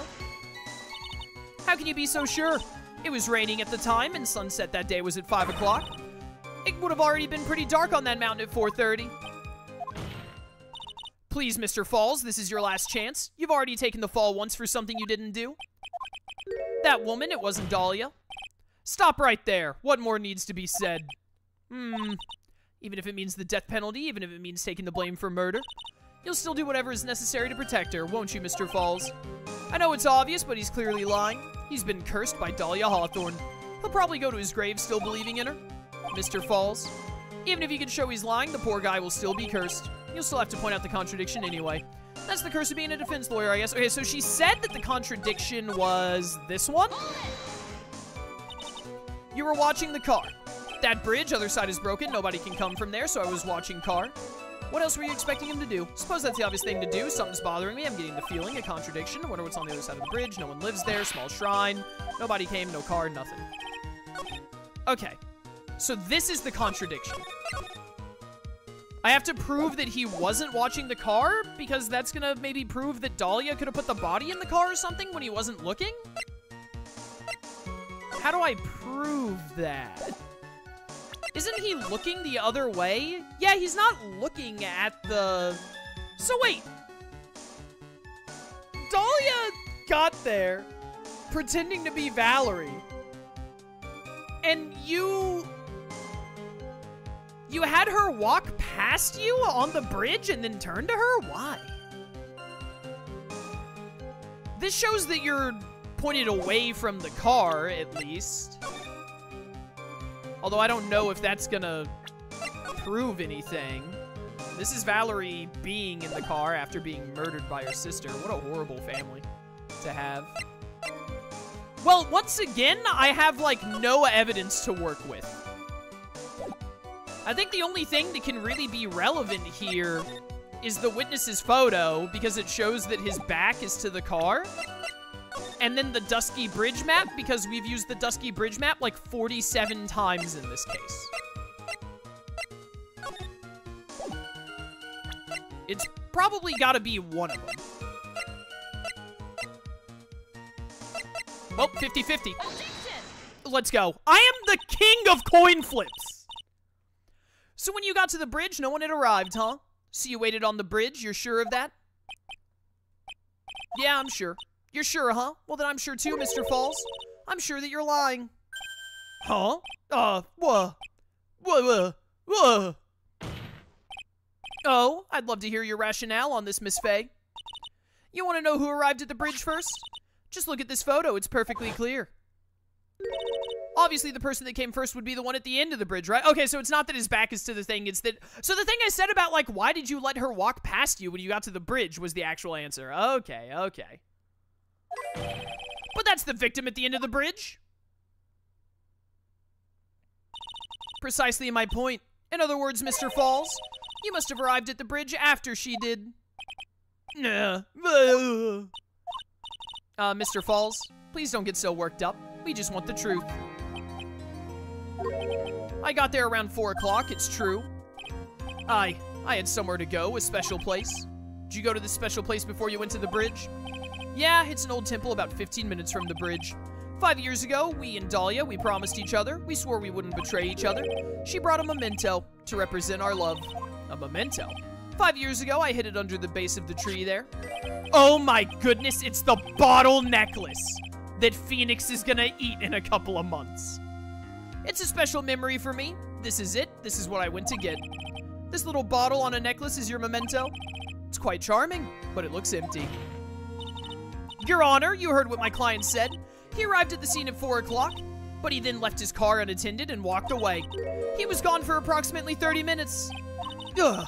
With that much time, Dahlia Hawthorne could have easily hidden the body in the trunk of his car. No! Get wrecked, Edgeworth. Indeed, there certainly was enough time for it. I've still got a chance. Mr. Falls, there's no mistaking it. Ugh. Huh? Mr. Falls? Oh, he just coughed blood? Oh, did you drink what was in the bottle and it's poison and you're dying now? That's enough. Please. Witness? I promised her 5 years ago if it ever happens that we can't trust each other no more, then we're supposed to drink the bottle. You dumb idiot. No, stop the trial! Your Honor, we need a recess. I was stupid, couldn't keep promise. So I did it, I drank this. No, we're so close, just a little more. I was gonna prove your innocence. No, don't want that, don't trust self. Maybe kill again, kill sweet Dahlia again. Mr. Falls! Mr. Armando, thanks for the coffee. What a great final line. Mr. Falls! Alright, I'm gonna be the one to say it, chat. I'm gonna be the one to say it. Deserved. Deserved. He was basically a child predator. Deserved.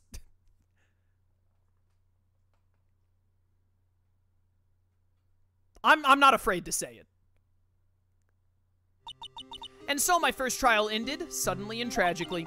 It ended with no winners, only losers. I ended up with a wound that cut so deep into my soul I thought it'd never heal. Really? I'm sure it was the same for the young prosecutor as well. Yeah, get over it, Edgeworth. But one person, the true criminal, Dahlia Hawthorne, she left the courtroom with a secret smile on her demonically sweet face.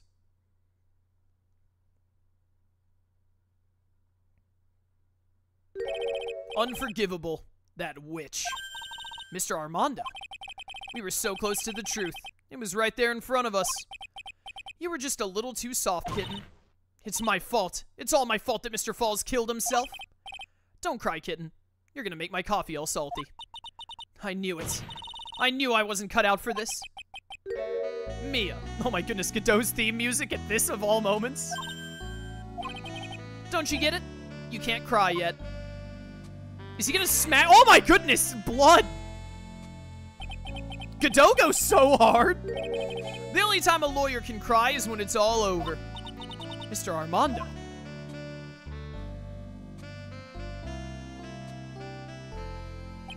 No matter how tough the case, no matter how bitter the memories, they always fade over time. Then you file them away and eventually forget them.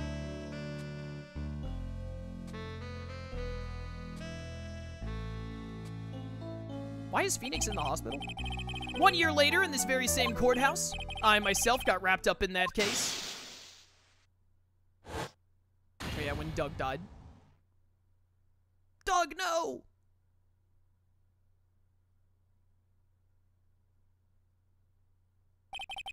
Only after that did Dahlia Hawthorne get put on trial for her crimes.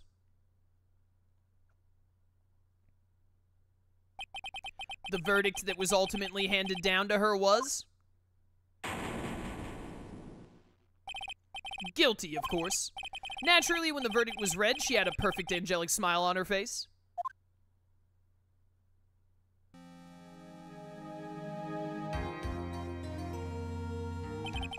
It was finally all over. At least that's what I thought at the time. Unfortunately, I couldn't have been more wrong. It's been 5 years, but now something has happened that's made me remember all this.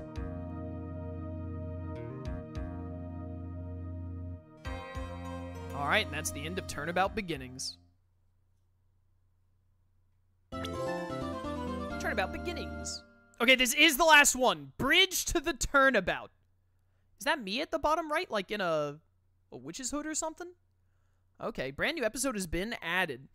Episode 4, Turnabout Beginnings.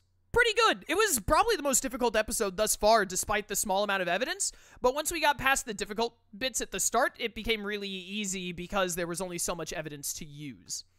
But honestly, I know we're almost at 4 hours, but we're going to go ahead and do at least the investigation period of Bridge to the Turnabout here, because I really want to finish this game. So, Episode 5, Bridge to the Turnabout. Let's get started.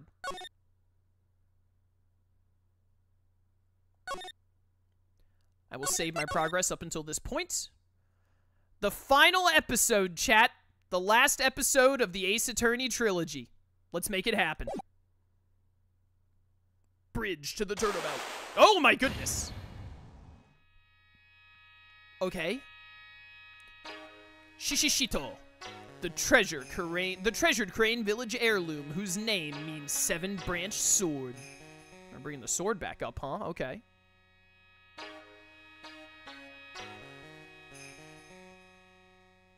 It is said that this sacred sword represents life itself.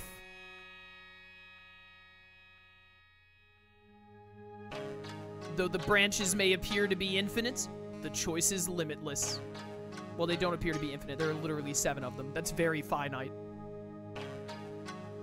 Like our destinies, the sword comes to but one end. One merciless point. Oh, Dahlia. Okay, so it showed all of the Fae sisters, and then it showed Dahlia and Phoenix, and now it's showing the bridge.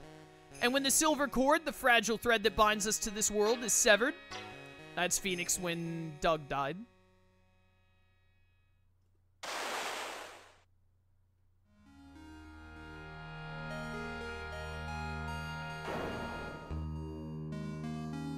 The illusion is revealed, and the implacability of fate is finally laid bare.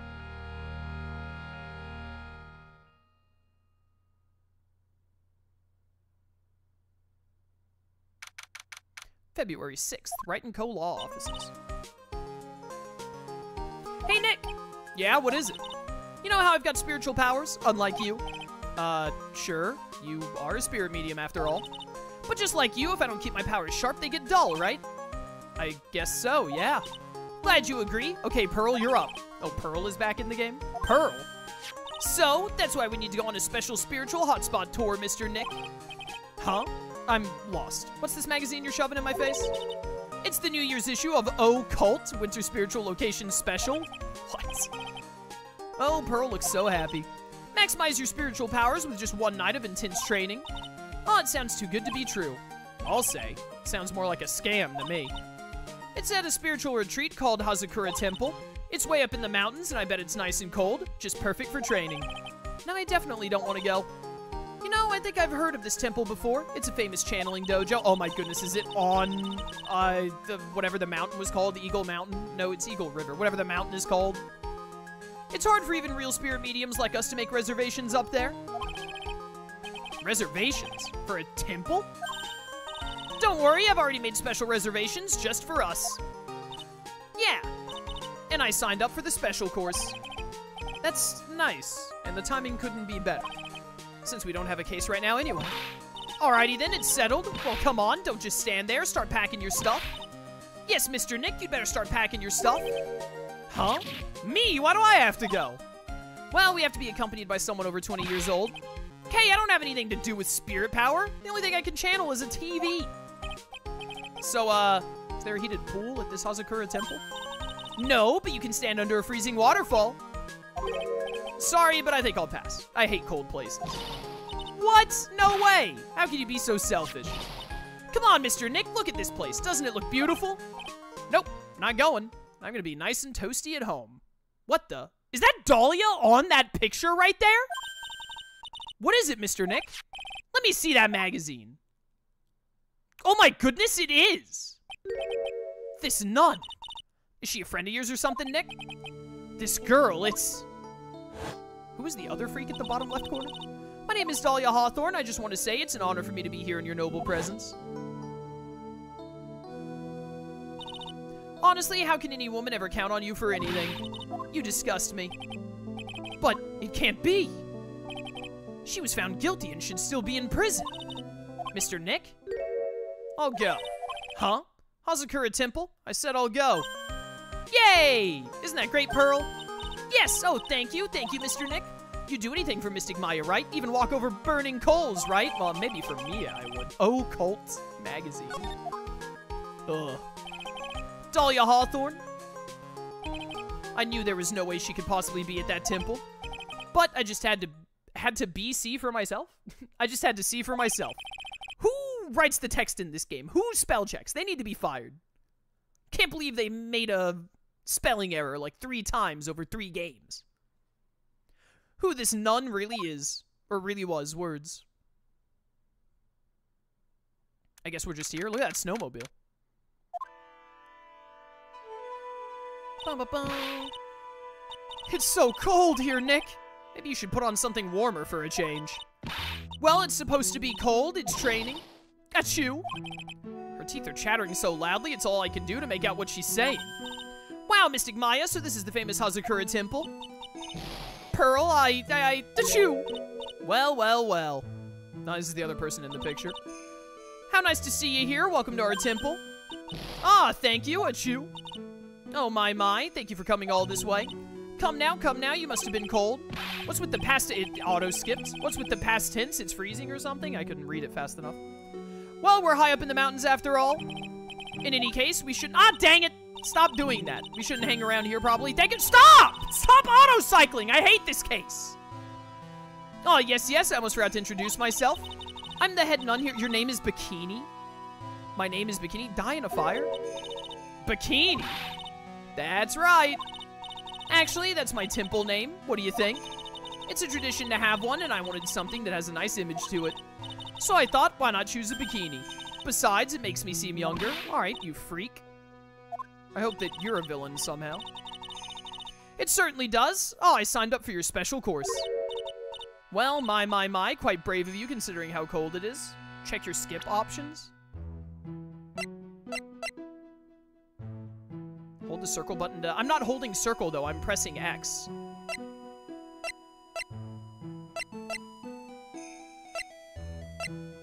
Is single box skip, is that going to be better? Or no, wait, do I just turn this off and it'll only do stuff if I press X? Why is it not set to that by default? That's stupid. Dumb game designers. Young people can be so reckless with their health. Don't blame me if you become one with those you channel. Wahahaha. Reckless? Wahaha. Maybe you should take it easy tonight, Mystic Maya. We can come back another day. But you went through... It's still doing it. It's still doing it. It's still doing it. Yes, that's right. You've come all this way, so please enjoy yourselves. There's still time before supper, so why don't you have a look around?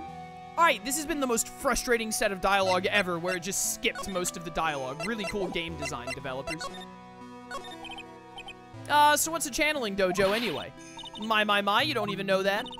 Forgive him, sister. So why does it keep doing that? Stop! Well, just call me Bikini and forget that sister part. Channeling Dojo is basically a spiritual power training ground. We have special holy items prepared here to help people boost their spiritual power. Holy items? If you trade an entire evening surrounded by these items, it's quite mysterious. Spiritual power of these items seems to envelop you, ha ha ha. Wow, she must have just gotten off the trolley from the land of make-believe. So what exactly is the special course? You must be incredibly devoted to be interested in that at such a young age. It's this idiot. This idiot, whenever her line of dialogue is next, she insta-skips Maya's dialogue to move to it, and that makes it hard to read Maya's dialogue. That's so dumb.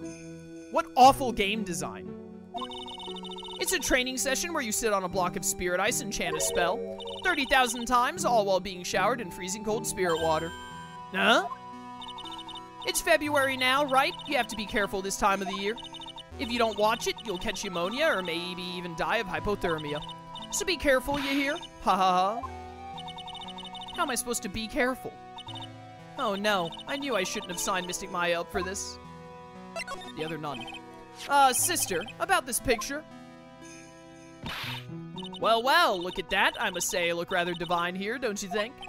Oh, yeah, unforgettable in every way. You mean it? Oh, I knew it. Ha ha ha ha. The makeup was pretty tough, but Iris helped me out. Oh, Iris is another name I know from Annabelle. Alright. So I know that Iris is a character. Iris? The cute little girl in the photo. She looks just like me, doesn't she? You're an idiot.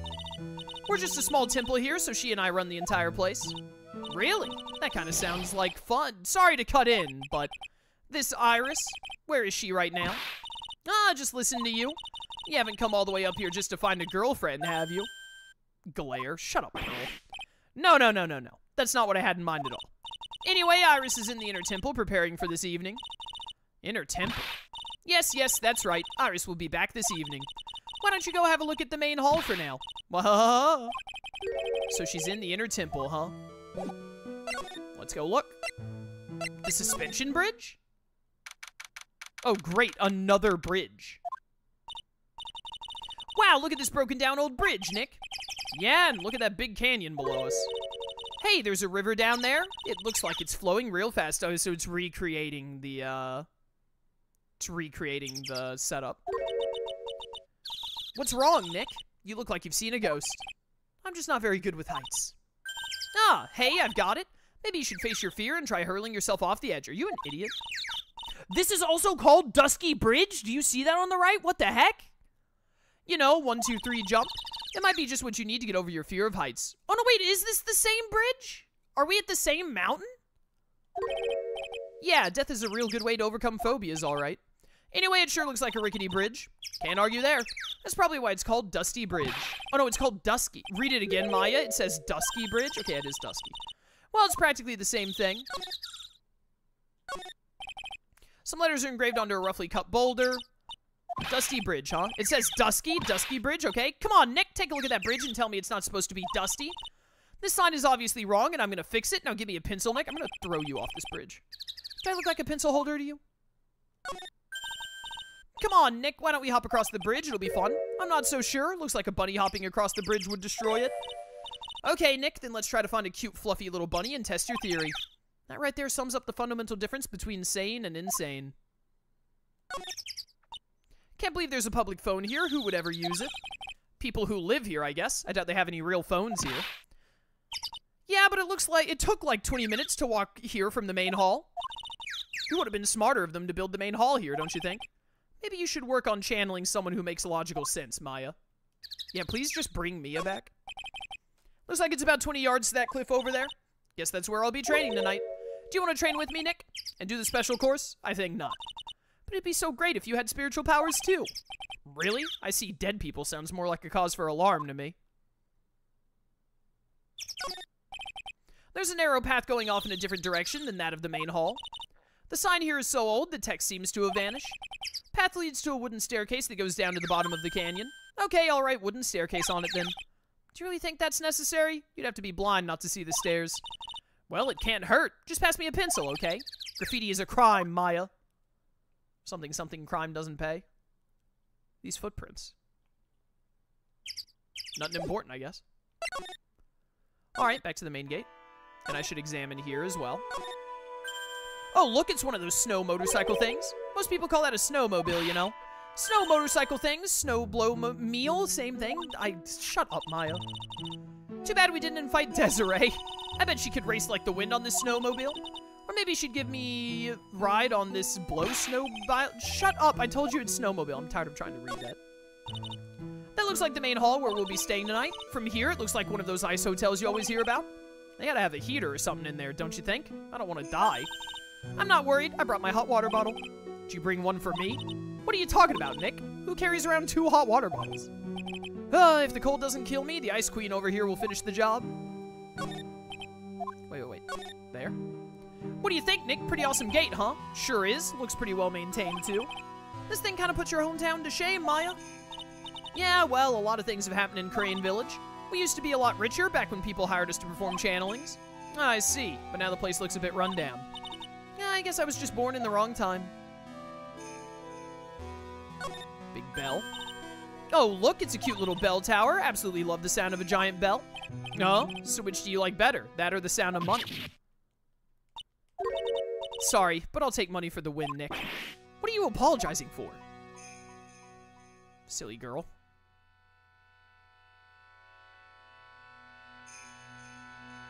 Alright. Well, let's go see Iris, who looks just like Dahlia, apparently. The main hall? I think it's even colder in here. Achoo. Ah, Mr. Nick, do you smell that? It smells like meat and gravy. Yeah, you're right. I guess it's pot roast for tonight. Yum. Weird. I thought they would serve something a little more traditional. What are you talking about, Nick? You think monks and nuns just sit around eating rice gruel all the time? Mystic Maya is right. Oh, I hope there's mashed potatoes, too. I love mashed potatoes. Ha ha ha. What a cute little acolyte. Who the heck are you? Greetings to all of you. Oh, hello. Wow, this lady makes Maya look like a 6.8 on the weirdness scale. 6.8? You couldn't have at least said 6.9? Your outfit? Did you come here for the special course, too? Haha, unfortunately, no. Actually, I'm... Ah! You're Miss Elise? Word! Yes, that's right. You know of me. My name is Pearl Faye. I'm your biggest fan.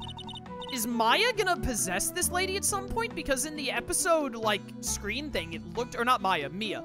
It looked like Mia was wearing the outfit that this chick is wearing. Who is she, Nick? Ah, I see it now. Zavari, a fortune teller. I've got all your books, Miss Elise. Ha ha ha. What a sweet thing to say. And please call me Elise. I literally can't say your other name, so. Books? Mr. Nick, don't you know anything? Don't you even know who this is? Well, an author, maybe? Yes, and an illustrator of picture books. Picture books, huh? Oh, now I get it. Okay. Sorry I didn't know who you are. I don't get a lot of chances to really enjoy picture books. It's alright, I take no offense to that. My books are nothing but simple stories for children. And really beautiful pictures too, Miss Elise. Your books always make me feel as if my heart has been purified. Haha, it makes me feel very happy to hear you say that. I do have to admit, she certainly seems like a kind, sensitive lady. Miss Elise won an award last year for her book, The Magic Bottle. Yes, a friend of mine secretly submitted a story I had written to a publisher. They liked it so much that they asked if it was alright to make it into a book. Wow, must have been a really great story. Maybe I should try to write a children's book too. If I do, you can secretly send it to a publisher for me, Nick. Recently, I've accepted a sort of apprentice, you might say. An apprentice? He calls himself Larice. Larice, last name. I believe he's off doing some landscape sketches now. On Larice's behalf as well, I'd like to thank you for your support. Thank you, Miss Elise. Anything for you. Haha.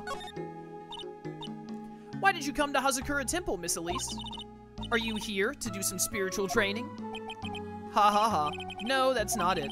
I'm actually here to gather materials for a new book I'm working on. Wow! I can't wait to read it. Pearl is completely taken with her. I wanted to do a book with a more Japanese feel to it this time. So is that why you're dressed like you are? The children have a certain image of me in their minds. I don't want to disappoint them. What can I say? She's really a sweet lady. Wow, Miss Elise, you're dressed up like a mountain nun. Yes, the good people here were kind enough to let me borrow this. I'm wearing training clothes underneath my robe as well. Made up a word there. I want a staff like that. You like the crystal sphere? It's real amethyst, you know.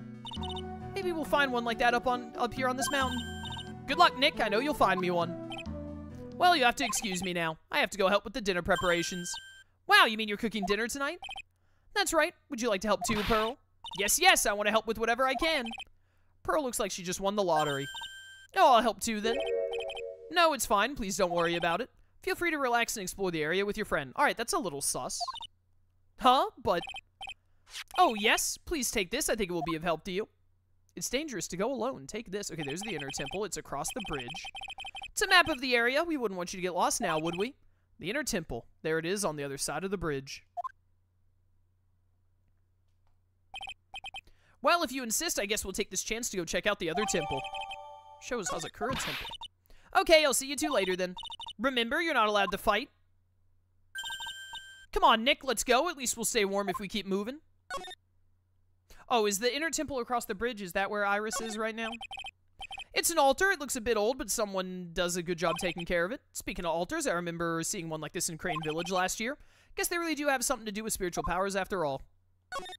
It's a big Magatama. There's a laughably large Magatama on the altar. If I could see Cyclops with the tiny Magatama I've got, I can only imagine what kind of power this bad boy has under his hood. Okay. There are straw zabuton cushions arranged around a hibachi brazier. I haven't seen a layout like this since I saw this really old Japanese movie on TV. If it wasn't for this hibachi, they'd probably freeze to death. Bet the writing on these sliding doors are instructions for spirit channeling. Kind of like how we scribbled math formulas on the bathroom walls to remember them, except we couldn't go to the bathroom during tests, and I can't read these walls. Okay. What's this? It's a stack of straw zabuton cushions. Maya told me this type of zabuton is called Enza. Suppose if I'd never come here, I'd have missed out on all these new things. Okay, I think that's everything in here. Back to the main gate. Oh, hello. Huh? Where did Sister Bikini go? Stupid name. I guess she went to the inner temple to go help that other nun out. Alright, I think her name is Iris. Yeah, that was it. I want to find out who Iris really is, but I'm scared of what I'll find. Well, to the inner temple we go, I guess.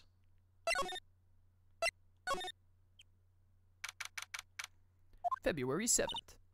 Whoa! That bridge was shaking like jello in an earthquake. And at least half of the wood on that rickety bridge was rotting, I bet. Not to mention the last part only had like one board left on it. What's wrong with you? Your face is all green. Can you not pick on me for a second? I'm still trying to get over the shock that we made it safely across that death trap. Yeah, I guess I'm a bit surprised, too. Yikes! That temple is in bad shape. Looks like it could collapse at any time. Guess people don't use it too often. Is this really where you're going to train, though? That has to be it. It's kind of creepy around here, like a ghost might jump out at you or something. Spirit medium afraid of ghosts? Isn't it ironic, don't you think? Looks like there's something written on it. Can't read it, but if I had to take a good guess, I'd say it says Inner Temple. What's the point of a sign if you can't read it? Must be tough for the mailman when he's delivering here. They do not get mail here, idiot. Guess the sign is a good indication of how long this place has been here. Hey, a half-open gate. That's practically a welcome mat. Yeah, except the sign on here says no entry. Nick, rules are made to be broken, you know. You expect a lawyer to go along with that? You break rules all the time, Phoenix. Oh, come on. You're such an old lady sometimes. Let's just go. Don't blame it on me when Sister Bikini puts a curse on you. Now you've got me scared. Let's just forget about it, okay? Tweet, tweet. So that's the inner temple up ahead, huh? Looks kind of run down. Well, it wouldn't be very temple-like if it was all bright and shiny. So you're training here tonight, huh? Yep. Then everyone will see my spiritual powers. Sounds like your stomach wants to show off its digestive powers instead. Wonder if that roast is ready yet. Now you're making me hungry. I wanted to go extra long today to hopefully be able to finish the game on Sunday, and here you are making me hungry. Slide to the left. Don't care how much you pay me, I don't want to cross that bridge again. No worries, Nick. No one is offering you any money. That's because no reasonable person would call that pile of popsicle sticks a bridge. The latter half of it was nothing more than a few planks of wood and some string. Hey, if we want to get back, we've got no choice but to cross it again, you know? Maybe I'll just stay. I've always dreamed of living in a little shack in the woods. Wow, you really are scared, aren't you? Looks like this bridge is suspended by 4 of these wires. They're really thin. Shouldn't they just be just a little thicker? Oh, stop it. You're such a worrywart, Nick. If the bridge were really gonna collapse, I'm pretty sure the boards would break before these wires ever did. What's wrong? You've turned into an overripe avocado again. Oh, Maya. Silly, silly Maya. Hey, there's a giant robot buried in the snow. Okay. Well, there's something buried in the snow, but I think it's an incinerator. Ah, but you gotta admit it kind of looks a lot like a robot. No, it doesn't. Sure. Anyway, I don't think it gets used much. It's looking pretty rusty. Hey, Nick, do you think this giant robo-incinerator can walk? I told you it's not a robot, and it's not especially big either. Nah, you have no imagination. I thought it'd be real neat if you had to beat it to advance. Fight between a lawyer and an overgrown furnace? Who'd ever pay to see that? Oh, wow, look at these neat Buddha statues. Maybe I'll take one home with me. Yeah, just steal. Whatever. Maya! But there are so many, they wouldn't notice if I took just one. Are you kidding? Of course they'll notice. What are you gonna do with one of those anyway? Put it in the office, of course. We could trade that wooden statue in the office reception area for one of these. You know, come to think of it, where'd that wooden statue come from anyway? Alright. Training hall. Is that an iron gate? What's that tapestry on the right? Who is that? Man, look at this place. It's just a tiny freezing cold room. So this is where you'll both be training, huh? Huh? What do you mean both? I'm the only one. Really? But I thought... Pearl's just a little kid. She couldn't handle this kind of intense training. So says the girl who I can barely hear over her teeth chattering. Anyway, the real training room must be behind that door over there. Yep, definitely getting the feeling it's back there. Even I can sense there's something supernatural about the cavern behind that door. Oh, there's Iris. Dahlia's theme music plays. Excuse me, but who are you? Ah! You're... Hi there. We're just looking around since we're gonna be staying here tonight. Is something wrong? Oh, no, it's nothing. I wonder why she spaced out like that. Don't you, Nick? Did you say something, Maya? Not you too, Nick. Hi, my name is Iris. I'm one of the nuns here at this temple. I'm Maya Fey. It's a pleasure to meet you. The pleasure is mine. Oh, please excuse me. I have some chores to attend to. She sure is beautiful, and a bit spacey, I guess. Beautiful, debatable. I mean, she's pretty, maybe. I guess she's not used to talking with urban sophisticates like us. Nick? That girl? It can't be, but... She had the theme music and everything. The actual training area must be on the other side of this door. I wonder what it's like.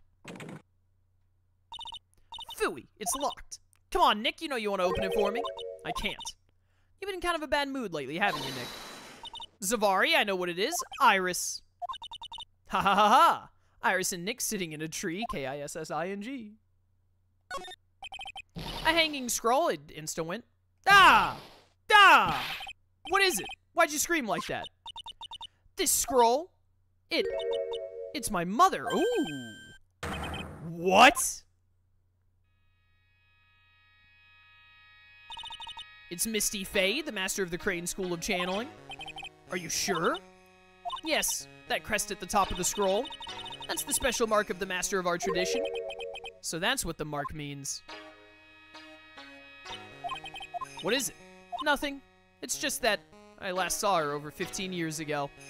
Oh my goodness. Is she... Is whatchamacallit, is the lady with the stick, is that your mom? Because in the Turnabout episode thing, it showed Mia, like, possessing the picture book lady, Elise.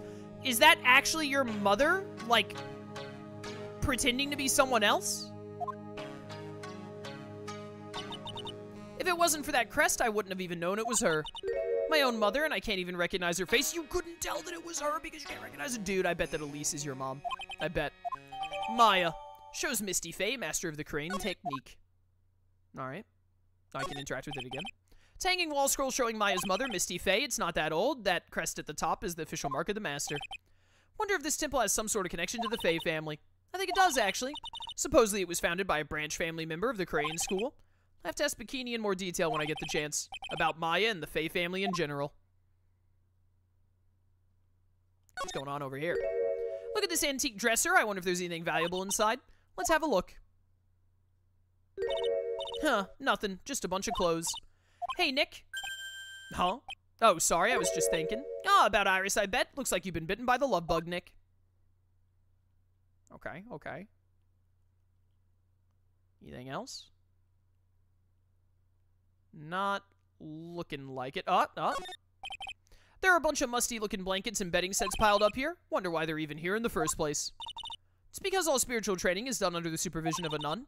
Wonder if Sister Bikini is planning to sleep in here while I train. But if they sleep, what's the point of having them here in the first place? In case something goes wrong and then you shout for them? Obviously, you idiot. We made it back across. Whoa, we managed to make it across Dusty Bridge. Nick, you look green. Are you feeling all right? Hey, what's wrong with you? Ever since we met Sister Iris at the training hall, you've been really quiet. Huh? Oh, sorry. Hey, you, wait up. You think he's yelling at us? He must be. There's no one else around. Would you mind moving? You're standing right in my way. Oh, my goodness. Kill me. Kill me. Hey, I know you. You're... Whoa, sorry, gotta run. See ya. Hey, wait a minute. Oh, nice to meet you. I'm Laurice Denham. Liar, you're Larry. Your clothes may change, but you're still the butts. Shut up. I'm Laurice. And I'm just here to do a sketch of Dusky Bridge. So it really is our Larry. Not that I get why he's pretending to be someone else. Why? Why? Just why? So what are you doing with the last name Denham?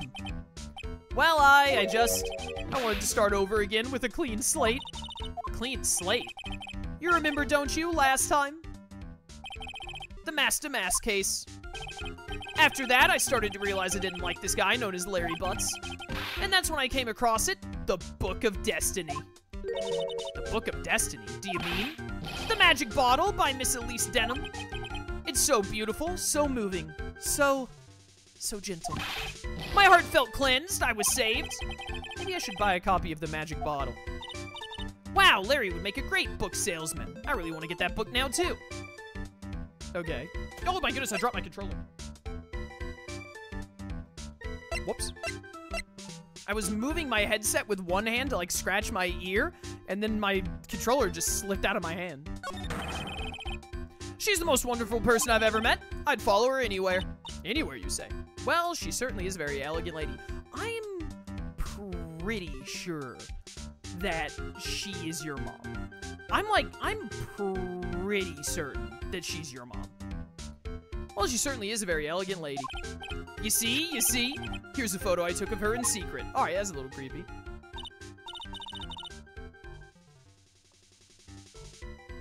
Trying to, like, compare this face to Maya's. The hair color matches Mia, I think. Her hair color matches Mia, I'm pretty sure.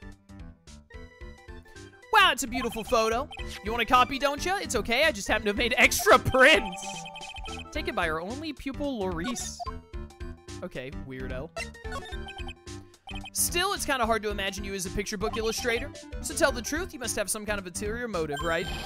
What are you talking about?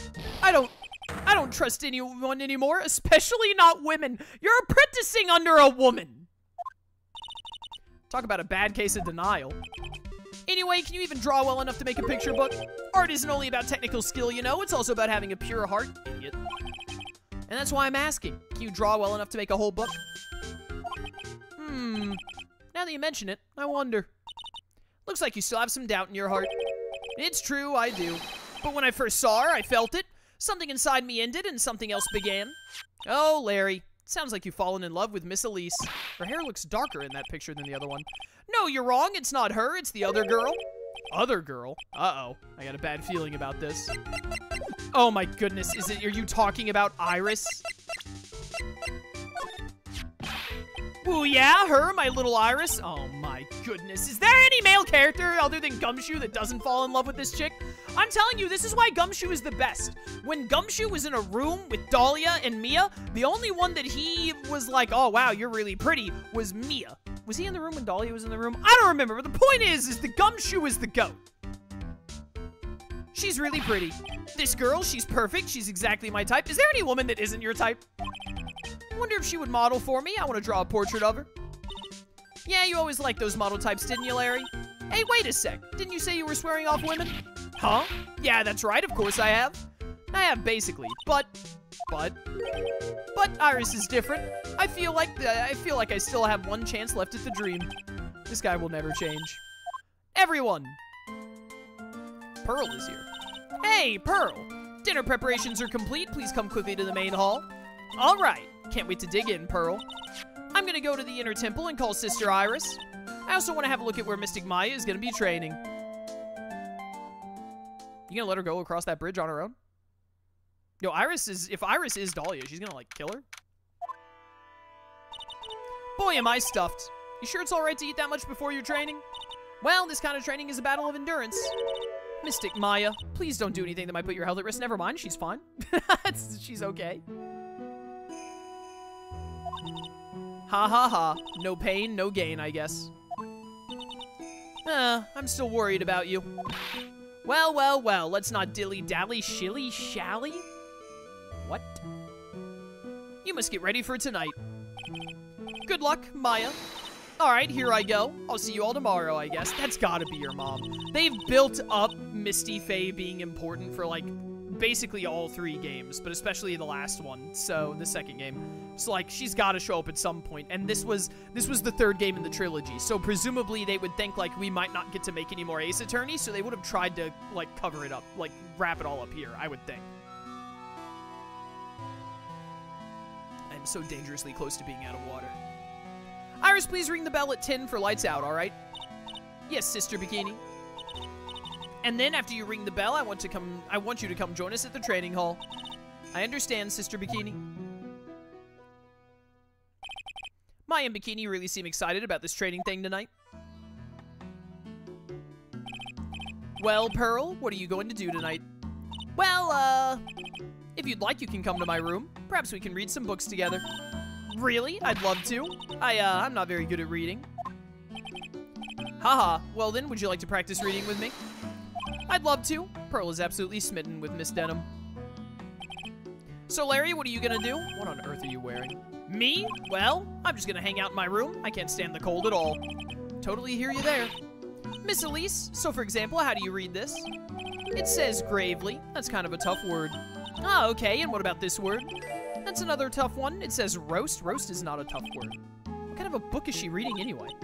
Well, I'm gonna go wash the dishes and help clean up. I'll go visit you when I'm done, Miss Elise. Well, not much to do except head to my room and huddle under the covers, I guess. Okay.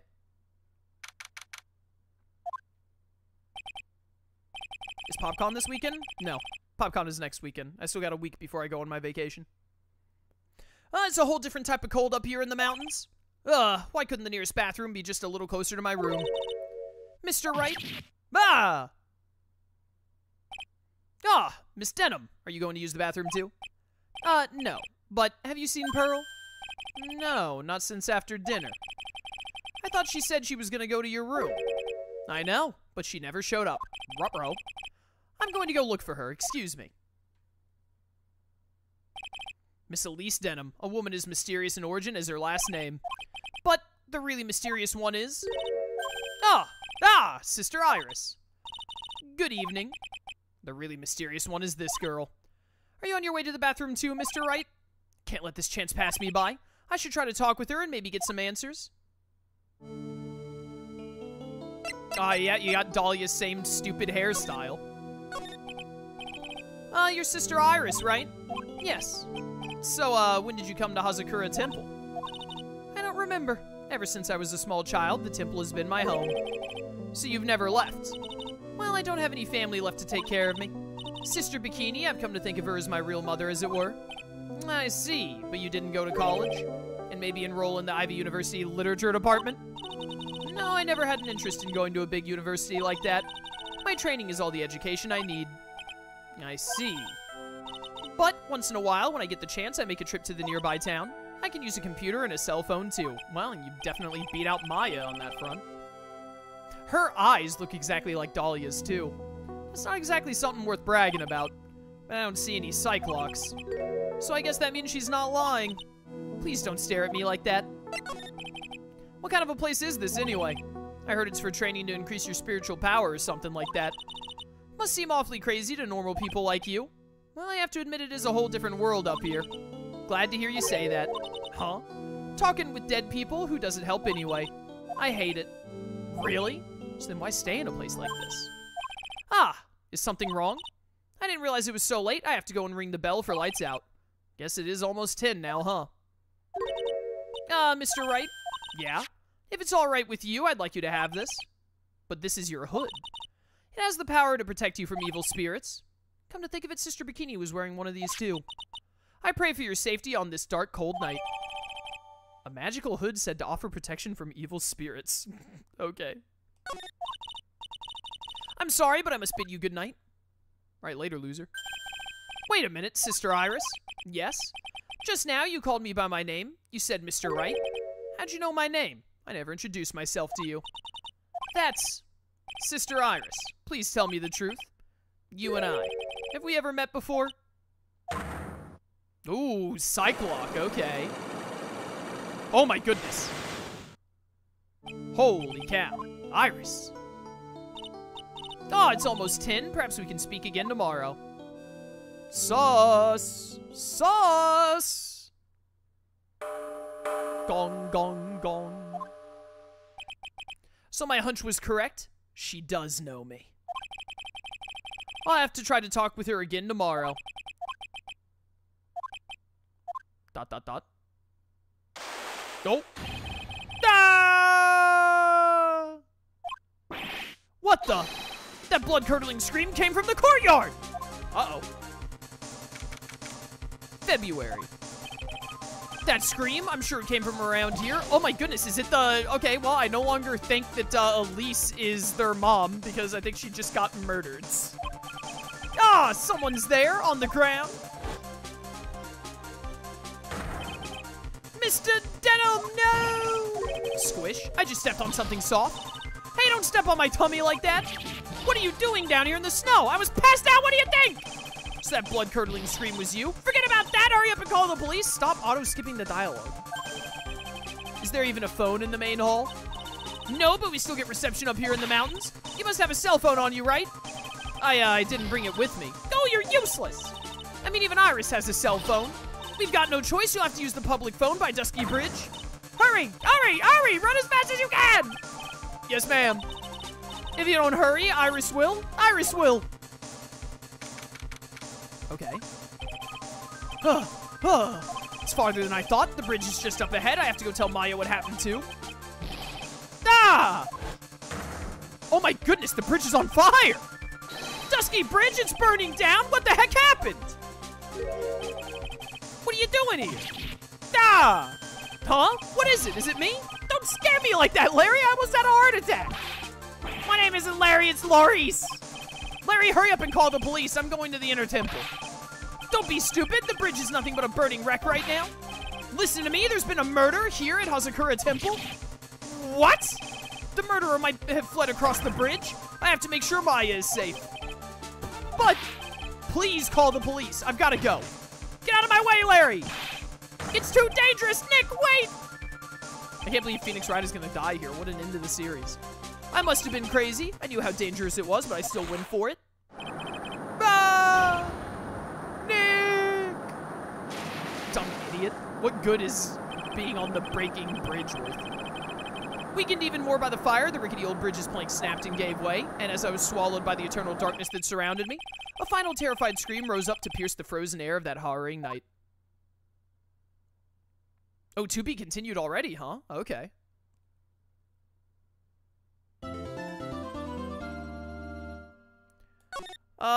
We're at 4.5 hours? I can still go at least one more. I want to get as much done today as I can so I can hopefully finish the game on Sunday. Date unknown, time unknown. By the way, Phoenix is an idiot for running across that bridge. Actual moron. Who could that be at this time of night? Beep. Yes, Edgeworth speaking. Edgeworth is back in the game! Edgy, get up! It's an emergency! Huh? Larry? Do you know what time it is? It's not Larry, it's Laurice! Laurice Dedham!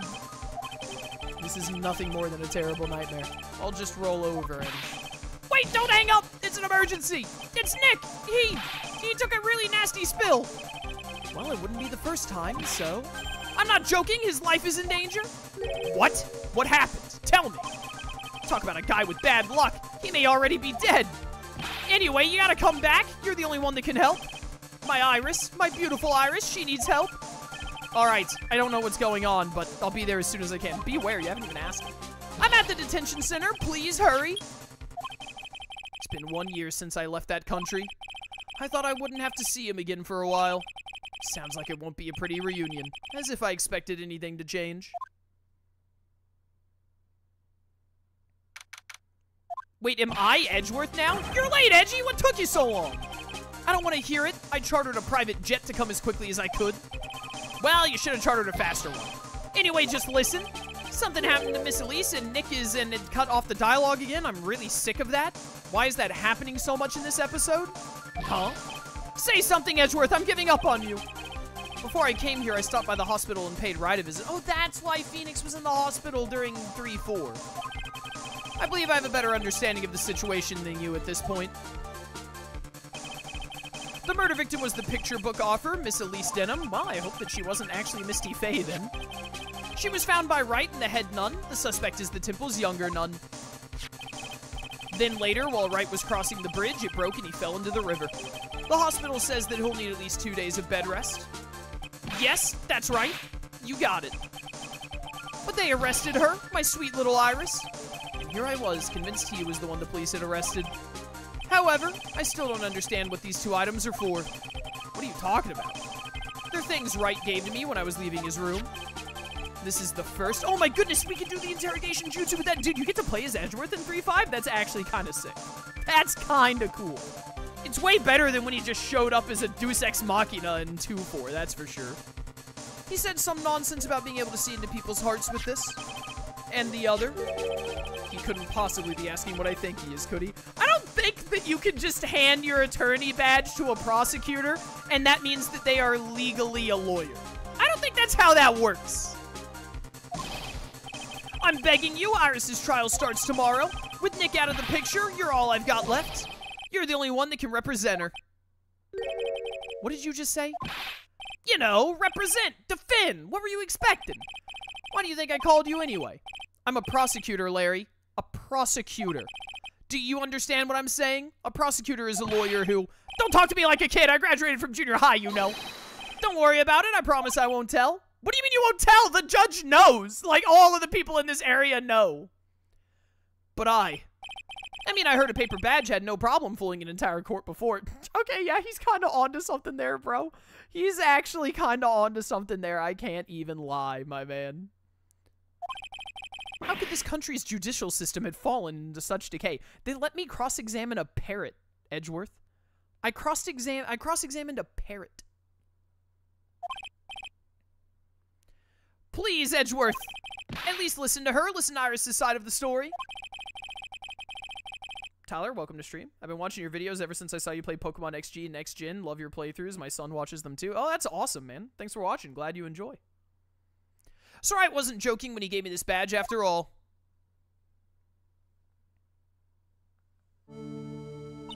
Dahlia music. Thank you for coming. My name is Iris. Edgeworth. Miles Edgeworth.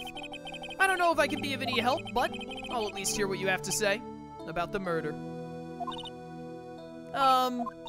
Mr. Wright, how is he? Mr. Lorisse said that he might even die. Fortunately, he'll be fine. Larry, you moron, how could you say something like that? He was badly bruised when he hit the water, but otherwise he is unharmed. Thank goodness. But he's caught some kind of nasty cold. A cold? He's running a high fever and is drifting in and out of consciousness. Must be imagining things. This woman, I feel like I've met her before. Are you Dahlia, or aren't you? Pardon me, Iris, I'd like to ask you something if you don't mind. I have the distinct feeling you and I have met before. It must be your imagination, Mr. Edgeworth. After all, I hardly ever leave Hazakura Temple. Hazakura Temple? What's that? It's a place where those who wish to boost their spiritual power come to train. You need to undergo some very difficult training to release your inner spiritual power. Spiritual power? Did you go to that temple for that reason as well? No, I don't have any spiritual powers.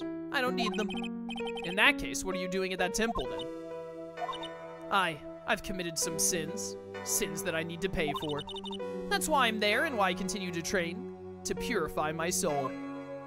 Interesting. I want to ask you about last night, the night of the crime. Alright.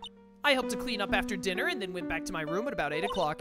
Later, I left my room to ring the lights out bell at 10. Bell? We ring it at the same time each night? I see. And then? And then? I was told to go to the training hall, but I went back to my room and stayed there. Why didn't you go to the training hall like you were asked to? I was frightened. Frightened? So I just stayed in my room and meditated until the murder happened. There's more to her story. I just know there is. Maybe I should dig a little deeper.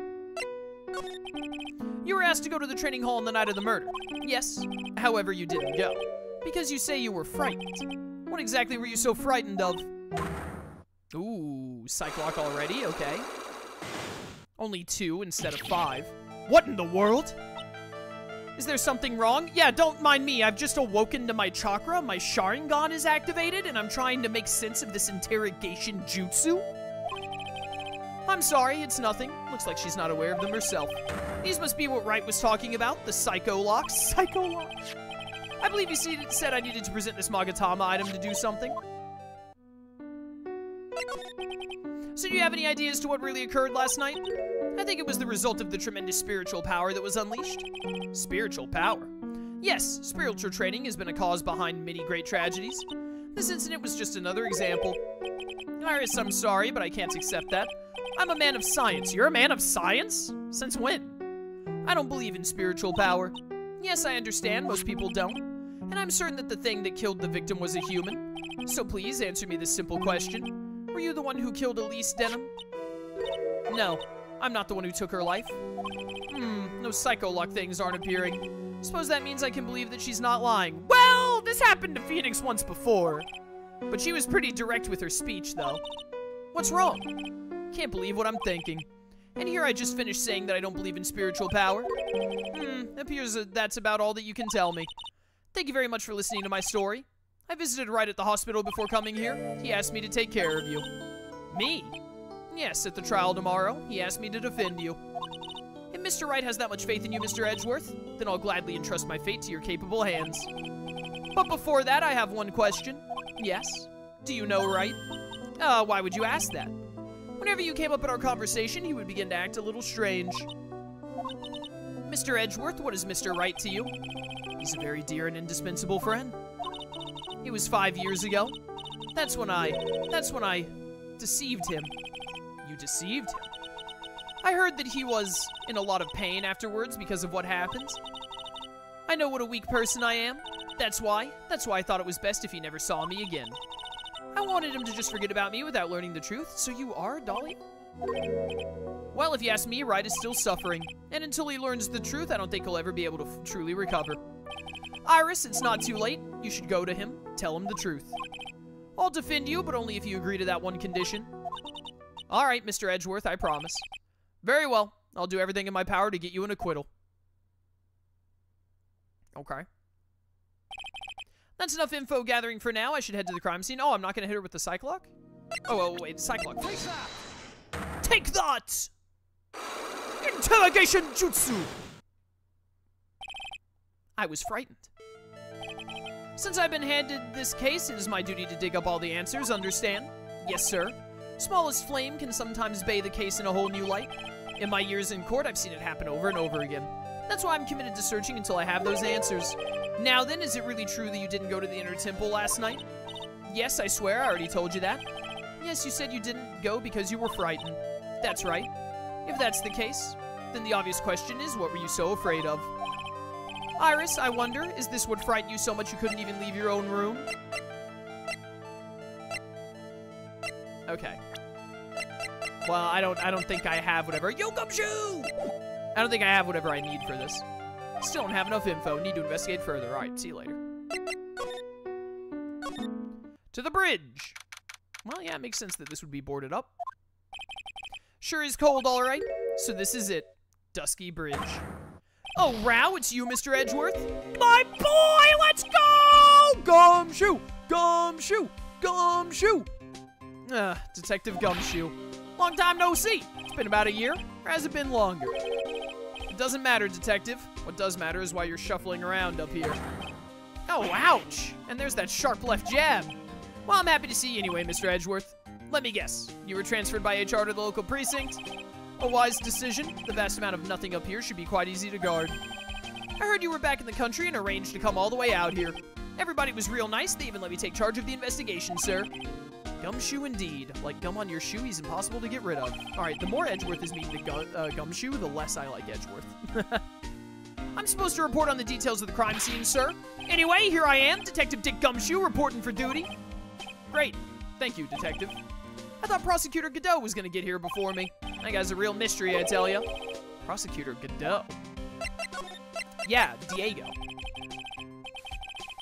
Still don't get back. I can't read. I just got back into the country, so I don't really know much about the case. I tried to read the second half of the sentence first for some reason. It's simple. Well, simple as simple does, as they say. Now you got no idea how much I missed that biting sarcasm of yours, sir. But seriously, this one's a piece of cake. There's a witness that saw the whole thing. A witness? Yeah, that bikini lady. bikini lady? Here on this freezing cold mountain? Well, you should talk to her yourself if you want the details, sir. I have to talk to this bikini lady. I mean, decisive witness myself. So this is the bridge that Wright fell through. Yep, can't imagine being that reckless myself. Look before you cross is how it goes, right? Or was that leap? And, is there something on the other side? Yeah, some old building they call the Inner Temple. But we can't get over there without a bridge, sir. What? Nobody lives there, so it's usually not a problem. But someone was at the Inner Temple doing some training, and now they're stuck there. Yes, I heard that from Wright. It's Maya Fey. Oh no, her again? Anyway, the air's really turbulent right now, so we can't do an aerial extraction. No one's gonna be able to reach the Inner Temple until tomorrow, sir. Will she be alright in this cold? How did this bridge burn down anyway? We're almost 100% sure it was lightning. Lightning? That's crazy. You're telling me the bridge caught on fire due to a fluke bolt of lightning? Yep, last night it snowed for the first time in 3 days. It's a little unusual for lightning to occur during a snowfall like that, but according to the weather data, lightning definitely struck. Okay, regional weather report for the night of the crime. I see. This is a very detailed weather report. I want to read that. Eagle Mountain. This is Eagle Mountain! This is the same bridge? That's insane! I mean, it's not that insane. It's very anime.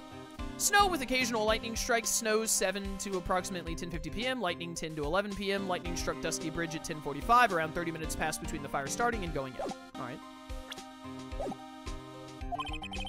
Almost too detailed. It even has the exact time that the lightning struck the bridge. Oh, that? We got that information from the witness's testimony. Someone actually saw the lightning hit the bridge? Who is this witness? Sorry, I'll go ask one of the local cops later, sir. So who's this Prosecutor Godot? I've never heard of him. Yeah, he's a new guy, showed up after you left the country. He's a complete rookie, but nobody can say a bad word about the guy. What kind of a man is he? He just became a prosecutor recently, but he's good, sir, real good. I've literally only seen him lose cases. If he's so good, how is it that I've never heard of him? Is he the lead prosecutor on this case? You bet he is. After all, you know who is right in the middle of it. You know who. Phoenix Wright, of course. For some reason, Godot has really got it in for Mr. Wright. Oh. Yeah, he seems to have some kind of a grudge. And what would be the cause of this grudge? I don't know. Maybe he made fun of his mask or something. None of this is making any sense. I'd better look into this Godot myself. Is there anything I can, like, present you? I have Iris's hood, huh? Anything about Elise? There's a lot we don't know about this victim. We don't know her real name, her background. We don't know anything, really. Is she Misty Faye? And she died? That's awful. That's rather odd. If she was trying to hide her identity, why would she become an author? I'll bet it was just one of those things, you know? She probably never expected to get so popular. Authors use pseudonyms all the time. It's very common. I feel like I've seen this girl somewhere before. She wasn't from a prior case, was she? Nope, can't be. We did a database search with her fingerprints and came up with nothing. I see. Just can't shake this nagging feeling. Well, everyone knows that you're quite popular with the ladies, sir. Maybe she's an old girlfriend that you sent to Dumpsville when you were younger. I love Gumshoe, man. Detective, where did you hear such nonsense from? I didn't hear it from anyone. It's just sort of how I imagine you to be, sir. Do I really inspire this sort of frothing desire from the female masses? Why do you talk like that? He's supposed to be Miss Elise Denham's apprentice or something. I see. Yeah, he drew a nice portrait of me. That's nice. But he made me pay him 50 cents for it. I'm sorry about that. You don't seem very interested in him, Mr. Edgeworth. I really don't want to talk about him, that's why. Hey, this is you. Your face is more drawn out than the last time I saw you over a year ago. Really? I thought so. No, wait. It's not so much drawn out as weary and tired. Maybe just plain old thin. I thought that too, sir. My salary's been kinda on the low end. So yeah, my food options have been kinda non-existent. Off-brand chicken soup, off-brand spaghetti, off-brand bread, that sort of stuff. Thought you were really into instant noodles last year. I got really sick of the stuff after a while, sir. Whenever something happens, this guy always shows up like he hasn't got a care. In fact, you know what? Every time he shows up, I always wonder the same thing. Maybe somehow he's actually the cause of all these incidents. Gumshoe, you're on to something. I wonder if Gumshoe has realized it yet. But you could say the exact same thing about him. Usually hear about promising young prosecutor candidates while they're still in school, but I've never seen or heard of this person. Gotta admit, he's puzzling all right. He just appeared one day, big mug of steaming coffee in his hand. Sounds like an interesting man. Yeah, the whole prosecutor's office is really into double espresso macchiato. I don't know how to say that word. Lately. I've been streaming for almost 5 hours. Cut me some slack. All right, thanks, Gumshoe. Let's go talk to Bikini. Never mind, it's Larry. Yo, Edgeworth, what took you so long? I'm so cold, my brain's turned to sherbet. I knew it was a mistake to race back to this country. What do you mean? Wright is gonna be fine, and the case itself isn't anything unusual. And I find myself taking a request to defend a woman accused of murder. Hey, wait a sec. Hold it. Objection. What's going on here, Mr. Edgeworth? It's hard to explain, but one thing led to another, and... What kind of lame excuse is that? And you call yourself a defense attorney? Prosecutor Edgeworth is a prosecutor, and that's why he's Prosecutor Edgeworth. Prosecutor Edgeworth, defense attorney, just sounds plain old weird, pal. Right, Prosecutor Edgeworth? I'm not sure what role I'm supposed to be playing anymore. Huh, dude, Edgeworth. I don't see you for a couple of years and your heart turns to sherbet. I'd say more like sorbet. It's rather cold here. Iris didn't murder her, someone else did. I just know it, okay, so trust me on this one. Ever the romantic, aren't you, Larry? Nevertheless, I'll do whatever I can to prove her innocence. At least until I pass the baton on to Wright, that is. Man, I'm telling you, Iris is so cute. Right, Edgeworth, you think so too, don't you? What's wrong? Why are you so quiet? To put it simply, your comment has me highly concerned. Could it be that the reason you think she's innocent? Come on, a girl that cute can't possibly be a murderer. I want to shoot you. I was right after all. I should never have come back. No, don't worry. I see things for how they really are this time, honest. If I had a penny for every time you said that. It's just that, well, Iris is a delicate flower. You can't force things too much, know what I mean? Huh? I have no idea what you're talking about, Larry. Nah, forget it. I didn't say anything. Larry, where were you and what were you doing on the night of the crime? Larry? What? Don't tell me. You think I might have done it? What? Get lost, go back on your chartered jet and get out of my sight, you creep. I hope your plane crashes and you die. Okay, Larry.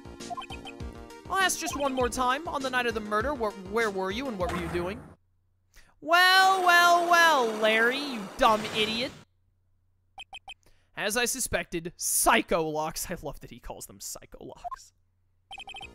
Sorry, man. You know me. I just don't remember. My short-term memory is a wreck, dude. All right, I'm going to need more intel to push you on this. Do I need to show you any of this? I know I may not look it, but I'm an artist. I refuse to look at anything that doesn't have a radiant, beautiful motif. He doesn't even give it a glance. Photo of Elise. Still can't believe it. She was such a great person, but someone's pinning this murder on my sweet little Iris. Edgeworth, please. I'm counting on you. Well, frankly, I was hoping you could give me a little more than that. Well then, I got it. I'll draw you a portrait. How about that? Since you're kind enough to offer, all right. Weirdo. I don't know that I need to show you any of this other stuff. Know anything about Cadeau? Nope. I have a feeling that she's hiding something. Could be, after all, she's shy and gets embarrassed pretty easily. I don't think that has anything to do with it. Why not? Look, I know all about this kind of thing. Come on, Edgeworth, you were a guy once. A lot of girls are like Iris, you know I'm right. Well, you most certainly seem to have convinced yourself. Man, I love shy girls like her. It's just so cute, you know what I mean? Still doesn't listen to others, I see. I guess some people just never change. I don't think I need to keep doing this. Alright, main hall. Is this where Bikini is?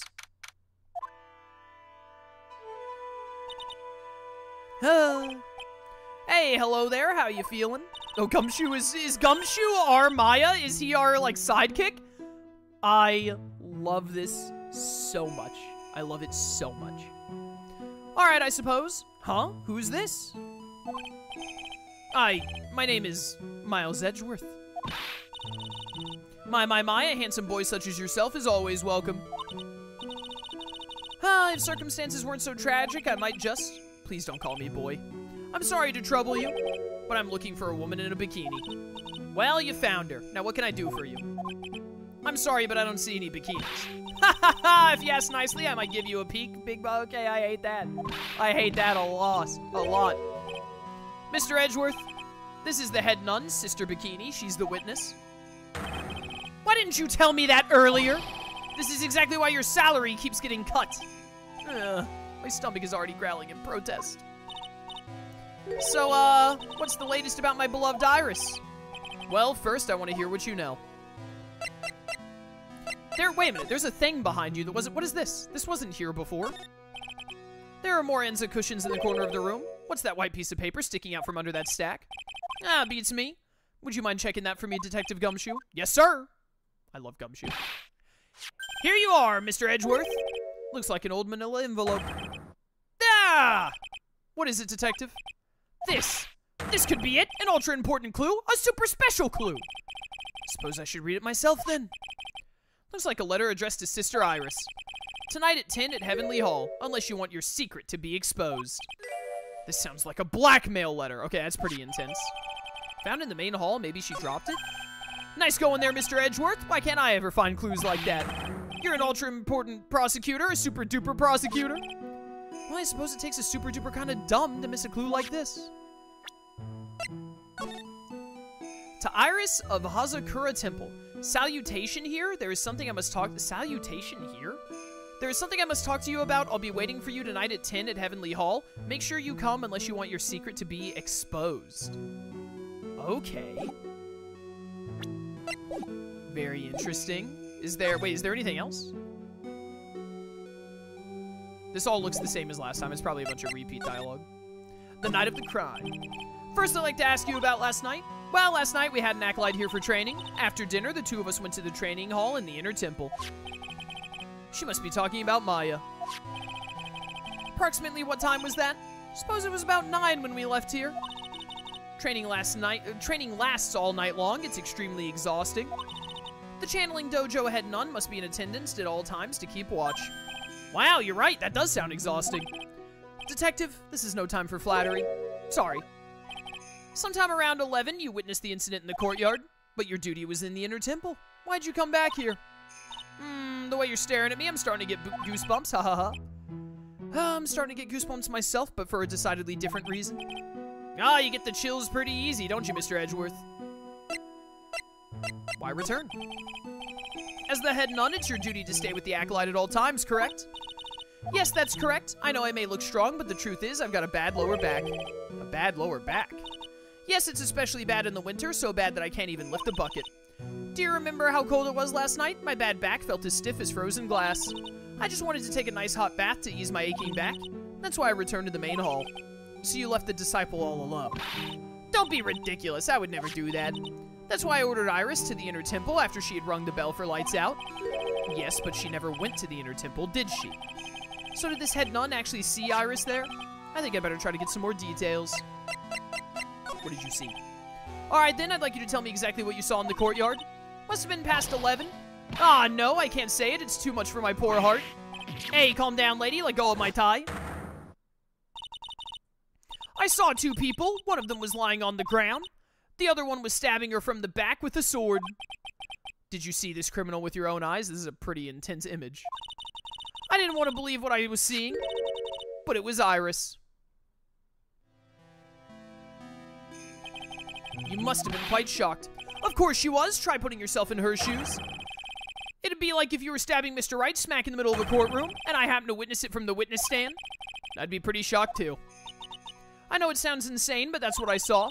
And when I finally realized what I was seeing, I screamed and then I passed out. Unfortunately for us, her testimony seems to be pretty solid.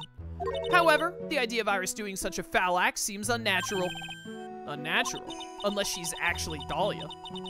The girl I know simply isn't capable of this sort of foulness. I wonder what she means by that. The acolyte. So is this acolyte that was to train at the inner temple? Her name is Maya Fey. I treated her very badly, I'm ashamed to say. And after she went through the trouble of signing up for the special course. Special course? It's a training session where you sit on a block of spirit ice and chant 30,000 times. You don't mean to tell me she's still doing that over at the inner temple, do you? No, of course not. You don't have to worry about that one little bit. Last night, we still hadn't started the training session itself. Well, that's good to hear. Oh, dear, there's one thing I forgot to tell you. Uh-oh, I don't like the sound of this. Do you know this small girl? I believe she's Mystic Maya's sister. Oh yeah, where is Pearl? Maya has a little sister? She has a cousin. Oh, you mean Little Pearl? That's Maya Fey's cousin. Little Pearl. I thought she was going to visit Mystic Elise after we'd finished with dinner cleanup, but I haven't seen her at all since late last night. She's dead! She's nowhere to be found. You mean she was with the victim? It's all the fault of my stupid creaky old back. A little girl who's with the victim on the night of the murder is gone. As they say, the plot thickens. Hey, do I need to present anything to you? You know anything about this? Do you know anything about this old crumpled up letter? Is that addressed to Iris? Yep, clearly says to Iris on it.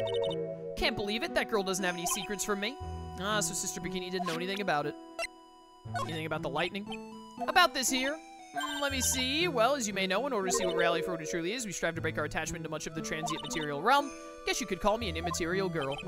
Guess she lives in an immaterial world, huh, Mr. Edgeworth? Alright, so nothing. Anything about, her?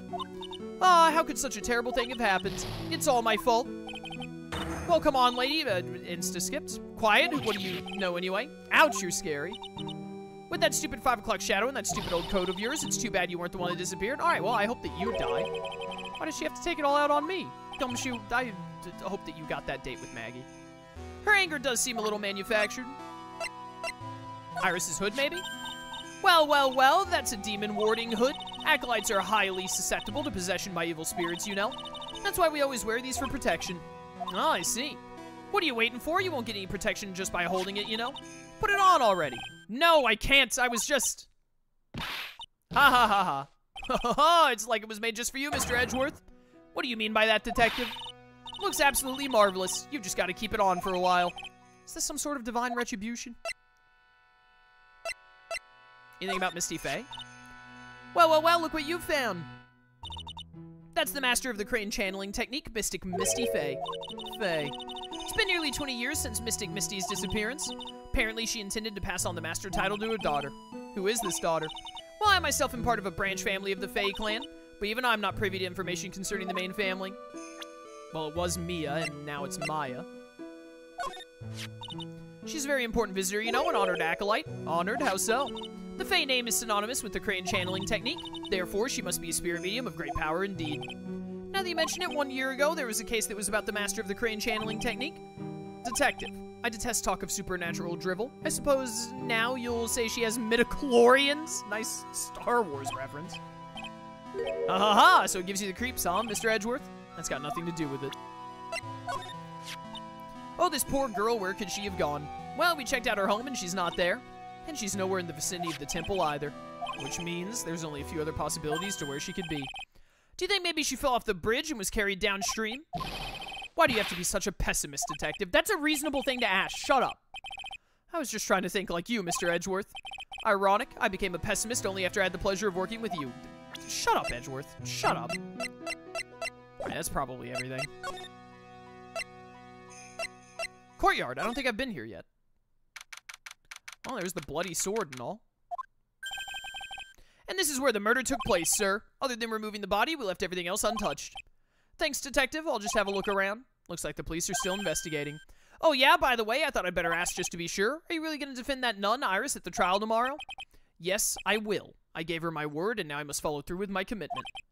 Well, in that case, I gotta be careful. Gotta make sure I don't leak the prosecution's whole investigation. Don't worry about it, detective. Just keep your mouth closed, and I think most of it will flow out on its own.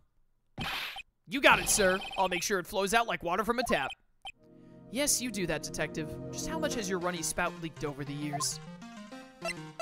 Oh, this music. So the sword from this gold statue is actually the murder weapon. It sure is. It's called a shishishito, by the way. Nasty piece of work, sir. There's still blood on it. I suppose this is the victim's blood? Yep, it's all over the blade. And speaking of all over the blade, there are fingerprints all over the hilt of the shishishito, too. Fingerprints? Naturally, they match the prints we got from the younger nun, the defendant. Her fingerprints are on the murder weapon? What's wrong? You're looking really solemn. Is this how it is for Wright? Is this what it's like to be a defense attorney? Yeah, I figure it doesn't feel really good. To be honest, it feels more like it's detrimental to your health. The apparent murder weapon has the victim's blood and the suspect's fingerprints, alright? The staff? What's this? Looks like a wizard's staff. The amethyst orb is missing from it. That belonged to the victim, Miss Elise. There's nothing strange or magical about it. Oh yeah, listen, this is just between us, okay, sir? Yes, what? This is top secret stuff, don't tell anyone about it. Alright. The truth is, when I was a kid, I wanted to be a wizard. I love Gumshoe, man. That's it? That's what you wanted to tell me? That's it? This staff was made from a very strong kind of wood. What about fingerprints? Were there any on it? Just the victim's. Carried by Elise when she was alive, has her fingerprints on it. It's also missing the purple orb. That's going to come into play later. It's a lantern. I suppose they light it at night. There's something elegant about the light of a fire. At the end of each month, I always like to relax in my room by candlelight. Detective, can you not afford to pay your electricity bill? How'd you know? Gumshoe. Gumshoe, no. What's this? The main gate must be just over that stone wall. Ah, stone walls. Jumped over a few of those in my time. Most of them are good memories, but not all. Detective, perhaps someone should introduce you to the concept of paucity of words? Chat, what does paucity mean?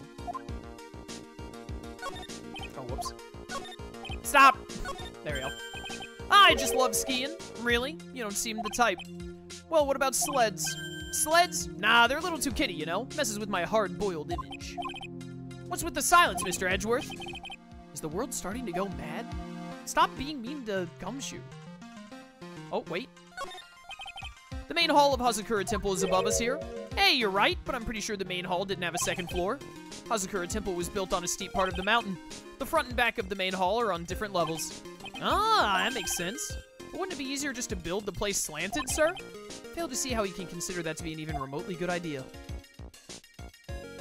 Anything else? Anything else?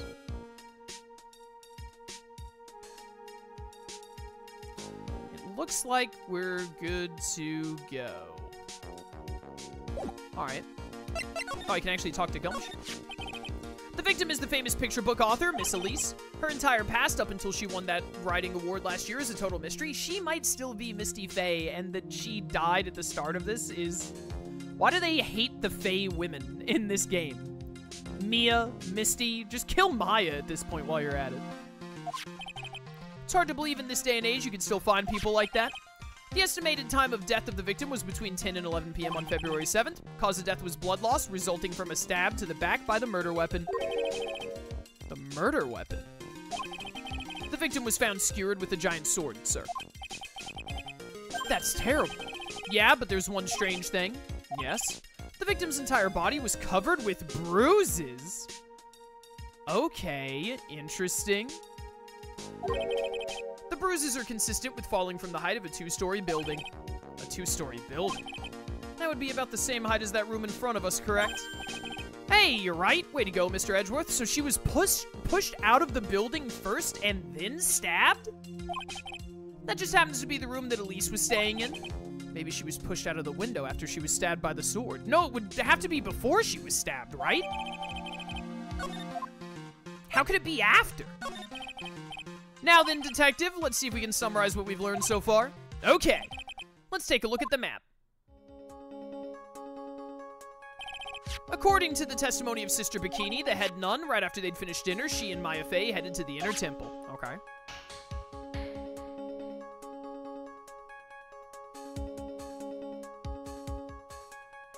Give myself a drink of water. At 10 p.m. after ringing the bells for lights out, Iris went to the inner temple. Dude, I actually ran out of water a bit ago, but it had ice in it, and the ice is melted to give me more water. I planned this out perfectly. This stream has been so long. At 10 p.m. after ringing the bell for lights out, Iris went to the inner temple. Did she actually, though? When she got there, Bikini had her take over while she went back to Hazakura Temple. Okay. After taking a hot bath to soothe their back,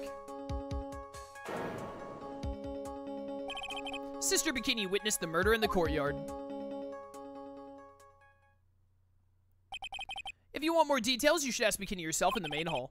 Inner temple, huh? I'd like some more information about that place. Inner temple. What is this inner temple that Maya was supposedly training at? According to Bikini, it's an old building they use for training the acolytes. It's on the other side of Dusky Bridge. The bridge that burned down, huh? Is there anything else on the other side of that bridge besides the inner temple?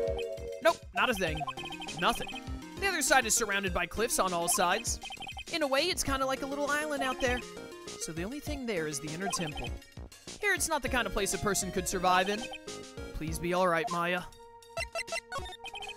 Trial begins tomorrow, but who's the prosecutor?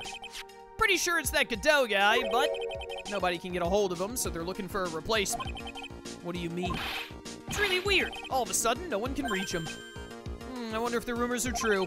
Maybe since Mr. Wright caught a cold and won't be defending, he just lost interest. I intend to appear in court in the role of defense attorney.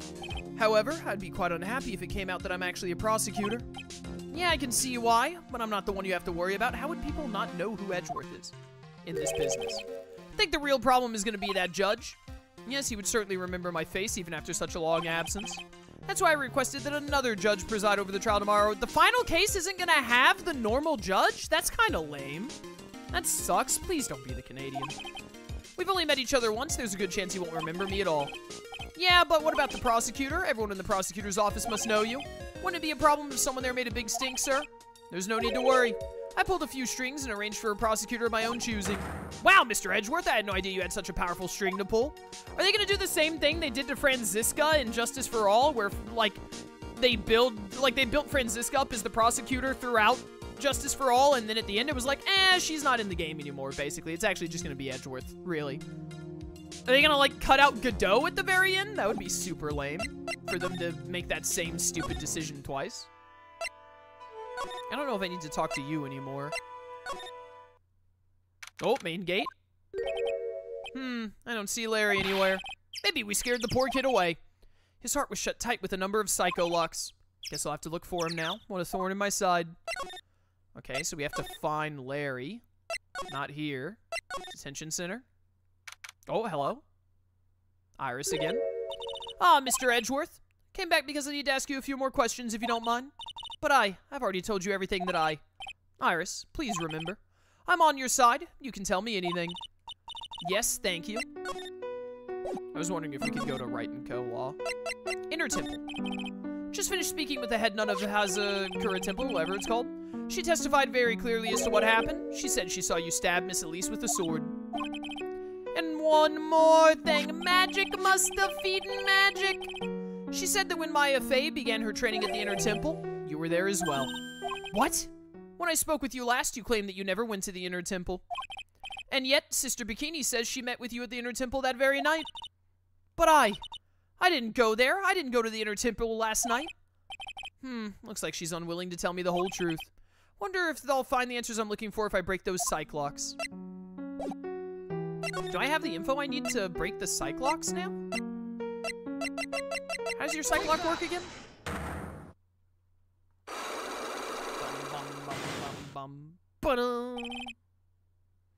I was frightened. Since I've been handed this case, it's my duty to dig up all the answers, understand? Yes, sir. Smallest flame can sometimes bathe the case in a whole new light. My years in court, I've seen it happen over and over again. That's why I'm committed to searching until I have those answers. Now then, is it really true you didn't go to the Inner Temple last night? Yes, I swear I already told you that. Yes, you said you didn't go because you were frightened. That's right. If that's the case, then the obvious question is, what were you so afraid of? Iris, I wonder, is this what frightened you so much you couldn't even leave your own room?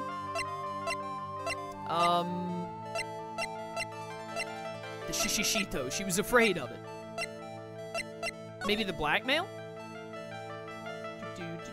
Tonight at 10 at Heavenly Hall. Is Heavenly Hall the Inner Temple? I don't remember. Oh, well, no, it's not saying that she was too afraid to go to the Inner Temple. She's just saying she was too afraid to leave her room. So I assume it's the blackmail. Take that! Take that! Found this in the main hall. It's addressed to you. Ah, that's... Well, Iris, why? Why are you glaring at me like that? That's just Edgeworth's face. You were scared of the blackmailer who wrote this to you, isn't that correct? Was it the evidence or the power of my glare that broke that lock? Oh, well, I don't suppose it matters either way. But Mr. Edgeworth? Yes? I thought that letter was just someone playing a prank on me. A prank? Well, yes, after all, even if I did have a secret, there's no one to tell it that would cause me any grief. I wonder about that. Sister Bikini is like a mother to me. I would never hide anything from her. No, you may not have anything to hide under normal circumstances. However, last night was different. Unfortunately, I don't know the exact nature of your secret yet. However, whatever it is, there's one person you didn't want your secret told to. A person, huh? Well, it's gotta be Phoenix, right? There are only 3 people it could be. Elise, Maya, and Phoenix. She didn't want to tell Phoenix. Yeah, didn't we say that she has to tell stuff to Phoenix? Now, she's keeping a secret from Phoenix. Take that! Take that! Phoenix Wright. Ah! You mean something to Wright, it seems. And I can tell he holds a special place in your heart as well. That's why you didn't want him, of all people, to know your deep, dark secret. Well, what do you have to say? I should have expected this much, especially from a friend of his. Nailed it. Get interrogation jutsu'd, idiot. Alright, hit me. After dinner, this letter was waiting for me in my room. As I said, I was frightened by it. What is this heavenly hall the letter mentions? It's a small mountain shack at the base of Dusky Bridge. A small shack, huh? It's more like a broken down shack that no one would ever want to go near. Oh, is this the shack? Is this the shack where Terry made his promise with Dahlia and they buried the bottle necklace? Where is it on this map? It's around here. To get there, you must follow a small path down from Dusky Bridge. The reality is, to get to the inner temple, I had no choice but to cross the bridge. By the way, I'm realizing now you can see where this matches the map that we used in Mia's case, the Dusky Bridge map. It absolutely 100% is the exact same bridge. Because right there's the little outcropping that we used as evidence to stop, to catch Dahlia on her picture lies. But the thought that such a terrible criminal could be lurking at Heavenly Hall. I was so scared by the whole affair that I didn't even want to think about it. So this is the secret that you locked away in your heart. Yes, looks as though I may have to visit this Heavenly Hall now. Maybe I'll find some sign of our mystery blackmailer. Who would have blackmailed her? Dahlia? Is she not Dahlia, and then Dahlia blackmailed her? In any case, you still claim to have never left your room last night? Yes, that's exactly right. Alright, rang lights out bell at 10 and was then in her room until the murder was discovered. Alright, that's her testimony. The trial starts tomorrow. I promise you I will win. I'm gonna win so that you and Phoenix Wright can see each other again. But when I do, you must promise me that you'll tell him your secret. But it's pointless. Why would you say that? Because I may know who Phoenix Wright is, but he has no idea who I am. Am I supposed to, like, present you? Who are you? You want to know about me? There's not much to tell, I'm afraid. Just let me get one thing straight. You were raised at Hazakura Temple, correct? And yet somehow you seem to know Wright. So you two must have crossed paths somewhere. No, Mr. Edgeworth, whomever it was, it couldn't have been me. What is that supposed to mean? Okay, weird. Gumshoe, I love Gumshoe, man. I love Gumshoe so much. Heavenly Hall. Oh my goodness. It's where Larry is doing all. He even has all of the little flag streamers that he used in, I don't even remember what case it was. The one with the Loch Ness Monster case. Oh my goodness. I think that was like 2-2 or something, or 2-3. I don't remember. No, it wasn't Big Top. Was it Big Top? Maybe it was 2-2. I don't remember. Or no. Was it 1-4? Whatever. Well, yeah, it was 1-4 because it was the one where Edgeworth shot the dude on the lake, and that's why he was at the lake and it mattered. Right. Well, not Edgeworth, but he was framed for it. Whoa, not much of a view down here, huh? Still better than the view from my apartment, though. Huh, someone's here. Hide yourself, detective. Ah, why? Why does this always happen? Oh my goodness, why is it Larry? Whenever I find a girl I like, they always run away. I even chased one of them to Japan. Next, it's gonna be prison, I guess. I'll steal that detective's wallet. That'll get me locked up for sure. Nah, can't do that to someone who looks like he's down on his luck. He's just talking to himself. Shh, be quiet and listen. I knew it. I shouldn't have done that. I blew it again. Done that? What did he do, I wonder? Hey, you! About what you just said, I got an objection! The music that plays when Gumshoe becomes the main character and saves the day! What the? Edgeworth, you dirty rat! Gumshoe, you oaf. I'm sorry, sir. Before I knew it, I was shouting out objection. And in a loud, commanding voice, too. I even pointed with my pointer finger. You've watched too many trials. I'm sorry. Okay, Larry, the jig is up. What have you got to say for yourself? What is this little shack, anyway? Well, I just discovered it myself yesterday. And why were you down here in the first place? Come on, I'm an artist. I was looking for a good place to sketch. This is a great little place. It's, artistic. It's quiet, it's cold, it's got no power, and it looks like it's about to collapse. Sounds a lot like my apartment there, pal. One thing's for sure, no one's likely to show up and disturb you here. So can I get you something to drink? Some hot water, maybe? He's getting all buddy-buddy on us, sir. Who on earth drinks hot water? Disgusting. Listen to me, Edgeworth. You gotta do this. You gotta save Iris. Why are you so sure she's innocent? Because she's cute? Watch your mouth! Anyway, I made up my mind about it. I'm gonna marry that girl. Oh, here we go. Edgeworth, just throw him into the river. Mr. Edgeworth is pretending he didn't hear you, so I'm gonna ask for him. Have you already asked this girl to marry you? No, not yet. But I can tell how she feels by the look in her eyes. She's got this I really want this man to carry me over the threshold look. Die in a fire. I'm sure Nick would be surprised. He'd never imagined that I could marry such a beautiful girl like that. Something tells me he would be shocked indeed. That's why I didn't want her to do anything dangerous. I mean, what am I gonna do if she gets hurt? What is this guy trying to say? He lost me about a mile back. If we really want to know the answer to that, we're gonna have to drag him onto the witness stand. No, not him. Come to think of it, you still haven't answered my question. Where were you and what were you doing last night? Aw, man, don't you have anything else to talk about? With that kind of attitude, you'll never be a ladies' man like me. You fail to get women constantly, bro. Constantly. Like, all the time. Okay, chill out with those scary eyes, I get it. If you really want to know, last night, I saw something incredible. Something incredible? Oh, here we go again. Bop, bop, bop.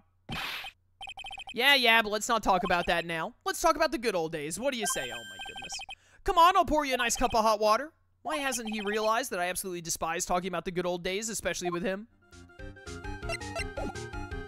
Okay, I don't think we have anything else going on. We should examine everything first, but I don't think we have anything else going on, so I think we have to break this psych lock. That's a horrible graffiti problem you got there, pal. You don't know anything in detective. This is art. It's an expression of my bittersweet love for Iris. Larry, do you know what the difference between graffiti and true art is? It's how the artist himself defines it, right? I should have seen that one coming. Well, if that's the case, then all of my lunchboxes are masterpieces too, pal. Oh, that was the whole hall, okay. The straw roof is totally covered with freshly fallen powdery snow. Wow, it makes a nice image, doesn't it? I always did like the rustic look. Heavenly Hall, I suppose it's an appropriate name in some sense. You got that right. Look at that bridge up there. This place has to be heaven because that thing is heck. You would do well to remember, Larry, that this is a sacred place to some people. Idiot. It's a little far, but I have a pretty clear view of Dusky Bridge from here. I still can't believe it, really. What is it, Larry? Huh? No, nothing. It's nothing. Sounds pretty sus to me, pal. Something about that statement smells, and you know what they say? Shut up, shut up. What is this festive-looking ornament? It reminds me of art class in grade school. I used to have a lot of fun decorating the classroom with origami, remember? Well, oh yeah, you were never any good at it? Really? Yeah, this guy was so bad he couldn't even fold $1, let alone a crane. Everyone tried to comfort him, but he would just sit there sobbing. Really? I never would have guessed that. Be quiet already. I'll never forget the shame of that day. You want a crane? I can now make a perfect 1/4-inch crane without a single flaw. You know, Edgeworth, nothing for nothing, but a 1/4-inch crane without a single flaw is not easy. Yeah, it's quite a feat, Prosecutor Edgeworth. This is exactly why I hate childhood friends. This is the Eagle River, sir. Runs pretty fast, so it doesn't ice over, even in the winter. If it had iced over, Wright would have been in some serious trouble. You're right about that. He would have landed on the ice and slid downstream to who knows where. Not exactly what I meant, but all right. Yeah, he would have friggin' died from the impact. These go all the way to Dusky Bridge. It's a pretty long but easy walk. Fell down 4 times on my way down here, sir. Why would you say that?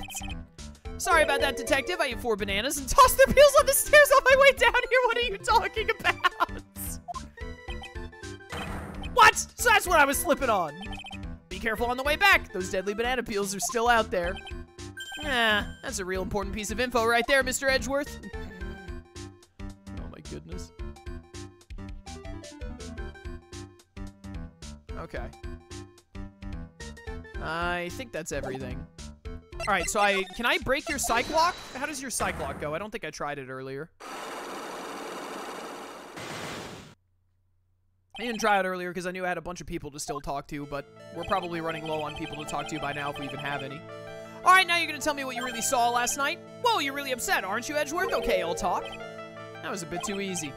Yeah, anyway, it was awesome. Never seen anything like it. At around 10 o'clock last night, it started thundering. Oh, you're the one who saw the lightning. I'd been sleeping, I'm not sure for how long. Suddenly, zing, the world in front of me went white, words. Like I'd just been slapped in the face by my old girlfriend, Naomi. Isn't Naomi the name of the chick from 1-1? And then it was on fire. The bridge was on fire. Dusky Bridge caught on fire? Are you saying you saw it with your own eyes? Hey, why are you giving me the evil eye? I'm telling the truth. There's still 3 Cyclocks remaining. That means he's still trying to hide something. By the way, Larry, where were you when you saw that happen? Where, you say? What do you mean?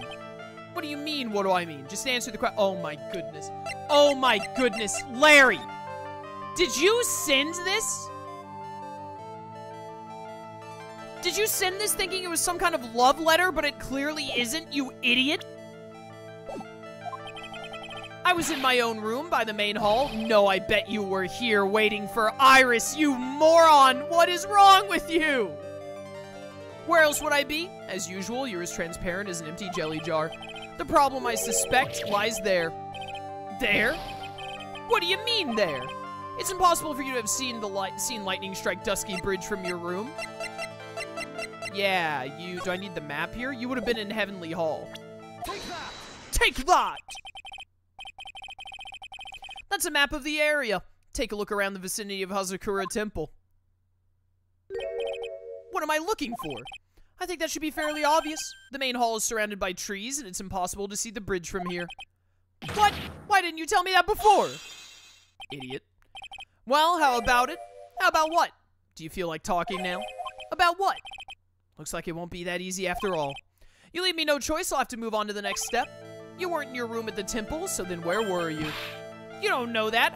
You don't know that I wasn't in my room, words. So where was Larry and why was he there? If I've read the situation up to this point correctly, the answer is fairly obvious. Well, very well then, let's test my theory. The place you witnessed lightning strike Dusky Bridge was from here. It had to have been Heavenly Hall. Why would he be anywhere else? The only other option would be like standing here or being at the inner temple, and he wouldn't be at the inner temple. Take that! Take that! Place you saw this lightning strike from was naturally Heavenly Hall. Why would I be hanging out in this old shack? It's freezing cold, there's no electricity, it could fall apart at any minute. Larry, how do you know that anyway? How do you know there's no electricity? After all, it's not that dark yet. Uh-oh. In other words, you have just provided evidence to prove my theory. My theory that you've at least once in your life visited Heavenly Hall after sunset. Moron. I have to admit I'm impressed, Edgeworth. You're in a totally different league from Nick. That's nice. Now tell me, what were you doing at this cold little shack last night? That's what you might call a fair decor. I think you mean a fair decor. I don't know what that means. Could it be you were waiting for someone? Oh no! You really are one scary guy, you know. I believe that last night you were waiting for this person to come meet you. It had to have been Iris. Take that! Take that! There's only one person you'd wait for in a horrible place like this, Larry. I told you before, don't call me Larry. The person you were waiting for was Iris. Oh, suddenly I feel cold all over, Edgeworth. No doubt because of my chilly glare. So you think I got the hots for Sister Iris, huh? Do you have some kind of evidence? You got something that proves I was waiting for her, or are you just guessing? This is where I draw the line and end this ridiculous little game.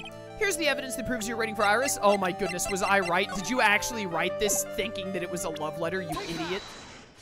Larry, you deserve to die alone. Here's your evidence. You called her to this spot with a pathetic blackmail letter. Hey, give that back, you're embarrassing me. What are you doing with that anyway? That's not important. I misjudged you, Larry. What do you mean? Taking advantage of a woman's frailty like that? You should be ashamed of yourself. Edgeworth, weren't you calling me a bimbo a couple of years ago? First of all, what's this at the top of the letter here? It says salutation here. Well, that's what it said in that book, Letter Writing for Dummies. You're not supposed to actually write that. That's where you're supposed to write, Dear Iris. Ah, I'm so sorry. I cannot believe this idiot. Unbelievable. So you were here in Heavenly Hall last night, weren't you, Larry? And you saw the lightning hit Dusky Bridge, didn't you?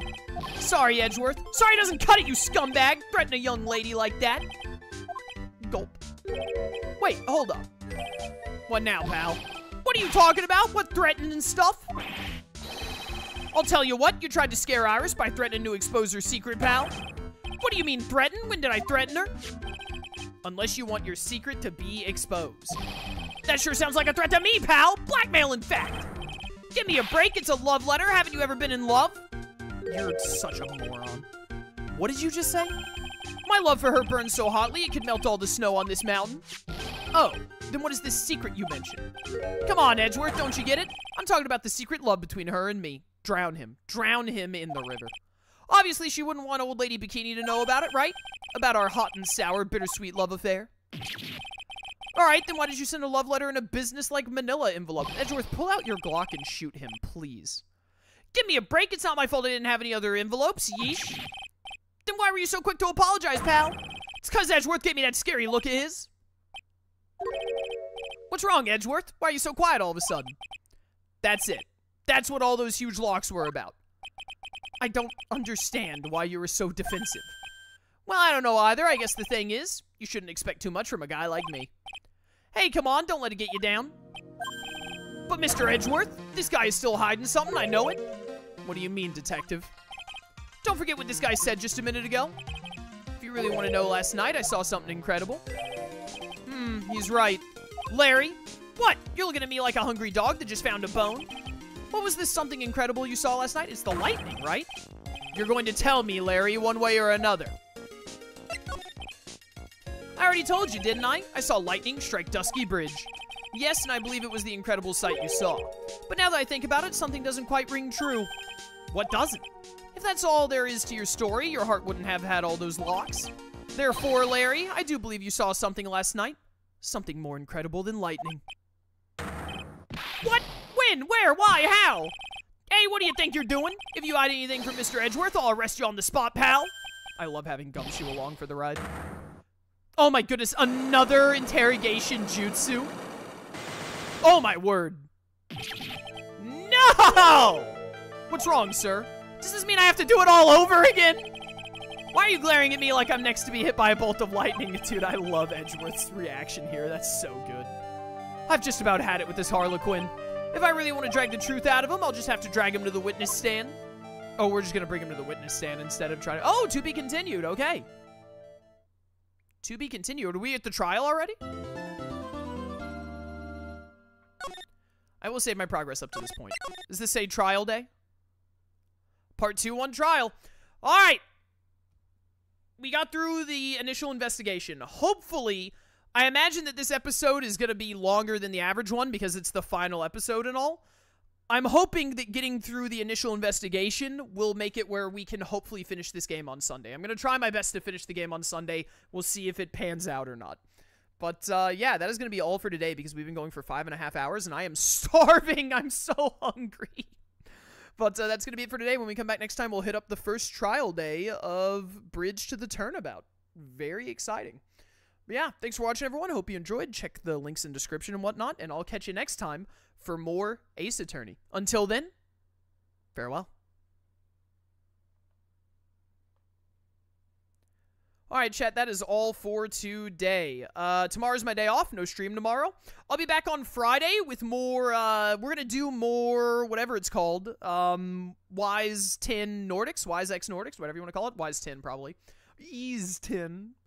Wise 10 Nordics on Friday at 3 CST, Saturday 2 CST will be Cobblemon. More Ace Attorney on Sunday. We're gonna try our best to finish the game on Sunday, to finish Ace Attorney at 2 CST. And Monday, we'll probably start a new playthrough because I need another playthrough to go along with Wise 10. So that'll be the plan. I think that's it. Thanks for coming to stream, everyone. Hope you enjoyed. I'll catch y'all next time. Till then, farewell.